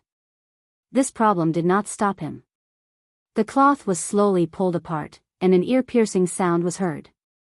If it was under normal circumstances, he might have found it pleasant to hear. After all, he had once pulled the clothes of a Han woman like this. But now, he felt that it was ear-piercing. The cloth was finally pulled apart. He tried hard to open his burned eyes, trying to find his injured left arm. However, all he saw was a gray sky. Around him were minced meat, corpses, wood chips, fire, and so on. The smell of death flowed into his body through the tip of his nose. The unpleasant smell made him cough twice. However, these two coughs caused him to cough up blood and foam. He could not care less. He turned his head and bit the cloth. His right arm was twisted back and forth. Waves of pain came and he kept howling. Finally, after twisting for a long time, he was done. He clenched his teeth and tried to sit up with his right hand on the ground. However, waves of pain came from his abdomen, making him feel as if he was being torn apart. In the end, he gave up. He could only lie down and glance at the surroundings. With just one glance, he saw death, blood, and sacrifice. The whole camp was razed to the ground. Fire, burning tents, and minced meat were everywhere. He felt a little nauseous. However, there was nothing in his stomach. He could not vomit, so he could only dry heave. Waves of wailing came from not far away. It sounded like the screams of ghosts from hell, but also like the cries of people who were about to die. The whole Qing prefecture was shrouded in panic. At this moment, the neighs of war horses came. Tuli turned his head and glanced in the direction of the sound. He saw a group of people rushing over. They were the people of various Turkic tribes. Khan, little Khan. The people who came kept shouting. It was as if Tuli heard his savior. With great difficulty, he raised his right arm to signal for help. Those sharp-eyed men and horses quickly realized what was going on. They hastily stepped forward to support Tuli. Little Khan, how are you? The one who spoke was a big man with a full beard. Tuli had an impression of this man. He was his subordinate. Although he was his subordinate, he could not say anything at all. He could only point into the distance. The place he was pointing at was the grassland. This big man was quite smart. He immediately understood Tuli's intention and said, Little Khan, do you mean to return to the prairie immediately? Tuli still didn't say anything. Instead, he nodded slightly in response. The burly man nodded in response. Then, he glanced at the crowd and shouted, Get a group of people to make a stretcher and escort little Khan back to the grasslands. The rest of you, follow me to find Khan. After saying that, he carefully placed Tuli on the ground. After giving him a meaningful glance, he turned around and left. However, from beginning to end, Tuli's arm did not lower, as if he still had something to say, but that big man had already disappeared. A moment later, that big man found Xieli in the same way. Surprisingly, Xieli and Tuli said the same thing. They also wanted to return to the grasslands. Therefore, the uninjured Turkic soldiers made several stretchers and escorted Xieli and Tuli back to the grasslands. At the same time, in Qingzhou City, Ever since Jin Sheng, the provincial governor of Xingzhou, received the news that the Turkic people were coming to the Tang dynasty to plunder, he had been training his troops every day.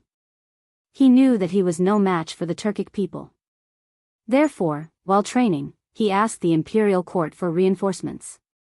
However, something strange happened. The war had not started yet, but the Turkic people had already started fighting among themselves. To be more precise, the heavenly thunder struck over the Turkic people and a fire broke out overnight. Did they withdraw their troops overnight? Not a single soldier was left behind. This made Jin Sheng a little confused. Why would the heavenly thunder strike where the Turkic people were stationed without any reason? Taking a step back, even if there was a heavenly thunder, why didn't these Turkic people know to avoid it? Moreover, the Turkic people claimed to have 200,000 troops this time. No matter how powerful the heavenly thunder was, it was impossible to annihilate 200,000 troops overnight. Strange. Judging from these signs, some of them were strange. They had no reason to give up going south. Did the Turkic people not plan to plunder anymore? That was impossible.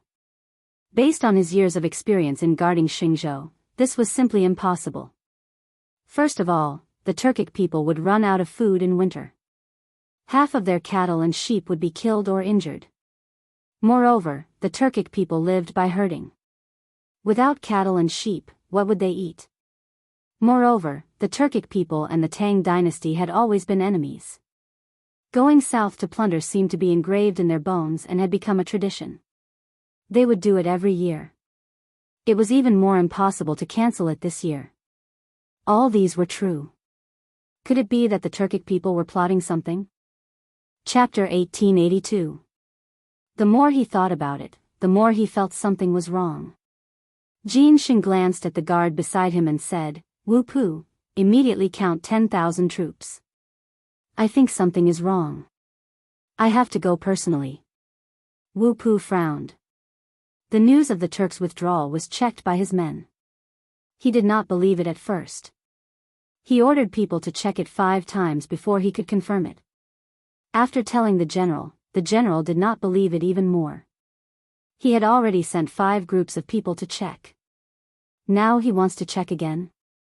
He wanted to refuse, but thinking that the general wanted to go personally, he cupped his hands and said, "Yes, General." After that, he turned around and began to select the troops. After a while, the troops were finally counted. Wu Pu cupped his hands and said, "General, the troops have been counted. There are 10,000 people in total. General, please check." "Okay." Jin Sheng turned his head and glanced. Seeing that there was no problem, he waved his hand and said, "Everyone, set off. The destination is the Turks' camp." After that, he mounted his horse and galloped toward the city gate. Wu Pu saw that the general had set off. He did not hesitate and led his men to catch up with Jin Sheng. The guard at the gate of Xingzhou city was on duty. Seeing a large group of people rushing over, he wanted to scold them. But when he saw that it was the general, he did not dare to be negligent. He quickly ordered the people to lower the drawbridge. There were no obstacles along the way. Jin Sheng led 10,000 people and smoothly arrived at the Turks' camp. Before he even got close, a pungent smell wafted over. Wu Pu covered his nose. His face was a little ugly. "General, what is this smell?" Jin Sheng frowned and did not answer immediately. Instead, he squatted on the ground and picked up a handful of red-hot soil to smell it. However, he could not tell what it was. He could only say, "I don't know either. However, this should be the smell of the heavenly lightning you mentioned." After that, he immediately got up and waved his hand, "Everyone, speed up." He now believed that the thunder was real. Otherwise, how could he explain the soil? The soil under his feet was yellow, but now it was red. Without powerful fire, it was difficult to do. The group sped up. After a while, a desolate scene appeared in front of everyone. There were pieces of flesh everywhere. Blood dyed the ground red. Burnt cloth could be seen everywhere, and there were even large words written on it, "Shili Khan." The sawdust that had not been completely extinguished glowed in the dark night like fireflies in summer. At this moment, they seemed to be cheering for freedom. The broken scimitars and spears were stabbed into the ground in disarray. They seemed to have decayed and were covered with a layer of yellow and white matter. It looked incomparably desolate. Not far away, a few vultures were circling above a few corpses that had not been completely buried. There were many iron scraps on the corpses, but the broken spears were still in the hands of the corpses, as if these spears would take their souls to hell and slaughter them again. There was also a pack of wild wolves that had come to look for food. They were gnawing on a fragmented corpse, and their cold-blooded eyes emitted a dim light. They were like the soul reaper of hell, terrifying and horrifying. Looking at the crowd that was getting closer and closer, the wild wolf became more alert. It put down the pieces of meat in its mouth and opened its bloody mouth, revealing its fangs. Halt! Jinxing waved his right hand and glanced at the wolves and vultures. He said coldly, "Drive the wolves away and form an encirclement. Investigate the situation here." Although the situation now was roughly clear, it still needed to be investigated to prevent the Turks from plotting. As the general of Xing province, everyone's lives were in his hands. He had to be very careful. "Yes, General." Wu Pu cupped his hands. He also knew the importance of the situation. He then turned his head and looked at the soldiers. "Everyone, divide into 8 groups. Clear the east, west, north, south, southeast, southwest, northeast, and northwest respectively. Except for the living, clear everything else out of the encirclement." Everyone accepted the order and quickly dispersed. The quality of the soldiers of Xing province was very good, or it could be said that Jinxing's tie was very good. In a short moment, they cleared the wild wolves, vultures, and other things and formed an encirclement. In addition, they also gathered all the intact corpses together. They did not dare to deal with them privately, so they could only wait for the general's order. "General, all the corpses have been sorted out. There are about 5,000 people." Wu Pu cupped his hands and lowered his head. He said hesitantly, "I also found traces of the Turks escaping. Should we chase?" Jinxing frowned. His first reaction was to chase and catch all of them in one net. But thinking about it, since the Turks had already escaped, they must have returned to the grassland. He only brought 10,000 people with him. How could he chase? Wouldn't he be courting death if he went up? So he said, "Forget it. Don't chase a cornered enemy. Let's look at the corpses first." After that, he no longer paid attention to Wu Pu and observed the fragmented corpses alone. A cold wind blew. The smell of cooked corpses and the stench of corpses drifted with the wind. He actually had a desolate feeling. Chapter 1883. Now he really believed that the heavenly thunder had descended. If there was no heavenly thunder, how could these corpses be covered in iron shavings? Moreover, there was not a single piece of intact flesh on their bodies. Basically, all of them were burned. Without powerful firepower, there was no way to do this. And the Turks were preparing to go to war with the Tang dynasty. It was impossible for them to go to war privately. Although the Turks usually had internal strife, Shili was not a fool. He would not do such a thing. As for these corpses, the Turks must have left in a hurry and did not have time to take them away. After confirming his thoughts, he glanced at Wu Pu in front of him. "Burn these scattered corpses." Since the Turks had left, there was no use keeping these corpses. Burn them on the spot to prevent future trouble. Otherwise, once they rotted, it would be another plague. Wu Pu obviously understood this. He cupped his hands and said, "Yes, General." Then he arranged for people to pile the corpses together and found some unburned cloth to wrap them up.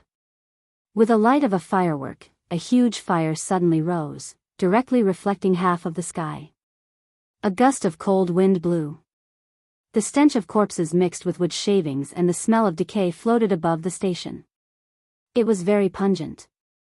As Jinxing watched the feast, his heart was filled with mixed emotions. He was happy that the Turks did not invade. He also had an account to give to the imperial court. At least Xingzhou was defended. But he was worried about how to write the memorial.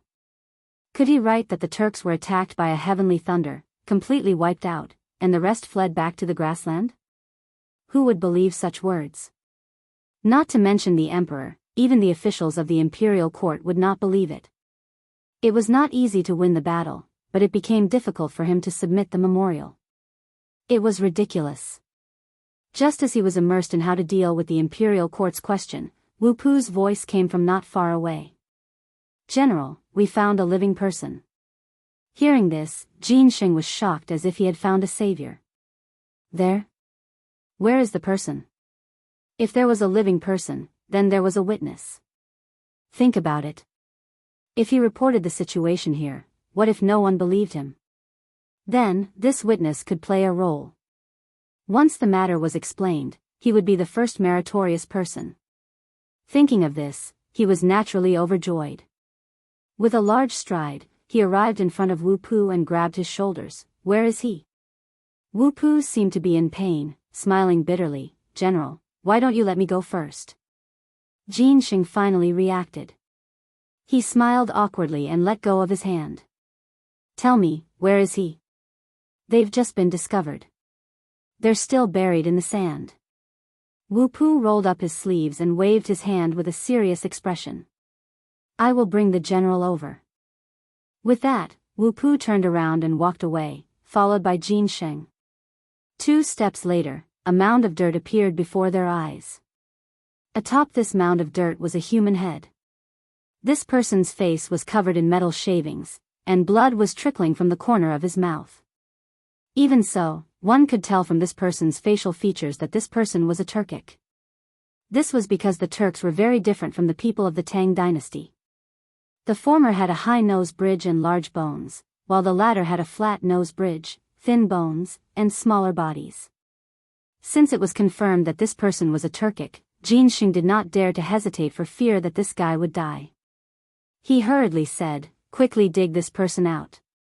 After that, he seemed to feel that something was wrong, so he added, "Don't kill him. Later, we'll need to get information from him." Now, this guy was the only surviving Turkic, which was of great significance to him. Not only could he be a witness, but more importantly, he could get some information about the Turks from him. Of course, this was all after he was rescued.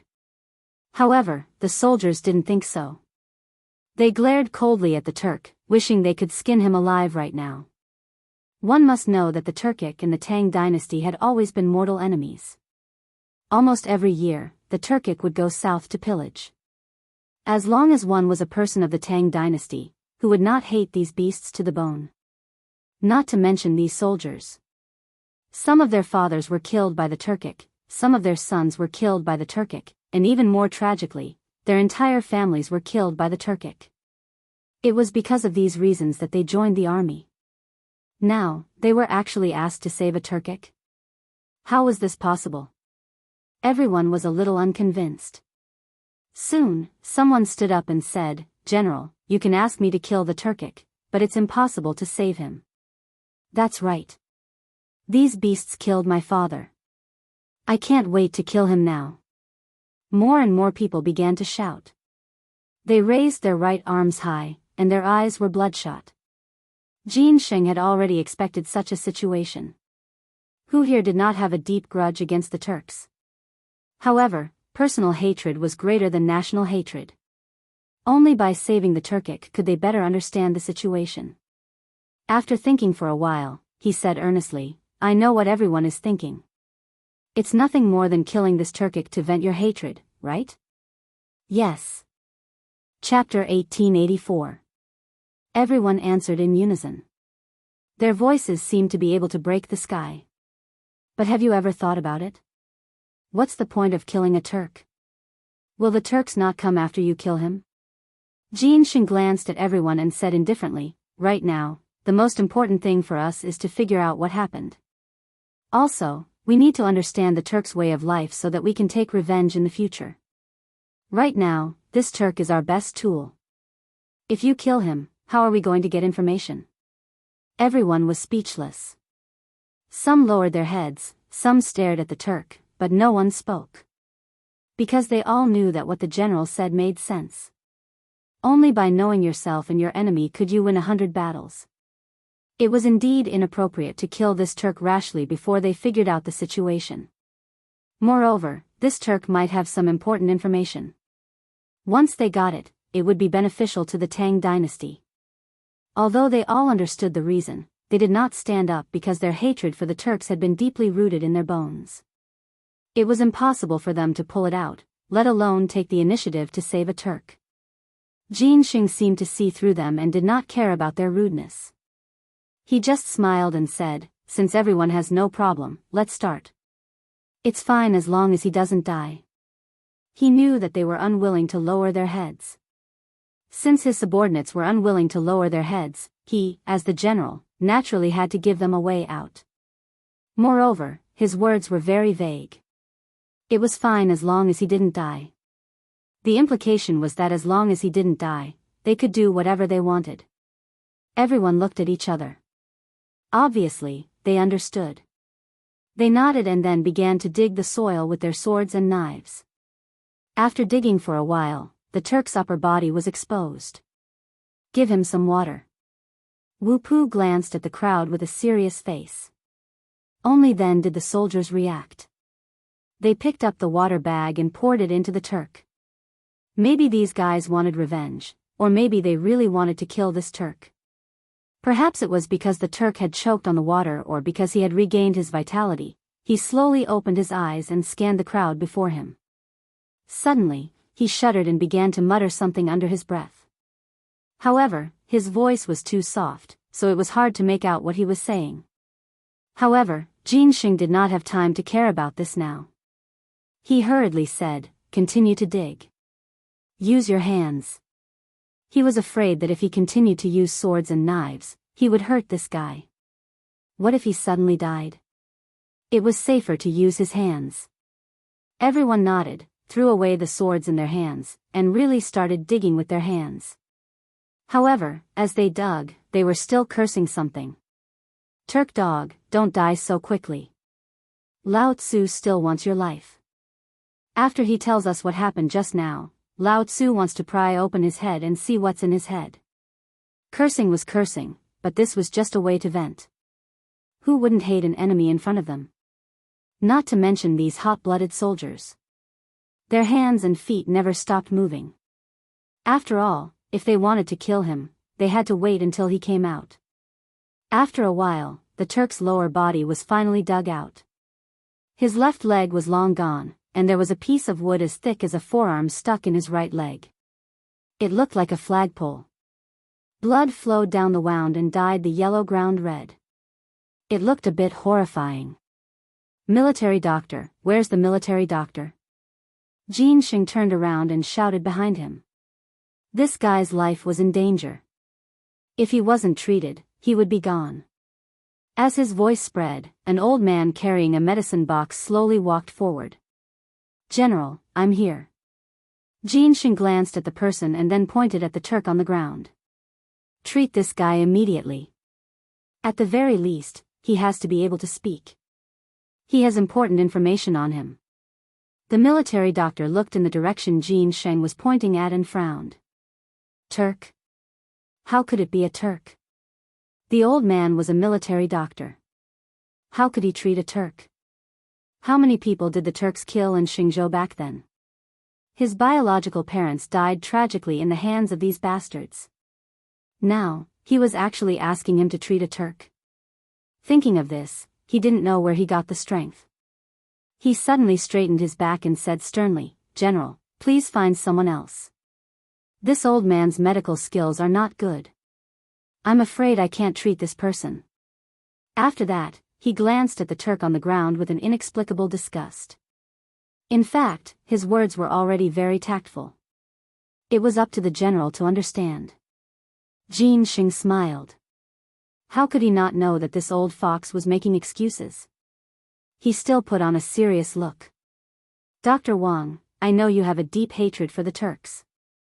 However, this Turk in front of us is very important to our army. He has very important information. As long as we treat him, we can know what happened just now. Maybe we can even know important information about the Turks. Think about it carefully. This, Physician Wang stroked his beard and shifted his gaze back to the Turk. Chapter 1885. In fact, he also knew a little about what happened just now. He heard that the heavenly thunder killed many Turks. However, he didn't see it with his own eyes, so he found it hard to believe. According to the general, the Turk in front of him seemed to be the only survivor after the disaster. If he cured this person, he might really get something about the heavenly thunder. This will only be beneficial to my great Tang, and there will be no harm. At most, he would give this dog a dose of medicine to kill him. After making up his mind, he looked at Jin Sheng and sighed. Well, old man, let's save this dog. After that, he patted the medicine box and walked toward the Turk. However, he seemed to think of something and added, General, you have to promise the old man that when this guy is no longer valuable, let the old man poke 100 holes in him. This sudden valiance stunned Jin Sheng. He didn't expect that Dr. Wang, who usually didn't show his strength, had this side. However, on second thought, who hadn't been young before? So he said, don't worry. As long as you don't kill him, you can even give him to your family for breeding. As soon as this was said, the people around couldn't help but laugh. Ha ha ha. The general really knows how to make fun of Dr. Wang. Everyone laughed as if they were laughing at the Turk for being a pig. Dr. Wang didn't care about the ridicule of the crowd. He just thought that they were laughing at the Turk, but he was still dissatisfied. He thought to himself, breeding this thing for a pig? Even a pig would despise it. After the laughter subsided, Dr. Wang began to treat the Turk's injury seriously. He took her pulse and fed her medicine. In any case, he did all sorts of things. However, no one knew what medicine the old man gave him. After all, no one present knew medicine. After about a quarter of an hour, the Turk finally woke up. He opened his blood-red eyes and looked into the distance. His hand was half raised and his mouth was muttering something. Jin Sheng frowned and was a little dissatisfied. King, speak louder. As soon as his voice fell, he felt something was wrong. It seemed that he hadn't asked, so he said, what's your name? What happened just now? It was unknown whether the Turk didn't understand or was deliberately not replying. He turned his head and slowly lowered his hand, pretending to be a dead dog. Wu Pu couldn't stand it anymore and scolded him, why the *CK are you pretending? How dare you not answer the general's question? Do you think you're some big shot? Come on, beat him. Hearing this, the onlookers immediately picked up their weapons, eager to give it a try.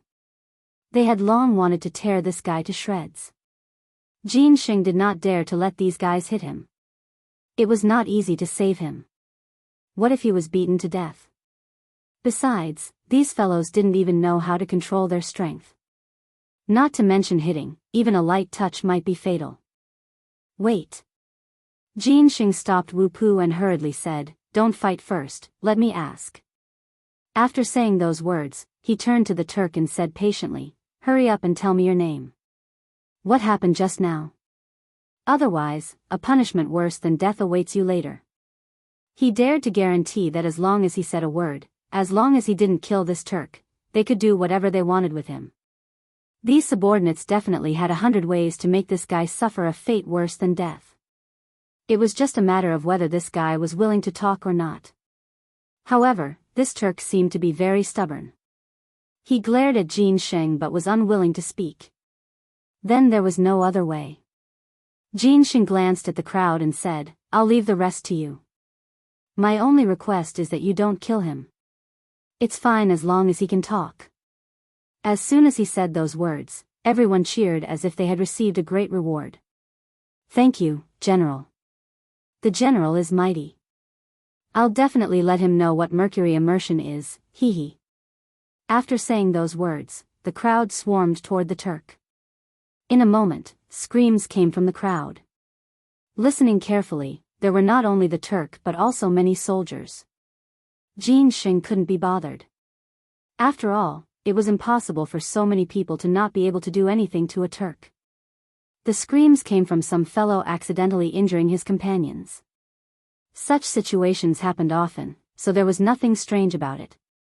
About half an hour later, the screams finally stopped. A shirtless man ran to Chang'an excitedly and said, "General, this dog is willing to talk." Huh? Chang'an looked at the shirtless man in front of him and was a little puzzled. What kind of method did he use? He was willing to talk in less than half an hour? Lao Tzu estimated that it would take half an hour. After all, this dog was quite stubborn. Forget it, he didn't want to think about it. He shook his head and said, "Let's go and take a look." After saying that, he waved his sleeves and walked toward the crowd. The soldiers were also very tactful. When they saw the general coming, they all made way. However, what the hell was with these guys all topless? Some of them were even naked. What was going on? Chapter 1886. What was more infuriating was that these guys didn't seem to feel ashamed. Instead, they looked satisfied. Instantly, he felt unwell all over. Did these guys have special fetishes? He didn't dare to think about it and quickened his pace. The Turk was half lying on the ground. He was also naked. Tears were still flowing from his eyes as if he had suffered a great grievance. Cough, cough, Chang'an deliberately coughed twice and glanced at the Turk. "Are you willing to talk now?" He purposely ignored these soldiers so that he wouldn't embarrass himself later. Unexpectedly, this Turk seemed to have changed into a different person. When he saw Chang'an, it was as if he had seen his savior. He wiped his tears and sobbed. "General, your soldiers are not human. Cut the crap. Hurry up and talk." Chang'an's face darkened. He was a little impatient. He naturally didn't want to listen to others talk about his soldiers, especially a Turk. However, what did these guys do to make people angry? Why did they make a Turk who was originally very strong-willed become like this? It seemed that he had to teach these guys a lesson when he went back. Otherwise, Chang's state would be in chaos. Thinking of this, he glanced at the people around him and pretended to be angry. However, these guys didn't seem to see it. They stared at the Turk and kept laughing. At this moment, the Turk spoke. "General, I was an archer under Shili Khan.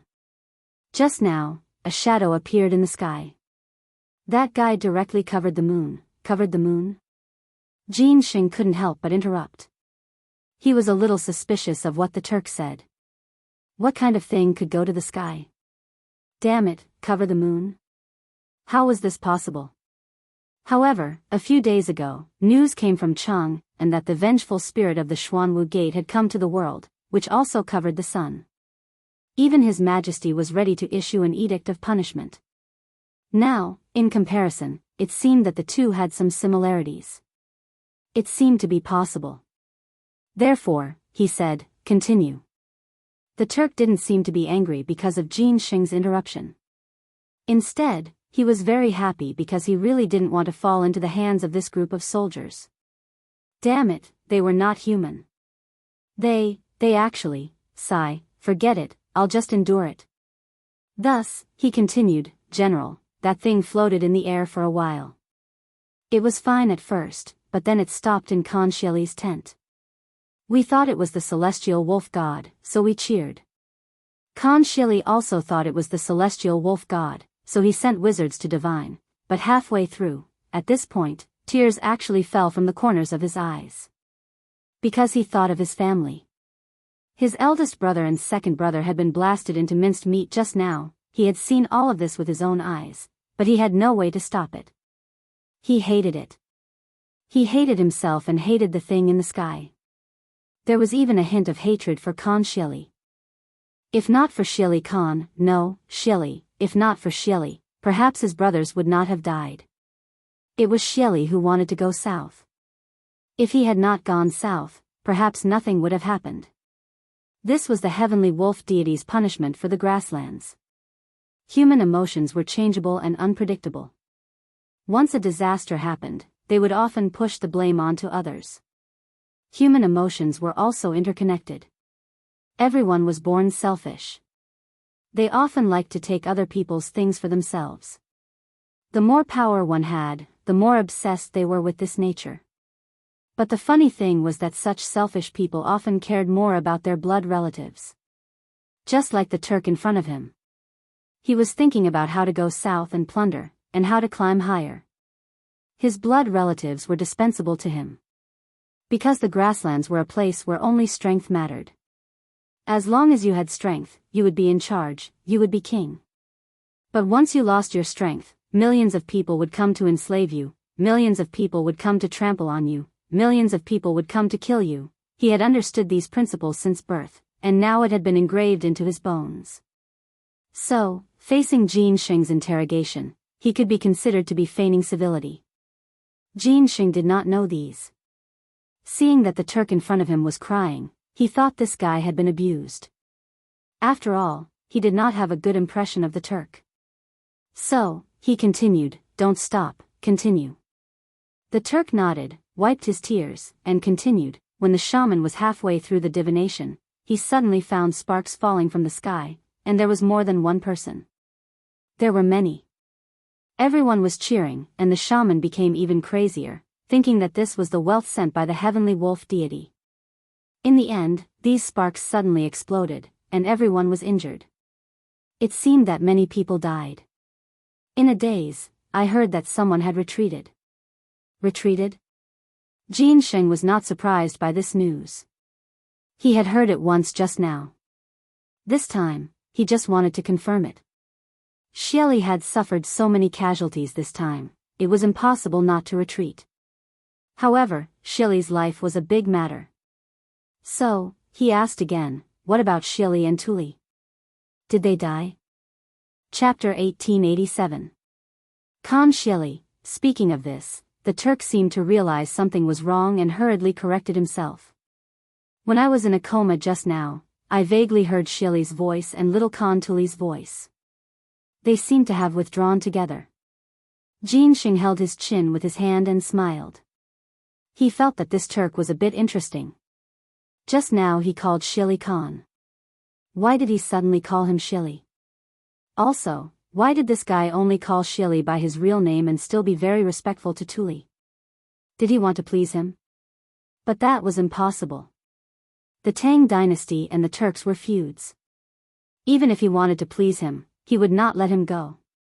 What was this guy thinking? No, he had to ask. So, he said again, why did you call Xieli by his real name? Isn't he your Khan? Also, since you already called Xieli by his real name, why did you call Tuli little Khan? The Turk seemed to dislike this topic. He glanced at Jin Sheng and was a little angry, but soon flashed away. After all, he was under the eaves and had to lower his head. So, he said, if it weren't for Xieli, how could I have one of my legs blown off? How could my two brothers die? So, do you understand? Jin Sheng nodded as if he did not fully understand. It seemed like this guy had placed all the blame for the heavenly thunder on Xieli, which could also be considered a good thing. Perhaps he could make use of it in the future. After a short pause, he asked again, then why did you call Tuli little Khan? Little Khan Tuli is different from Xieli. The Turk raised his head, and a smug look flashed in his eyes. Little Khan Tuli is the son of the previous Khan, and he was originally the successor. It was only because he was too young that he was taken away by Xieli. If little Khan can lead the grassland, we will definitely fight our way into the Tang Empire. Speaking of this, he seemed to realize something and quickly corrected himself. No, I mean it was not little Khan Tuli's idea to come to the Tang dynasty this time. He even opposed it a little. Jin Sheng raised his eyebrows. Unexpectedly, there was an unexpected gain. Tuli opposed to coming to the Tang dynasty to plunder. Could it be that this guy wanted to show goodwill to the Tang dynasty? Thinking of this, he quickly asked, why did Tuli oppose it? This, the Turk frowned, clearly thinking about something. After a while, he said, I don't know. He wasn't wrong. He really didn't know. As for why Tuli opposed the abduction of the Tang dynasty, the fundamental reason was that he did not want Xieli to grow bigger and bigger. Because Tuli was wholeheartedly thinking about how to succeed the Khan's position. If this time Shili succeeded in the abduction, his prestige would be even greater. How could he still play around? How could a mounted archer like him know about such matters? Jin Xing didn't blame him. After all, this was no small matter. He said, "Forget it, let's leave it at that." After that, he glanced at Wu Pu behind him and said seriously, "Take this guy back. Remember, lock him up alone. No one is allowed to get close." As he spoke, he intentionally or unintentionally glanced at the shirtless soldiers around him.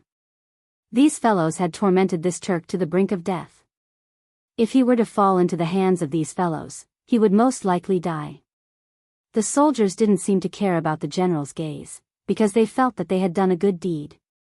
Wu Pu looked solemn. "Yes, General."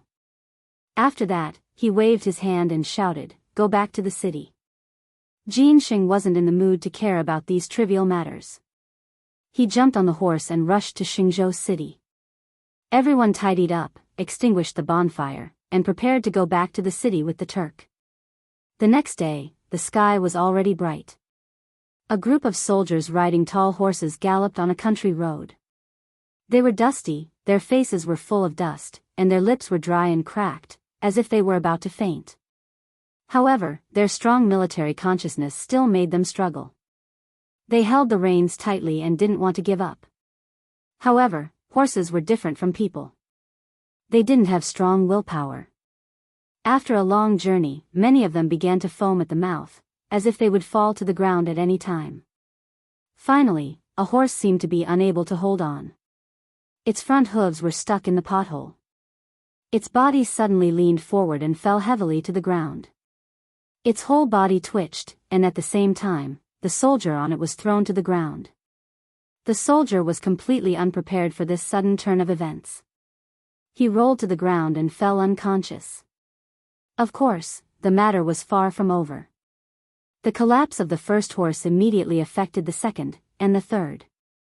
Soon, a large number of horses behind him lost their front hooves and fell to the ground one after another.